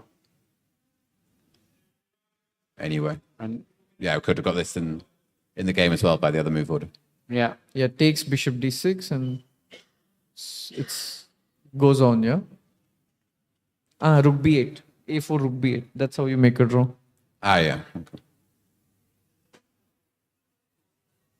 Yeah, so, okay, but you went bishop b4, rook c8, you came in. Yeah, you could have gone king f6 here. But I did not like rook b2. Yes, and then then rook some f2. Yeah, exactly. But then knight f7, of course. But Why can't I play rook b5? bishop f7, rook d8. no. Oh. No. I thought king f7, yeah? Look at this move, guys. Bishop takes f7. Your hand is ready to take back, and the machine Rook says, no. I'm just going to attack the other piece first because it discombobulates that piece. You can't stand. No, I think this is insane. hard to see. But I think Yeah. even king f7 keeps them advantage, right? But I thought I could play... Rook b2 is my initial idea, but can I not play rook b5 as well? Threaten stuff that way. No. No, you- it just doesn't work. Yeah. I thought I had bishop takes e5 here, but rook c5 at the end. There's yeah. rook c5. Yeah, that would be a Okay, yeah. a tasty Hope they would have seen blunder. it back. Yeah, so rook b2. Yeah. That's a kind of weird move, rook b2, but... yeah, of course, Yeah. I missed rook d8. This would have been really smart way to keep the game going, yeah? I just stopped after rook b2. I mean, it's strange, yeah. Because I thought some g4, rook f2, and I was like, okay, I don't want to allow any of this. Yeah, so if you you've take got- on d3, is the game over immediately? Bishop, if instead of knight f7, so king f6, rook b2, bishop d3, But rook f2 check, no? king g6. Why would I do this to myself? I couldn't say knockout blow, but maybe I can play Rook f8. f8, yeah. No, Bishop but e5, why? bishop c4, bishop e4. Yeah, no, you're no, bishop- we no, bishop thought e5, knight c6. Bishop we did have a Rook line. f8 is the... We did have a line. Was it in your game? There was another game. Oh no, sorry, it was another game with somebody's king on h5, or was it your game? I think there was one line which could have been. Was it like, this game where we had the king on it? Yeah, so it was. I think it was. It must be this knight Yeah, I e6. had a fun line somewhere. I was thinking rook b2. Of course, here rook e8, g4. I thought. I missed bishop d3 earlier, but I mean, I assume the line which you're looking at is something like this. Yeah. Wasn't quite this, but yeah, we Earlier in the game, there was definitely some lines. That's cute. With possibility where I start sacking the pawns and force your king to h5. I can't remember That's how we cute. got them. But what actually ended up happening was, yeah, this was a very clever way to just force the draw, right? Basically. Clever. I mean, Well, I mean, that's high praise. it's very it's straightforward very- way, yeah, right? yeah. Yeah, my extra pawn on the queen side isn't worth very No. much here. So it's, Yeah, I think it was a decent little battle. But I'm curious what's happening in Shark's game. Okay, Can well, we just have a quickly, look? of course we can. And Oh, it looks like Shark is back in the game. Yeah, Back- he's better back- now. Rook has I mean, survived. it Yeah. looked really good. he was potentially in a little bit of trouble, but Oh, time pressure. She has only 1 minute. What happened? it was here, d2, rook d1, rook d3, rook g8, okay. Knight e6 She is a didn't go mistake. king e8. yeah, this is- She has to go king e8, knight e6 is a mistake, bishop c4, good. And rook c8, now the rook gets out. G5 is nice. G5 is nice. But Tough, but nice. knight c7, she's kind of losing the thread a little bit. Yeah, she's... And h5 loses immediately. Okay, yeah, this is easy for Shark. Yeah. What, e6? The rooks are on the wrong squares, right? Yeah, just e6. and- King e6, king e7, check. And that's the guy is running. Wow, what a turnaround, yeah. Or actually, it's mate on f7, isn't it? Actually, so then that's it, actually. e6 is really it.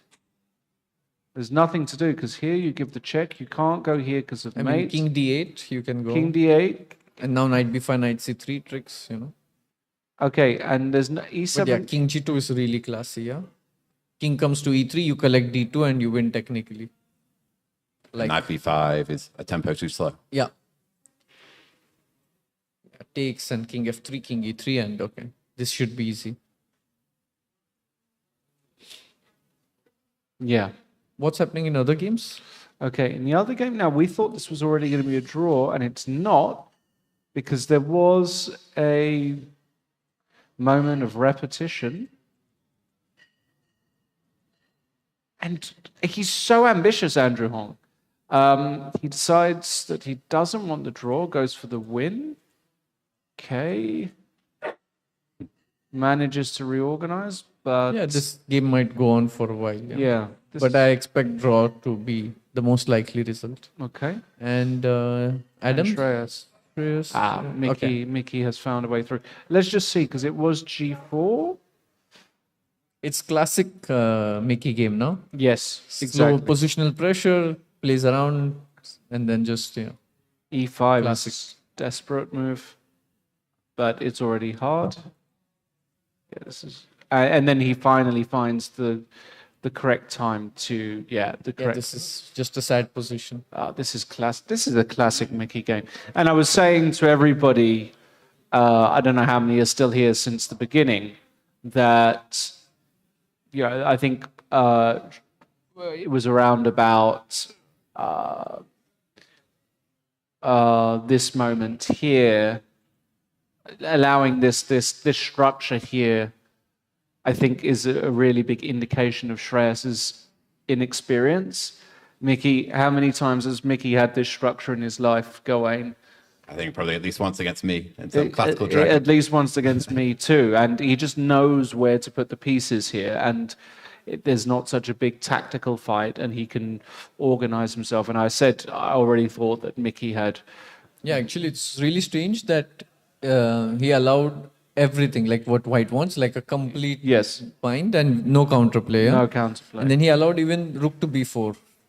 Yeah, you Like, might not just be able to stop it, but yes. kills all the counterplay, and then you attack on the kings. Correct, yeah. No, it's... worst nightmare against Mickey. Yeah, this is a nightmare against Mickey.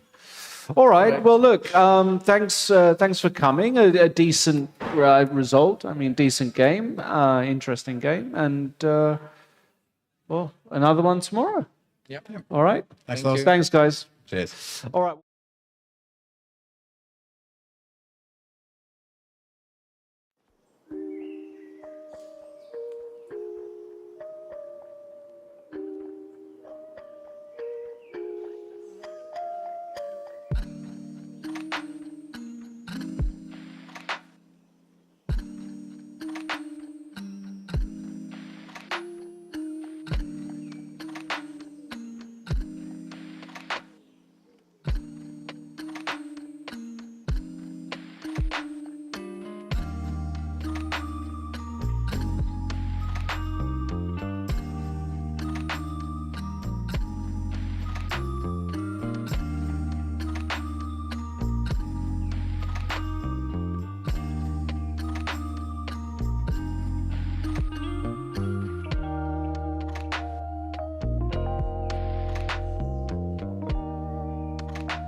Welcome back to round 3 of the London Chess Classic, sponsored by XTX Markets.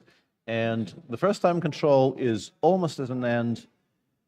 And the game that we thought will end maybe the first of the round is likely to actually be the only one running in a few moments, because Michael Adams is now completely winning against Shreyas, and Shahriar Mamedov, in a massive turnaround in his game, is now in full control against Juven Jun. This is the game Adams Shreyas, where Michael Adams, once again confirming what we've been saying for the entire day, in this position, preferring a very technical decision to a decision which would have maybe ended the game slightly faster, but would have kept the queens on the board. C3, C4 here, let's say Queen A4, Rook takes G6. If you click through for at least a little bit here, you realize that Black will actually get mated pretty soon after Rook CH7. You do have to allow Black to give some checks, let's say, sorry, not Queen A2, of course. Queen A1 checking, G2, Rook H2 checking, F3. But then the checks run out. Very importantly, the bishop on E6, apart from succeeding in giving mate eventually, it also controls the square on H3, meaning that Black really runs out of useful checks very soon. But Michael instead played Queen takes B5, A takes B5, Rook takes G6.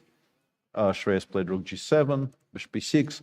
And the move the young man played here is not great, but honestly, even if you take on G6 and play B5 before, which appears to be the suggestion of the engine here, you are not going to save this position all too often. It's kind of bad.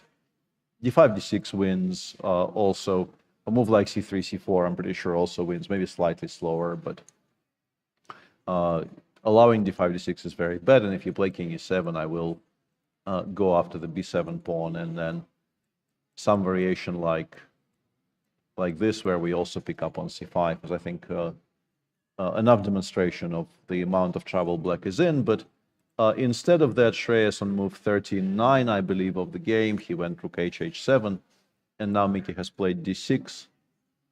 And the problem for Black is you cannot touch anything. Black played C4, and now let's say we play King E2.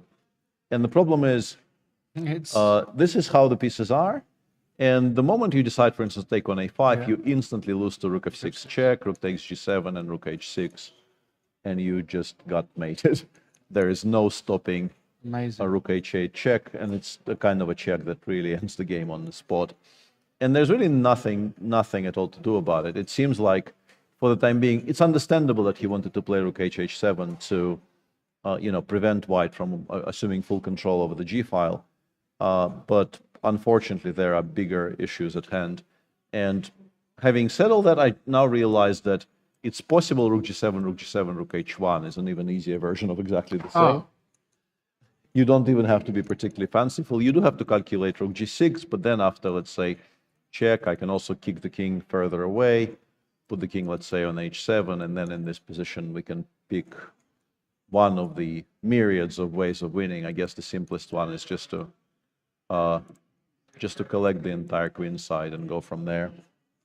So yeah, Mickey will choose one of the ways of winning this position, and it will be a victory for White. And in the game between Mamedov and Juven Jun, the game proceeded along the lines that we described: Rook G8 after Rook D3, and here my screen share says she had about 2 minutes in this position. And that makes the decision to play Knight A6 harder to justify. I think you are very interested in keeping the Rook on G8 locked out. But the decisive mistake, I think, came a move later, when after Knight A6, Bishop C4, Rook D4, Rook C8, 2 moves later. In this position, the move Knight C7 just doesn't look right. And in fact, if Black immediately starts blowing up the White structure on the king side, there isn't even any particular problem for Black here. The counterplay is so strong, and the pawn on D2 is such a massive problem for White that Black should, I think, hold this pretty comfortably, honestly.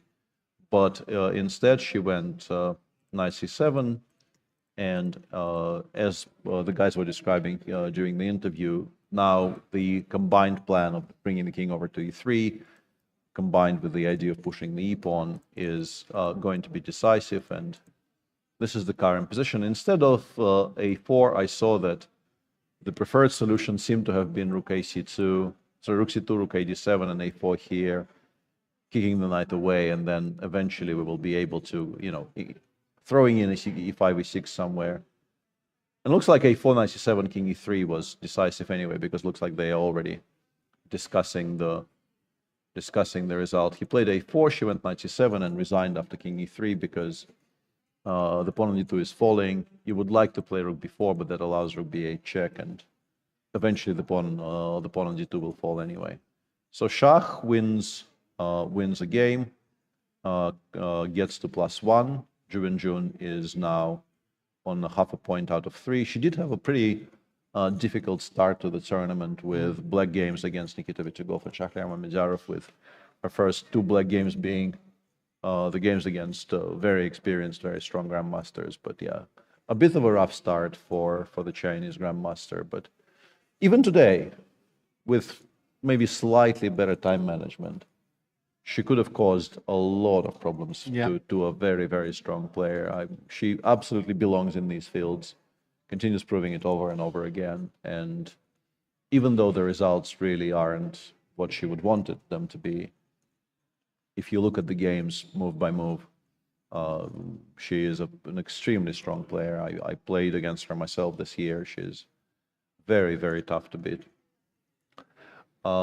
And that leaves us with Mamedjarov winning and Miki winning soon, and he did go for this entire line, I'm pretty sure. Actually, rook j8, king f6 exists.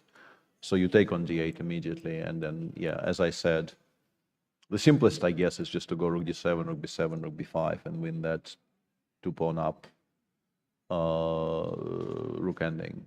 I'm sure there are other solutions available, but that seems to be the most practical one. And yeah, Miki is not known for not winning positions like this, which leaves us really only with the game between Andrew Hong and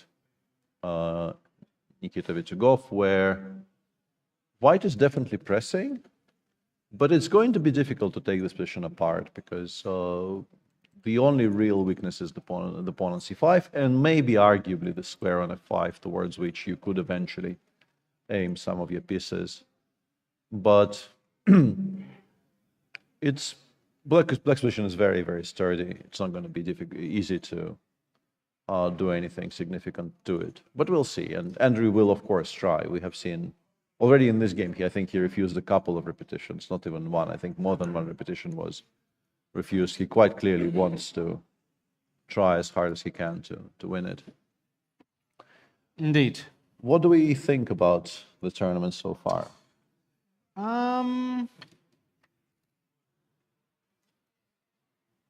What impresses you the most? Who impresses you the most? What do you think is the outcome going to be? Yeah, it's a good question. I would say that I think the cream will rise to the top somehow. I've got a feeling we're not going to get a massive upset this tournament. So one of the experienced heads, I do believe, will win. I think. Are you including Gawain in the list? Yeah, I'm including him in the above 35 age range. You know, I think the young guys are gonna realize how playing a tough tournament like this is no walk in the park. But I haven't been I haven't been blown away yet, let's say, by anybody or anything. It's been rather steady paced. I'm not surprised at all at the way the standings are. So we'll see. I think we're still, what is it, round 3? At round 3, it's likely to actually once again be a 2 decisive game round. Yes. We've had a steady diet of 2 per day. Yes. Unless, of course, Sandri actually converts it into a full point, which is not impossible, but I would argue is less likely. But we'll come back to this because we do have a guest. We'll take a brief moment to reset ourselves, and we'll talk to, I assume, Shahryar Mamedov, who won a very nice game with the white pieces. So very exciting game, and it'll be good to find out what he thinks. All right, we'll be right back.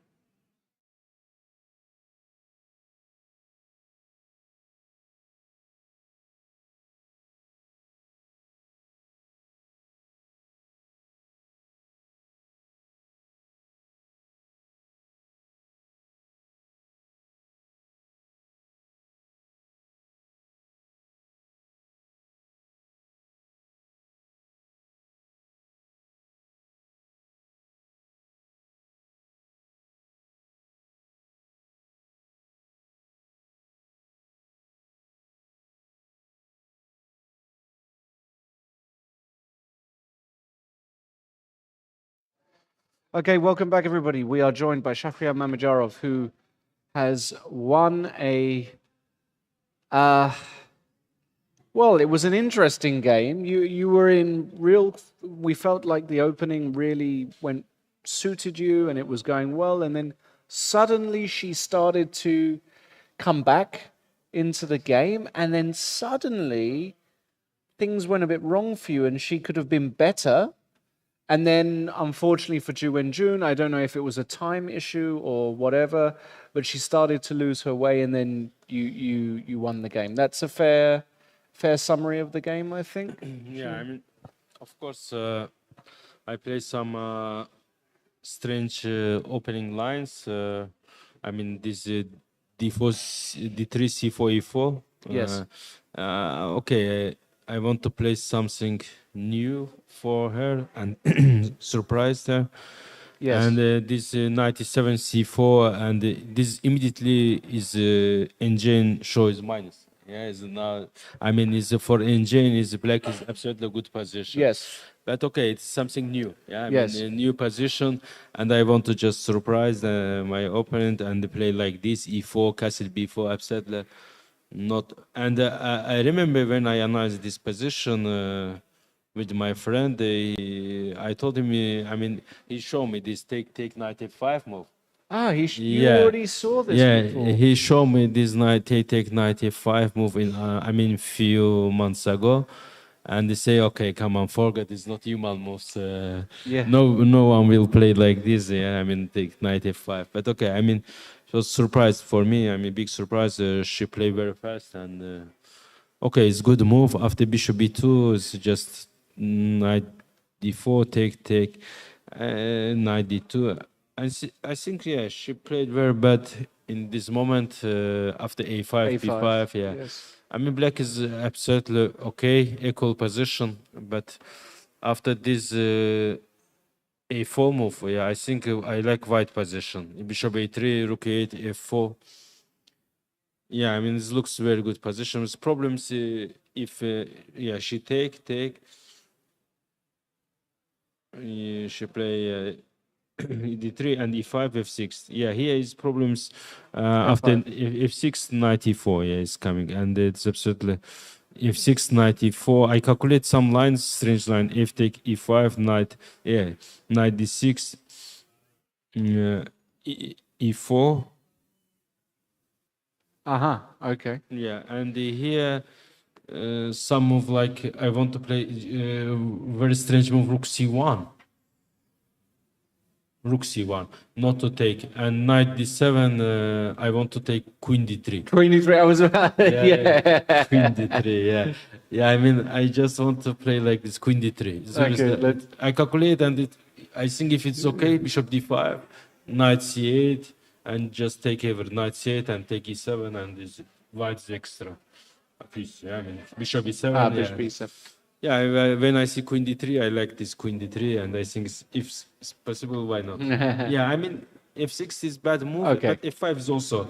I mean, we were very shocked to see this move, but I don't know. It looks very bad position anyway for black. No, Yeah. I mean, it's no f6 move, but it's a big surprise for me how I cannot play. I mean, king h1, bishop e6. Of course, I need to play rook c1. Yeah, I mean, of course. Rook c1, just play rook c1, and for knight c4, bishop a2, knight c4. Yeah, knight c4, bishop b3, queen d2. I think it's an absolutely easy winning position for white. But I calculate, okay, why not take b7 because it's extra pawn? Yes. But I absolutely miss rook a5. You missed rook a5, yeah? Yeah, if not rook, of course, no rook c1, knight c4 is absolutely winning position. But after rook a5, okay, white's still advantage, but I mean, I lose all my mood, and I think I need to start again to calculate everything. Okay, I back bishop g2, and I think rook c1, knight c4 was very good. Yeah, bishop e4, queen a4, and here is queen a5 is good move again, I think. Yeah, queen a5, but okay, now okay, I feel was not very good because after this f5 move, I think is after 5-6 moves, the game will finish because it looks very bad. But here we start again, rook a5, okay, take, knight b3. I mean, somewhere is, of course, very good chance for drawing. I mean, rook, knight d7, take. Yeah, take, and just play rook c1. I don't know. I don't like my. I mean, I want to save this bishop, and I don't know. I played very strange moves. This take bishop b7 was very bad move.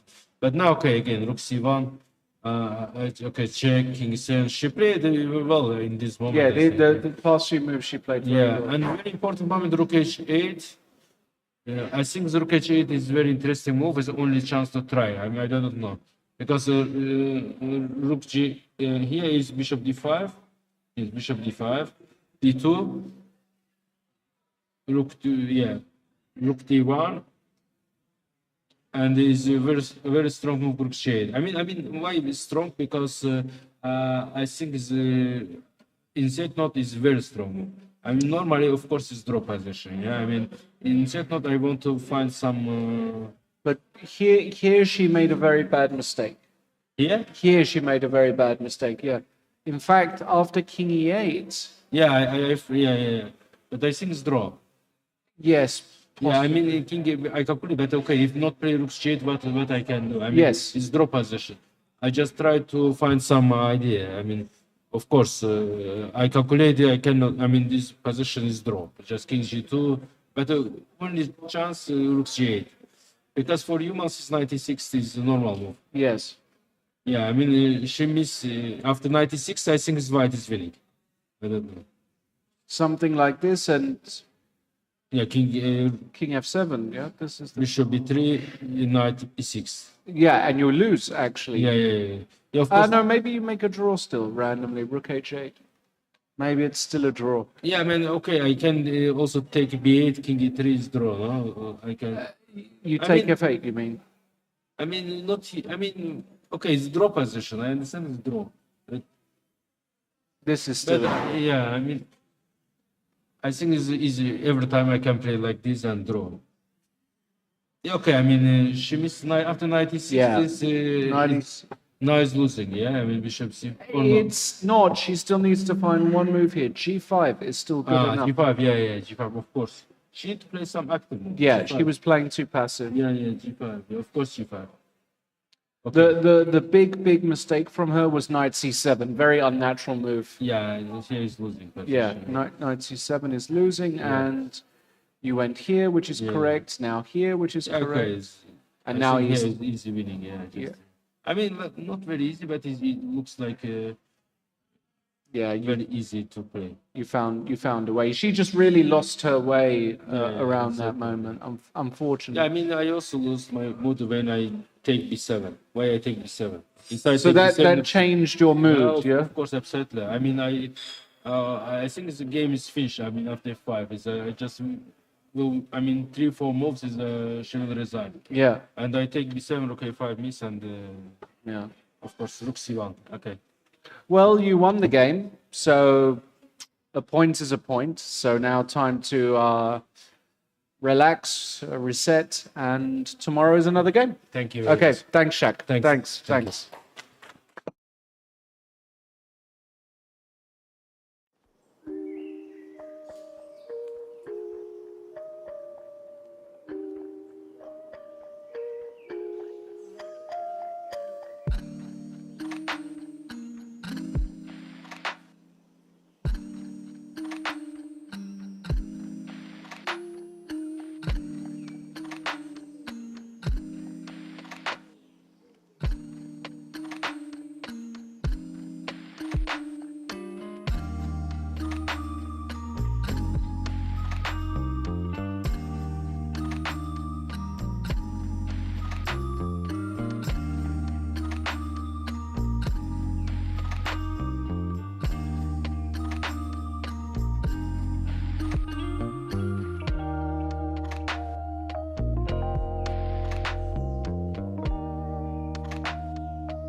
Okay, welcome back, everybody. We are joined now by the greatest the UK has ever produced. That's chess player, not footballer or tennis player, but you don't know them. That's true. Mickey Adams is with us, and perhaps even more excitingly, we've got a win today, Mickey. So congratulations, first of all. I called it, if you're interested. I called it. After he takes d5, I called it. I just said, this is Mickey Adams' bread and butter structure, position against an inexperienced young grandmaster, and you proved me right. So I'm happy about that. You must have felt quite good today. I mean, the whole game, it felt like kind of everything went your way. Yeah, well, there was sort of this moment where I thought maybe I could sacrifice on h5. Yes. And I spent a very long time on that. And I don't know, I thought maybe then I could have... Sometimes you spend a lot of time on it and then you don't do it. I thought maybe... Because he's a very resilient defender often, and today maybe he didn't quite manage, but I know it's very hard to actually win against Shreyas sometimes. He can be quite tricky. And I think I gave him maybe some chances, but okay, it was obviously a very tough position for Black the whole time. We actually had this discussion on air, so I want to see if we got what you will say verbatim or not. Yeah. We were actually ran a bit of a poll on whether you will take on h5 or not. And then Lawrence put me on the spot and told me to actually pick one. And I hemmed and hawed and eventually said, nah, Mickey will win anyway, but he will not play bishop takes h5. And I want to ask you, why didn't you? I was sure it should be with e5 was my problem. Yeah, it's pretty much exactly what I said. Mickey will come here and he will say, it looks winning, but then I saw e5 and I couldn't see how this converts, and I decided I don't need to, kind of thing. Does that sound plausible? Yeah, but also then I didn't really know what to play after e5 either. So yeah, the win apparently is rook g4 check, king f8 f4, which I think can be it's very excusable not to realize this is very strong. Okay, that wasn't the idea. I mean, I was thinking a bit about moves like b4, knight b3, but this is not the right direction anyway. You just apparently you have enough time just to open some more files and then things start collapsing. Yeah, I had the feeling it was a quiet move, but that was as close as I got. So no, I didn't think of Of course, that makes a lot of sense. Just to the idea to bring the rook to f1, because I was trying to bring the rook, but didn't see how. Of course, And from a structural sense, I was interested because I thought even the immediate g4 I thought was quite interesting here, and maybe I should just have done that, but then actually what you did maybe makes more sense, leaving yourself an h pawn to use as a battering ram further down the road. To be honest, I just spent the whole time thinking about bishop h5, and then I just got fed up and played h4. So it was just, I thought, okay, I'll just play h4, g3, king g2, and just make some moves and see what to do a bit. I somehow wanted to get my rook to the king side before I played g4, but that was probably asking a bit too much. So probably what I did was okay in the end. Yeah, it seemed very clean actually what you did, and as usual, the engine defends this kind of tenaciously and makes some really strange-looking moves which keep it sort of afloat. Yeah, But I mean, I thought he might play queen g8. Where? After rook h8, I think I went queen e2. I thought maybe he might go queen g8.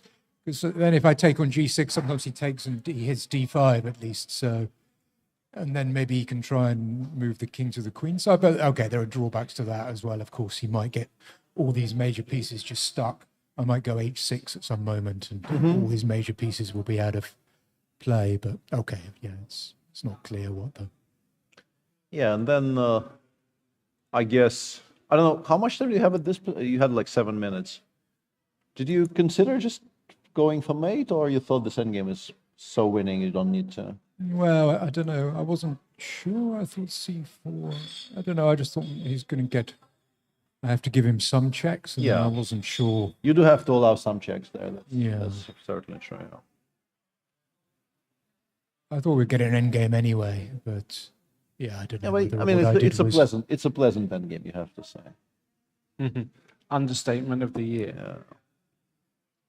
Yeah, I mean, I don't think you did much wrong today, Mickey. To be honest, I think your timing was pretty good. You didn't go for the sacrifice, which is totally understandable. And as I say, I'm not really sure where Shreyas could have really made a stand. Well, I mean, I think he should play b5, no? I mean, if he takes on d5, which of course right, he sorry. doesn't have to do, I mean, b5 Yes, looks of like... course, yes. Because it was only when I got a4, then... Yeah, I was very much Then it advocating for starts that to be a on big there, problem. I think just because the knight, he can't consolidate the knight on c4 because of rook e4, and then it's... well, then it's a very different situation for black. Yeah. It's How would very you passive. actually objectively assess this position? Then, if let's say that he doesn't play b5, right? So let's say he played. What did he play in the game? He played queen c7. With the setup you got, even let's say 2 or 3 moves later, would you say that it's strategically close to losing for black? Well, it's quite difficult because the problem is I can play on either side. I can also, at some moment, maybe go h4, h5, and then bishop c2, f4, f5. Right, yeah. He can have problems on both sides. So, I mean, I'm sure the computer, defends it, but for a human, it's quite unpleasant and very passive. And he kept on doing things that just sort of made it worse, really, when he let me put the rook to b4. That was even But I don't more think, unpleasant. Yeah. How did you come up with this? Yeah, what is this all about? Okay, I've got an answer. But this is like probably one of your top systems, Lawrence, right? You No, you must have played. well, this is a bit too sane for me. No, it's a bit too boring. it's a bit too. Yeah, I was going to say actually, it wasn't Mickey that played the first 6 moves. He just used one of the juniors from the under-14s to come over and said, "Yeah, you play the opening, and I'll play after move 7." No, I mean, I know loads of people are playing bishop c4 against the Sicilians and stuff. It can't be too bad, I guess. Although I don't believe it, and certainly Peter doesn't believe it. That's for sure. I'm coming around. Are actually. Yeah, I mean, the longer in the tooth you get, the less appetite you have for learning everything about 6 bishop b3 against the knight. Or Is that a famous Chinese proverb? Is it longer in the tooth, less happy you get? I don't know. Yeah. I mean, something along those lines. Yeah. It's all right. Have you actually played this position before? No, it was a new. Is it a prepared idea, or did you just? Yeah, no, wing it? I prepared it a bit. Yeah. Okay. Oh, you it wasn't did. Okay. completely. Yeah, I mean, I didn't really look at it this morning, but I have looked at it before. I mean, knight f6, d4 is not so bad. I mean, black has some other options. But Yeah, there's plenty of other moves you can choose from here. I think Magnus played it a few times. It's not. Yeah, I had a feeling that this has the smell of something Magnus has played at least once. Yeah. White's not worse. I mean, Okay. Of course not. No, yeah. Sicilian is, decent opening. It's not not a forced win for White. Just because you. That is very true. Start off more aggressively. Okay. Yeah, very nicely played. Very nicely played game, and Lawrence isn't lying about this. Somewhere around this part, we started saying, in particular, if Shreyas doesn't get something on the queen side going immediately, he is just going to get ground down in exemplary fashion, and this is what we observed. So, congratulations, and. Well, you were much more optimistic than I was. No, we're always optimistic. So where does that put you in the tournament, Mickey? Then you are on +1, are you? 50%. I think. Or are you on 50%? 50%. Okay. Well, it's a relatively tight tournament, so you've actually still. Yeah, you got might be the chances. only one on 50%. You're usurping that place from Shah, because Shah kind of went up, and I don't know if anybody else is going to be on 50%. If Nikita holds, I think you will be the only one on an equal score after 3 rounds, which is a bit quirky, but there you go. Yeah, plenty of chess to go. Well, at least I won a game, so that's You won a game. That's something at least. That's a start. Yes. And yeah, good luck with tomorrow, and hopefully we'll see you back here again in the winner's enclosure, as the horse racing guys would say. Yes. Thanks, Mickey. Get a bag of oats. Yeah, you can get. Yeah, I'll give you a little bag of oats and a little Yeah. Was it grass or Rolos No, apparently. yeah. Rolos apparently are very popular. Oh, Rolos. Yeah, I've been reading up on the world of show jumping. Oh, really? Rolos. Okay. Yeah. Wow. There you go. All right. Okay. All right. Thanks very much, Cheers. Mickey. Cheers.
And we're back with what will be the final segment of round 3 of the London Chess Classic, with only one game running. And that game, while it's been kind of slowly, positionally developing over the last 3.5 hours, it's nicely coming to a boil right now with some massive changes happening, actually. We left it somewhere on these parts with the position quite close, but the structure on the king side not yet settled. And it got settled pretty damn quick after king g6, Andrew Hong deciding to play g2, g4, which is understandable, fixing the black structure on the dark squares, but also it becomes a lot more rigid. And I think maybe he could have tried being a little bit more flexible. But he had this idea of pushing on the king side and then perhaps getting the knight over to f5. But it allowed Nikita this very important option of getting the bishop away from e6. It looks like we are now allowing knight b3 because we've really relinquished control over the c4 pawn. But queen a4 is still perfectly fine in terms of finding counterplay for the attack on the pawn on c5. And that means that black, very importantly, gets to develop the knight to e6 and then to either f4 or d4, which is what happened in the game.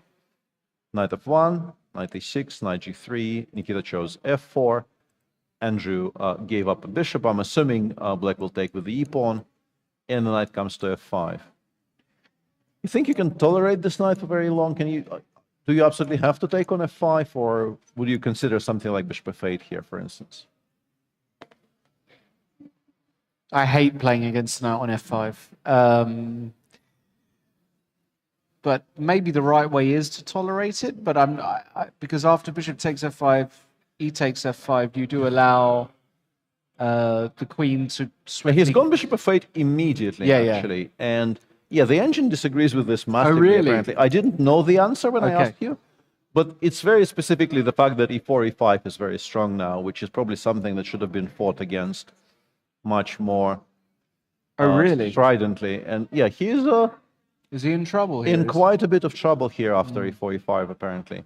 And the engine was saying bishop takes f5, ef5, and just queen d8, and park it on either d6 or d4 and hold like that. And it wasn't really even all that worried. It was saying that, yes, of course, our bishop is a glorified pawn, honestly, and we are going to have to defend a pretty cheerless position for the rest of the game. But at least we're not getting pushed in the center. And now after e4, e5, yeah, it's risky because white might actually start generating threats against our king, and that would be quite unpleasant if that actually came to pass. For instance, if you play bishop e6, I'm assuming the idea is to go ef6, king takes f6, queen e2, or something along these lines, and start actually, hinting at very unpleasant checks somewhere in the center. I guess you play queen c7, but after queen e4, you're much less in control compared, I think, to some of the previous positions we've had in this game. Knight takes h6 with the idea of queen g6 is now a threat. It's just very difficult to make moves. Yeah, Nikita might rue the day he decided to leave with the knight on f5 for a bit longer than necessary. So do you think Andrew will find e5 with 5 minutes left? Well, I think it's very natural. I think it's very natural to push, because you do realize with white that if black manages to get the queen back to d8, play bishop e6, even honestly kind of take his mistake back and snap on f5 next move, you kind of need to be faster. It doesn't feel unreasonable to just go for it, but he hasn't. Yeah, he's gone king g2. Yeah, keeping things under wraps. Yeah, and now after bishop e6, it's going to be harder to organize the same kind of a setup, because bishop e6, we are threatening the pawn on c4. If white goes b3, it gives black a decent square for the queen, from which it does a good job both defending and also reminding white that there are some things you can maybe, legitimately describe as counterplay if white isn't careful. Yeah, 5 against how many? 5 against 13 on the clock, and this is obviously not even 5. It's 4 now for Andrew Hong, and this is the final time control, so they're not going to get any more time. They do get half a minute per move in increment, but This is not a lot for a position like this, because you do have to pay attention to all of these small, intricate moments. Importantly, I mentioned queen d8. Queen d8 is completely unplayable, of course, The 95 because check, it yeah. allows 95 check. Yeah, you don't want to do that. No. You don't want to do that. Even though I don't see the ending, but there you go. Yeah, After king e8. I'm guessing. You know, I assumed it was this, but then Yeah. but then they get completely stuck. Correct. Maybe it's just a draw, because black can also never attack the knight on Right. h6, but it probably never comes out. So it's kind of a really weird positional draw with all of these pieces on the board. Unless you can maybe, if black has to shuffle like this, maybe I can actually play e5, f5, king e4, and play for a win this way. Not unreasonable, actually, to expect this maybe works. Because black really still has absolutely no way to break out of the That's cage. true. The cage very much holds. So yeah, bishop e6, of course, chosen. I'm assuming b3 will be the move here, because I guess if you play e5 now, I will be able to take on c4, e takes f6. I guess I park this bishop on d5. And with this bishop on d5 very much in the way, the types of attacks we were describing earlier are going to work much less.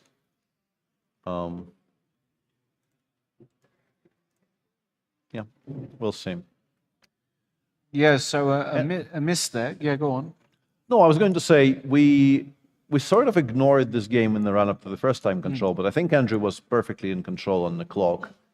But he is finally back in his home element, so to speak, with very little time on the clock in a complicated position. So exactly like he was in the first couple of rounds. Seems to be, although, you know, considering that he told us during, I think, the press conference yesterday that he still feels badly jet-lagged, and today he feels kind of more rested and more in control of his craft. I mean, he still can win this game. Absolutely, of course. yeah, absolutely. And really, only he can win this game, Right. because black, you know, neither of black bishops has any future whatsoever. If you play b3, none of your pieces will ever be attacked, really, if you do nothing. But Andrew doesn't strike me as a young man who will kind of do nothing here. I'm sure he will. And this is why I'm surprised he didn't play e5, because he must have known it, you know, it might not come And again. does the move Queen C2 ever make any sense? Yeah, Just to yeah, sure. potential, well, not necessarily threaten B3 and prevent Queen C3, because now there might even be Queen A1 suddenly, or in some position. Yeah, he's gone Queen. Yeah, Well, yeah, he's gone nice Queen. call. He's gone Queen C2. No, but the real idea of this, I thought, is now when you go E5 in certain positions, you might have some knight clearance and then Queen H7 Yes, check, and yes. who knows? Yeah, right? Queen C7 comes to mind specifically to take some sting out Yes. of that. But on the other hand, maybe we don't particularly want with black to cede control. Like white might try to, you know, use the left flank to get to good squares. Although after Queen D7, I'm not sure if we are honestly all that scared of any of that. Yeah. Feels like the queen is slightly offside. Queen Because- A6. Yeah, he really does want to provoke B3. He really does. Yeah. And I guess B3 he will go Queen A1. That would be the explanation, right? The queen Yes, is yes. well positioned on the long diagonal, kind of stopping, well, disincentivizing E5. I don't know if it physically stops it. You can still try to play it in some positions, but yeah, I'm expecting Queen A1 Yeah. here at tempo. Otherwise, I don't really see why we needed to provoke B3 so much. Unless there is some tactical drawback to it, but I don't see it. No, there's no way he's not going Queen A1. There's just no way that move is not being played. Yep. There we go. There we go. And I wondered briefly if we've actually generated a threat of a 4f3 check. I don't think we have, but it's something to pay attention to. Because maybe in some positions it will work. It's obviously not a mating attack, but maybe we get to trade the pawn on f3 for the pawn on g4, and that would be obviously a massive achievement for black, because the white structure would start creaking a little bit. But probably not a major concern. Queen e2 brings us back to that position with the queen on c3, which we didn't want earlier, so Yeah, he's reaching 2 minutes for Andrew and knight where? Knight b2, knight c1. Yeah, trying to cut that queen off. Makes sense, I guess, but it also very much takes all the sting out of your potential pushes in the center. Could get a repetition here. Queen Queen e5, e5. knight d3, Knight right? queen takes e4. It's not really. Queen e5 is not a draw for because you cannot actually. Oh, sorry, you can't go knight d3. You can't go knight d3, yeah. But for Nikita, yeah, I mean, queen e5 is a bit of a. Although queen e5 does generate a threat of f3 check. I mean, maybe not a threat, but an idea. I like queen e5 actually. Play queen e5. If white does nothing, we play f3, king f3, queen f4 check, and we actually do make a decent amount of progress. Obviously, this will not be blundered, but if white wants to put the pawn on f3, our future counter, we put the park the queen back on a1, and now with the second rank also open, we will have a lot more kind of backup counterplay if white ever pushes and leaves the back ranks open. Let's see what Nikita thinks about this. He's still kind of firmly in control on the clock, 11 against 2. Yes. Did you get a chance to look at games 5 and 6 while we watched this? Because yesterday we did not talk about the World Championship at all, and maybe our viewers are mildly interested in our opinions. Yeah, I did. So today was a good game. Today was. It kind of fizzled, but today was a Really good did. game. Yesterday wasn't. No, yesterday was a poor. Yesterday, it wasn't even boring. It was just honestly bad. It was bad. It was bad. It was maybe the first properly bad game of the Yeah. match where Gukesh played the exchange French. Yeah. Didn't get anything, which is fine. You don't really get anything in the Yeah. exchange French. This is not really a problem. And then I wouldn't even say pushing. I think it's not unfair to describe what he was doing as pretending to push. Exactly. He refused some very equal positions and then refused a rook trade, which would have made the position entirely risk-free, and actually stood worse Yeah. for no reason whatsoever. There's no way white should ever be worse in that No. position. And he was running significant risks in game 5 at some point. And then Ding just, with an iron hand, steered a risk-free better position to a draw. Correct. Which I thought was honestly kind of unedifying, is Yeah. maybe a word I would use.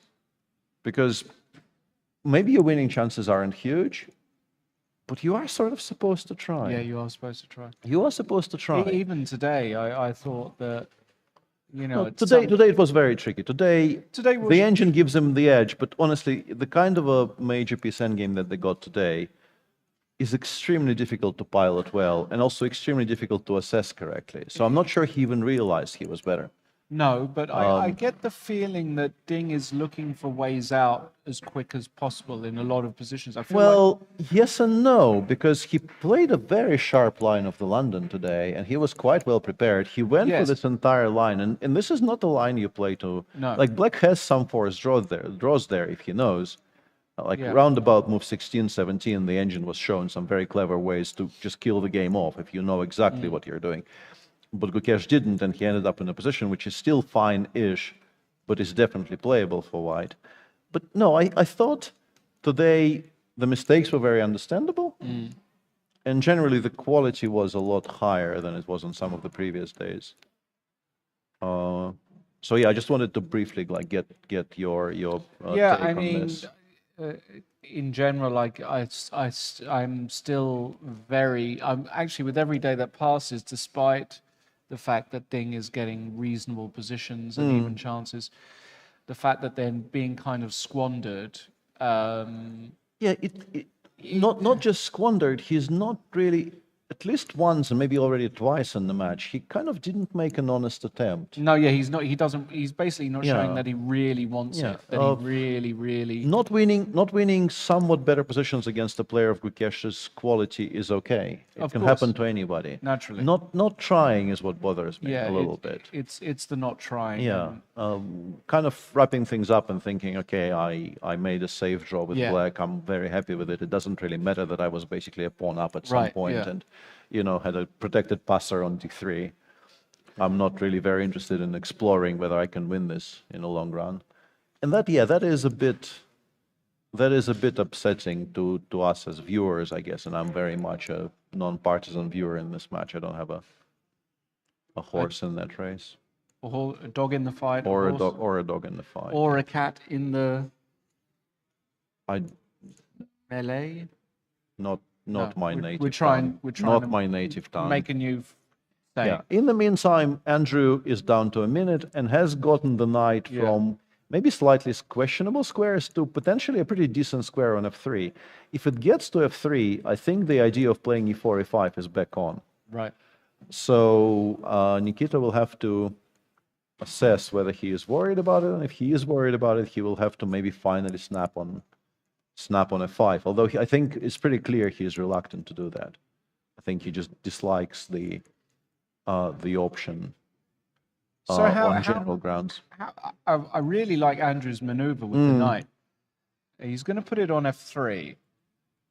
And the question then is, let's say black passes, just for argument's sake. So let's say he goes queen e5, knight f3, queen back to a1. What is, e5, right? And after fe, where is the this has to be calculated because it becomes very concrete because you probably play something like e5, e4 here. Yeah. I mean, I take some of them with checks, and honestly, let's say you play king d7. Even this, I suspect, is quite dangerous for black. Really? Even this might not be that much fun because the bishop is so restricted by everything. But this is not what you're aiming for. And also, specifically against king d7, I suspect knight e5 check just wins on the spot. So it has to be the other square. Right. And honestly, this might just be winning because you don't have bishop takes g4 because of queen takes g5 check. Right. And this looks lost because I think it has to be e8. And my feeling is I might be able to even play something like, I don't know, knight e5, f3, king h2, and then stabilize. Although I currently don't see how I stabilize after queen f1. It might just be a perpetual of some sort. But yeah, no, you're running, king 8 just loses to queen g6 check, of course. Yeah, and we just take on e4 and everything collapses. It's much simpler than that. So no, I don't think you can just allow it to light the pipe and allow it to happen. I think it's way too dangerous. But how do you stop it then? Well, I mean, we've established that bishop takes f5 exists as a legal move, which you just have to take. Which Nikita seems extremely reluctant to do, understandably, because I mean, this is a very rigid position in which you will still have to suffer for quite a bit with zero counterplay and zero hopes for anything. He's gone king e8. Which maybe makes the ideas of e5, knight h6 a bit softer because it's no longer a check. But I mean, knight f3 should be blitzed out. I don't know if it will, but Andrew.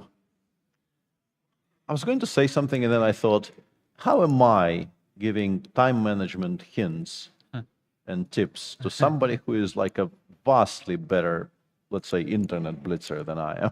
I probably should just kind of keep my mouth shut. We're allowed to do that. We're allowed, but maybe it's ill-advised. We're allowed to do that, no problem at all. King e8. Is he trying to calculate e5 immediately? Yeah, we're being joined by the boss, which is always good. Well, congratulations on the 2-0. Oh, well, yeah, indeed. We were lucky to get the nil, to be honest. Yeah. So what's going on? Let's recut this a little bit. Yeah, you've got like half of me. You got my left eyebrow. Yeah, there's going to be more of you in a moment. And That's very comforting. Yeah, he has not played knight f3. He's played queen d3, which I guess is aimed at stopping the king from running towards c7. Is the one way I would describe it, because why wouldn't you play knight f3 here? I guess he thought allowing king d7, king c7 makes his winning chances slimmer. I don't know if I agree. I don't. Although maybe e5 like just goes king c7, continues running, and says it's going to be difficult to generate threats. But I actually quite like queen e4. This looks bad. Of course, it looks bad. This looks bad. And I mean, every move we don't actually play e5, we keep on giving Nikita a chance chance. to actually reconsider. But and- I think and take- he's. I yeah. think he just is. I think he would have taken on F5 by now. I just don't think he's gonna take on F5. Yeah, unless- Malcolm looks confused. I'm very puzzled because it Yeah. looks to me like Nikita might have played something like knight F8 to E6 to F4 That's a when I bishop. thought he ought to have gone to D4. Ah, yeah. And yeah, Queen A7. Well, maybe we should stay with the game. 'cause Yeah, it's- We'll stay with the game, sure. No, but just yeah, strange. we kind of glossed over it, but yeah, there was a moment where he was choosing between knight d4 and knight f4, and he chose knight f4, and it was definitely a talking point at the time, which we decided not to talk about, because we took a very strategically timed break, which allowed us to just get to the position past the decision and not talk about it. But now it looks a very unpleasant defense. No, very unpleasant. Yeah. You can absolutely already consider e5 even here with the same tactic in mind. He yeah, does it. There we go. There we go. Beautiful. Doesn't work as well as it worked in some other positions though, as far as I can tell. Because after fe5, if we go fe5, knight h6 is no longer really all that bad because we do get queen f7, we Yes. do get bishop takes g4. It's a Yes. massive improvement over some of the previous. Yeah, he's positions. not going to do that. Even though, like, even this, I would be quite worried with black if I'm honest with you. Unless f3 check is very strong, which it might be. Maybe it's just mate. Maybe it's not a check. Maybe it's a kind of a check that ends the game. Because the only way not to get mated immediately is king f1, and then it's probably gonna go poorly for us after something like Yeah. king f5. Maybe one. Anyway, e5. There's also queen d7, which might be okay. Queen d7, queen But e4. yeah, why are we allowing queen e4? I don't like allowing No. queen e4. But maybe he just wants to go fe5 like queen e4 or knight f3 first. Queen e4 maybe. I'm surprised he didn't get his knight into the game first. No, I don't know. Yeah. We expected the knight to be on f3, but I think he was trying to keep the king in the center and then trying, I guess, to prevent queen d7 with... Yeah. Interesting. So queen d7 and fe5 are the two obvious options, and honestly, I don't see any others. We're definitely not playing king f7. Our bishops don't really have moves. Bishop takes f5 is no longer really anything that you can seriously consider, because white will take with the queen. So it is a choice between more or less straight up fe and queen d7. And queen d7, queen e4 seems very, very uncomfortable, at least.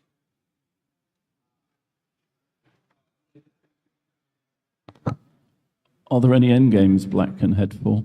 I'm just thinking queen d7, queen e4. I mean, it looks grim, but is it possible? And takes and... Takes and queen d4. I mean, just because our king is so bad. c6 is hanging. Yeah. Yeah, it's just bad. This is very bad, I isn't think it? he went with... That's why he wanted to get to c7 yeah, with the king, he went, of course. He went with yeah. fe5, which I think is correct. Mhm. Actually, no. It says no. It says queen d7 was the move, queen e4, fe5 simply. And this somehow survives queen e5, king f7. Wow. Tough, though. Looks very, very tough. But yeah, now... Hard for a human to play that move, I think. Yeah. fe5, knight f3, now we're in trouble, because after queen d7 here, we are actually kind of losing after queen takes d7, the engine says. Just completely lost, actually. Plus 4.5.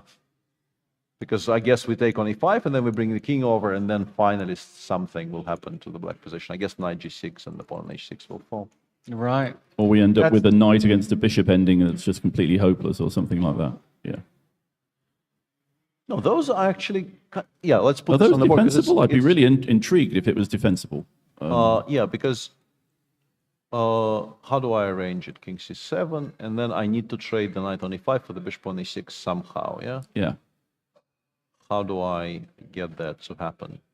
Although, actually, it's kind of knight h6 might just, as you say, knight g6 is so strong. So. Like this, yeah? Yeah. This I am... Yeah, this just You think you holds. can because just wait? Have you yeah, got- because you don't have a way in. Yeah. You know, finally, the pawn on c6, which has been the most disastrous pawn that black would have loved to have been without, is Yeah. finally the one that saves him. Yeah, queen c7 played, and now knight h6 is very strong, but he played queen e4 instead. which is also good, but knight h6 was apparently just straight up winning. Knight h6, bishop h6, queen g6, check. And with a knight on f3, you don't have any of the defenses you would normally want to have, and it just collapses. Queen f7, queen h6, and if bishop takes g4, queen h8 check. And we just take them all one by one, and it's just bad for black. But he went queen e4 instead, and queen e4, Nikita finally basically has to take on f5. There is nothing else left. You are entirely out of options. It's still very bad, though. You take on f5, white takes on f5, you play bishop g7, queen e6 check, let's say king f8, knight d2. Yeah, it's sort of grim. Oh, it's suffer forever, yeah? It really is grim. That bishop is just so poor.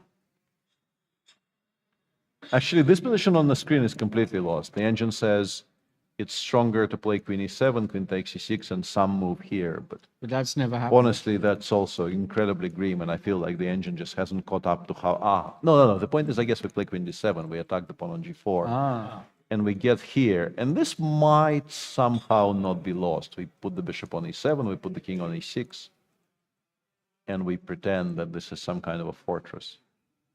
Maybe even with some conviction? Weirdly. Huh. Maybe this is not that easy to take apart. Obviously, if white finds a good check and drives our king away from either d5 or f5 square, But we lose. But Peter, maybe... if we maneuver the knight to d3 when the bishop is on d6, then is that not Zugzwang? Bishop d6, knight d3, bishop, and f3, yes. Yeah. Is that not over? No, but it's not done. Yeah. That exact position is done. And I don't see how you stop that. Yeah, but is this completely lost? Weirdly, I would guess it is eventually, but not obvious how actually. I guess we bring the king over and push. Like we do something like you put the knight. Yeah.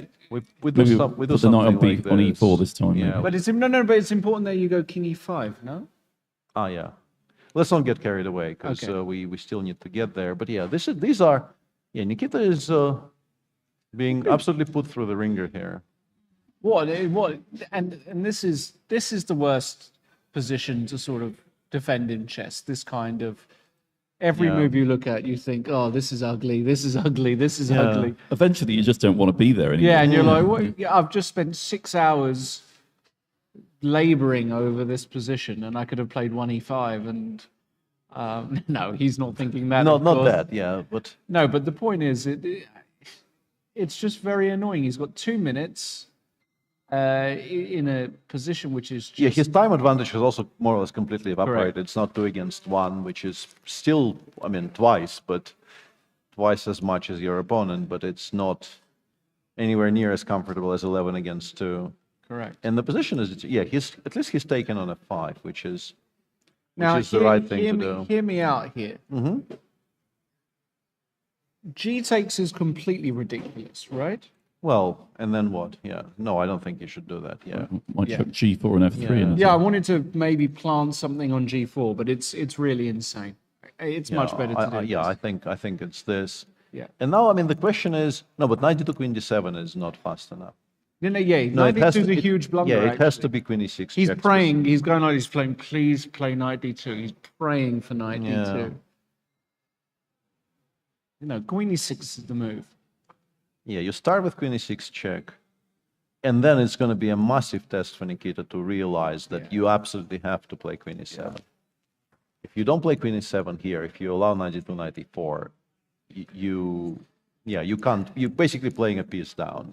Peter, what about the end game where bishop against knight, where you give up the e pawn on e4, put the bishop on d4 and the king on e6? Is that? How do you get there? I don't know how we can arrive there though.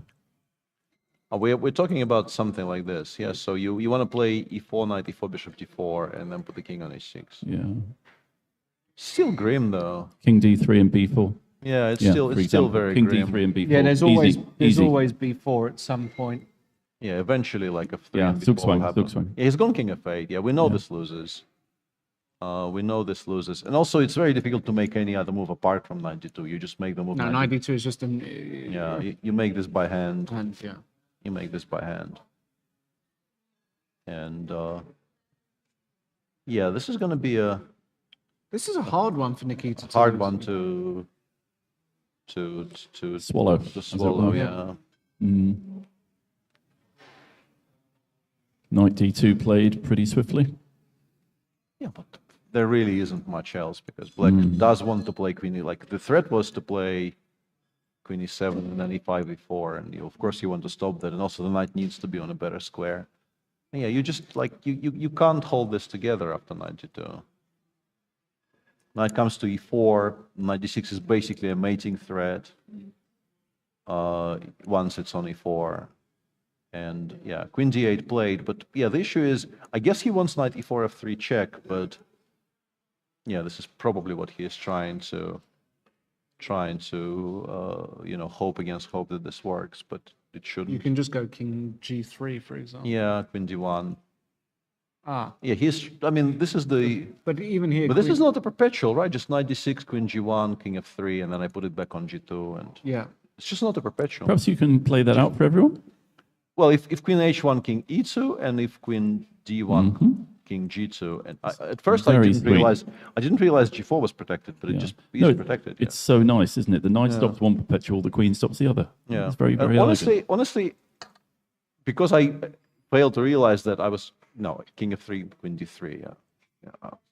That's actually is unnecessary. Yeah, no, that one you is want to unnecessary. avoid. Yeah. But yeah, after king g3.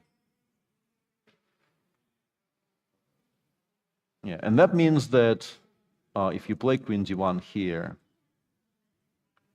among other things, you can just play knight d6. There's nothing stopping. Yeah. Now f3, even king h. Oops, sorry, not king h3, king h2, and you give mate on the other side of the board.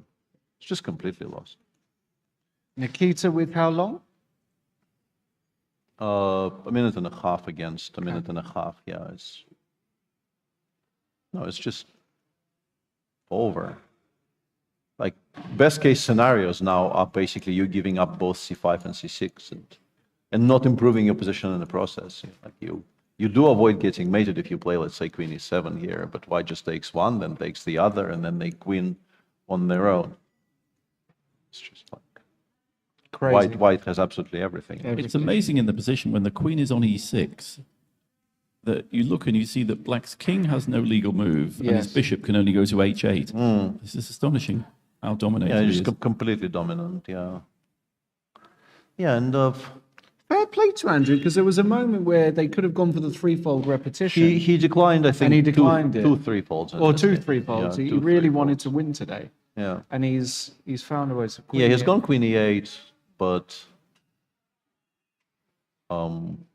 you could even play knight takes c5 here. yeah, knight takes c5 actually wins on the spot, I think, right? Because you threaten knight d7 on top. Knight c5, queen e6, knight e6, king f7, knight g7, king g7, king f3, king f6. c5 has to be played because king f6 before is utterly lost. Oh no, king f6, king e4, king e6. So it has to be c5, king e4, king f6, but after king King d5, d5, yeah, that's you it, just yeah. f3. You can go back. King takes c5, and then king d4 if you play e4. It's just completely Yeah. lost, yeah. Yeah, knight c5 ends the game pretty much. I mean, you can play queen f7 to kind of not get that position, but this position is not an improvement. Yeah, knight c5 played. Yeah. Nikita knows. Honestly, He's known for honestly, it. from a certain moment on, just a very, very clean game. By Yeah, him. lovely game. Just very nice game. Yep. Very nice game by the young man. Lovely, lovely game. He did let Nikita back into the game slightly at some point, but then, yeah, you keep on coming back to that moment. It was, I think, the first one when it appeared was here, yeah, and instead of bishop f8, bishop takes f5, followed by, I think, just simply queen d8, d6. Is grim, but it holds. I think the variation is just straight up zeros here. But yeah, he didn't do that, and that was the beginning of his downfall. And yeah, the position Malcolm was talking about, yeah, why not knight d4 here is also absolutely a legitimate question. I don't quite know. Seems at least a topic worth discussing. And yeah, we'll get back to what's going on, but yeah, knight g7, king g7 played so far. You can still sort of spoil it. He's gone before immediately. He didn't. Hang on. Yeah. Ah, that's even cleaner actually. Yeah, that's because actually- e4 b5 just puts Yes. the queen on the Even board. cleaner, yeah. Yeah, that is just.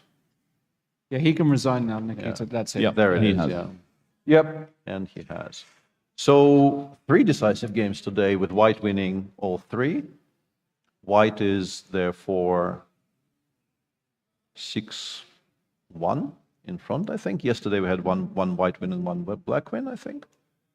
Gwaine won with black. And Yeah, there Bidit haven't won with been white. Yeah. there haven't been a load of black wins, that's Yeah. for sure. So I think it's 6-1 in favor of white and 7 decisive games and only 5 draws in the first 3 rounds. Very good showing. I've got to say the tournament director is pleased with how it's working out. I Yes, have to say that was how I intended it, and that's how it's working out. So good. Yeah. Yeah, it's been it's Credit to the players, you know. Yeah, no, the players have really been. Every single game has been a fight. There's not been Absolutely, a single game that's been a damp squib whatsoever. So. And with that result, we have Gwaine still leading on 2.5 out of 3, Vidit and Shahriar Mamedjarov on 2, Nikita dropping back to 50%, and joined by Mickey and Andrew Hong, who, with their victories today, are now back on evens, and Juvenjun and Shreyas having a bit of a tough tournament so far. With the exception of Gwaine, it's in rating order. It is. Nice spot. Gwaine has leapfrogged. He's the outlier. Leapfrogged. Yeah. Wayne is playing a very, very solid tournament Yes. so far. It's very, very nice to see him do well. I guess we'll wait and see if Andrew wants to tell us things about that game, but we're almost done here. Really enjoyable first 3 days of chess here at the London Chess Classic, and no reason to think it will not continue in exactly the same fashion. So very, very nice to cover so far. Could I just mention something about the Super Blitz, that we've nearly got the field compiled for that.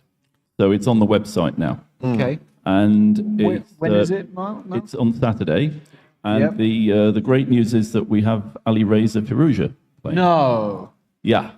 Wowzers. Ali Reza is going to come, and Maxime Vachier-Lagrave is going to come. What time is the Anish? Super Blitz on? Anish couldn't make it in the Anish, end. so we got Ali Reza instead of We got Anish. Ali Reza instead of Anish. I object to this strenuous. As somebody who's going to be playing in the tournament. What time is the Super Blitz? It's on Saturday afternoon, I think. Saturday after, and the last round is Friday for the main event, isn't it? Yeah, I think that's how it works. Okay, so Yeah. I'll have to register for that, will I? Yeah, do you want to play? I'd love to play it, unless it's an all-play-all. I still have 2 places left at my discretion. Oh, go on. So a bit of bribery and corruption. Give me a shot. Wouldn't go. Look, I can missed hang with these guys. Don't worry. I can hang with these guys. I'm gonna. You are aware this is not rook odds, right? I am aware it's not rook odds. I don't. I can hang with these, as long as it's. Is it an all-play-all? It's what we're doing. We've got 32 players, so we're going to make 4 groups of 8. Yeah. And from that, 2 players will go into the final group of 8. Sign me up. I'll find a way to bribe you. Okay. With something. Okay. All right. Have we got And Andrew? now We've Andrew got is Andrew. here, yeah. So I'm going to make way for Andrew. Okay. And maybe also we'll make way for Yeah. Okay.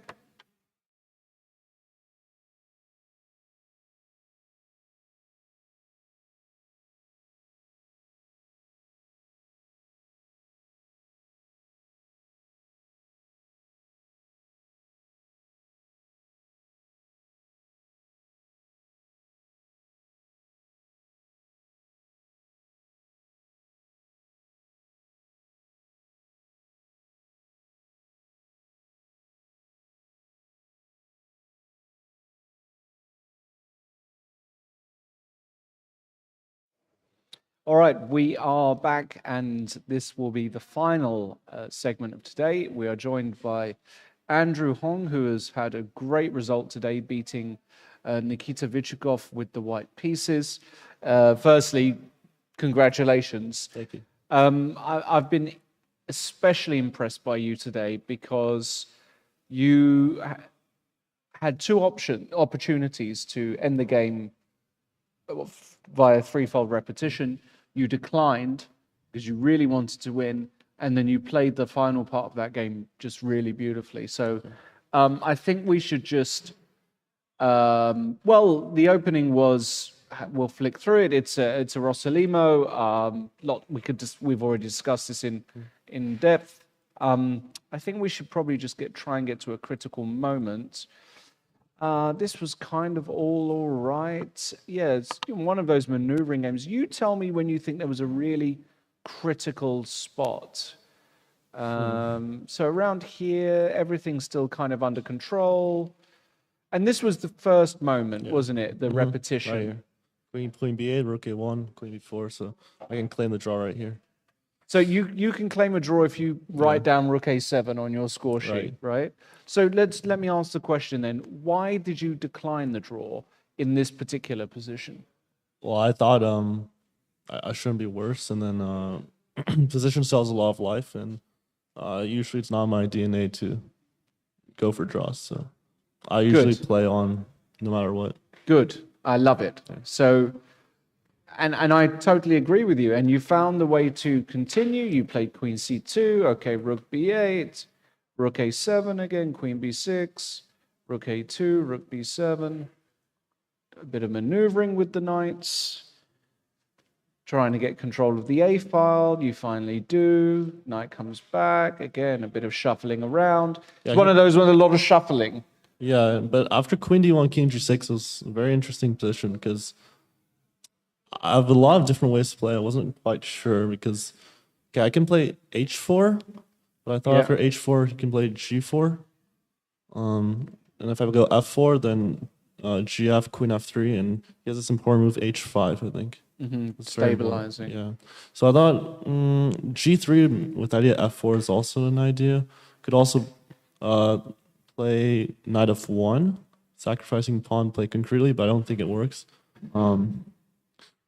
So I mean, just decide on g4, which is a little bit double-edged because I get the f5 square, but also I allow his knight to come around as well. But sure, I thought it should be decent. After knight f8, it's also very interesting because I have a lot of options. h5, I can play knight takes c5, queen f3. There's so many options, and piece sacrifice. No, knight c5. Knight c5. With it, yeah.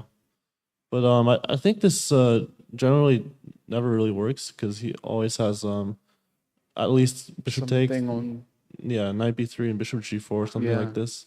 And then check on e1. There's also other variations I calculated that probably are okay for black as well. But yeah. I think generally h5 is correct. And felt strategically correct to play this move. Yeah, and here he had an interesting move, queen d8, and so bishop c8. It's like a very concrete move using the pins on the d file while my pawns are kind of loose. Yeah. And I thought I had to go queen e2 here. Yep.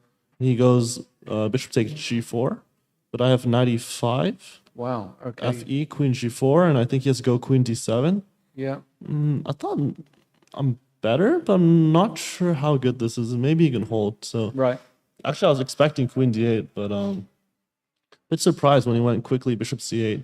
But I mean, it makes sense trying to go for knight e6, and still he's setting this trap of in case of knight c5, bishop c5, knight b3. There's always bishop g4, so he still has this trap. Okay, but it went bishop c8. Yeah. Knight f1, knight e6, knight g3. Yeah, he was expecting knight d4, not knight f4. Yeah, that's what we were discussing. Knight d4. Yeah.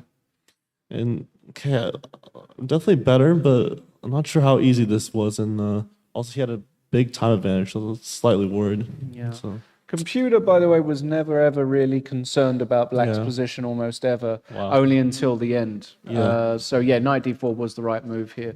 So knight f4, take. So this looked completely wrong, but then when I got down to look at it, it still wasn't that easy. And also, but believe it or not, it actually likes taking straight away, which looks crazy, I know, and playing queen d8, parking the queen on d6, and actually you got very little here, believe it or not. It can't manufacture anything here for white. Maybe, but I mean, I kind of thought about this, but I thought at the very least I'll move around, and then when we both are in severe time trouble, then I'll start doing something. And I think that's a very good strategy. Yeah. So But he went bishop f8, you went king g2. Yeah, and here I think I blundered. I think after queen c2, I played the move, and I think he had queen a2, no? No, yeah, king g2. Bishop e6, queen c2. I think I blundered, no? Queen c2, queen a2. Queen a2.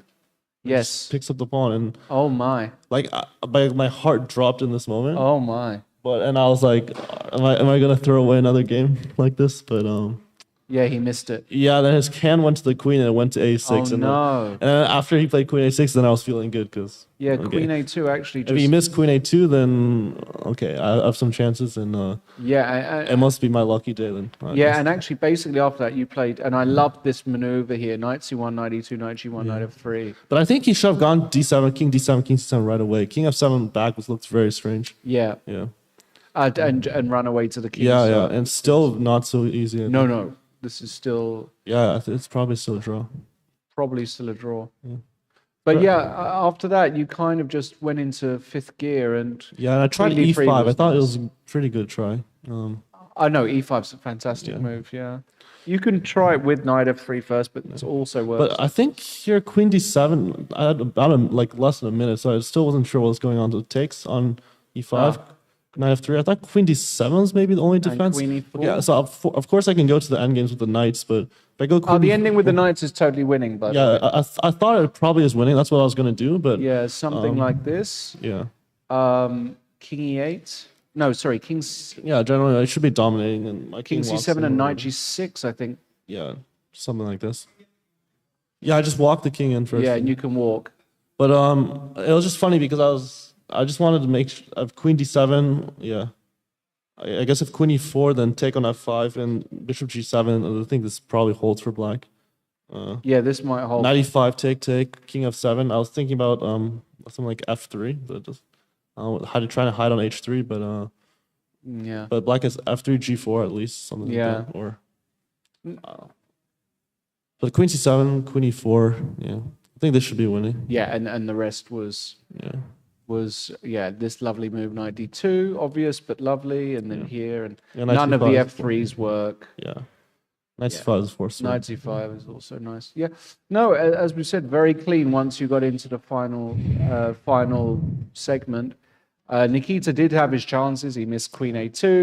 He missed taking on f5 with queen d8, queen d6. So he missed at least 2, probably 3 chances to hold. But in chess, as you know, we need our opponent to cooperate as well. They need to make mistakes. And today, Nikita was clearly just not completely present or in form. And you fully deserve the victory. So your first victory of the tournament, and you've got to be pretty happy, right? Yeah, it makes up a little bit for my disappointing loss yesterday. Yeah, you had a tough loss yesterday. This is also bound to happen sometimes. So you bounce back immediately, and now you can start again, basically fight again. And Exactly. who have you got tomorrow? Do you know? No clue. No clue. I'm just playing it one round at a time. It's a fun tournament. So. Do you want to know? No, not really. Not really. Okay. All right. I love it. Just take it as it comes. Well, look, it's been a long day. It's 9:15 here, so every day is a really long day. So I'm gonna let you go, and hopefully we'll see you back here again with another win soon. Thank you. Appreciate it. Thanks very much. Cheers.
Welcome back for the final 30 seconds.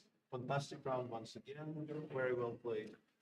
He hasn't got his mic on, so nobody heard that. But what he said is fantastic last round. Maybe this way? Yeah, maybe this way works also.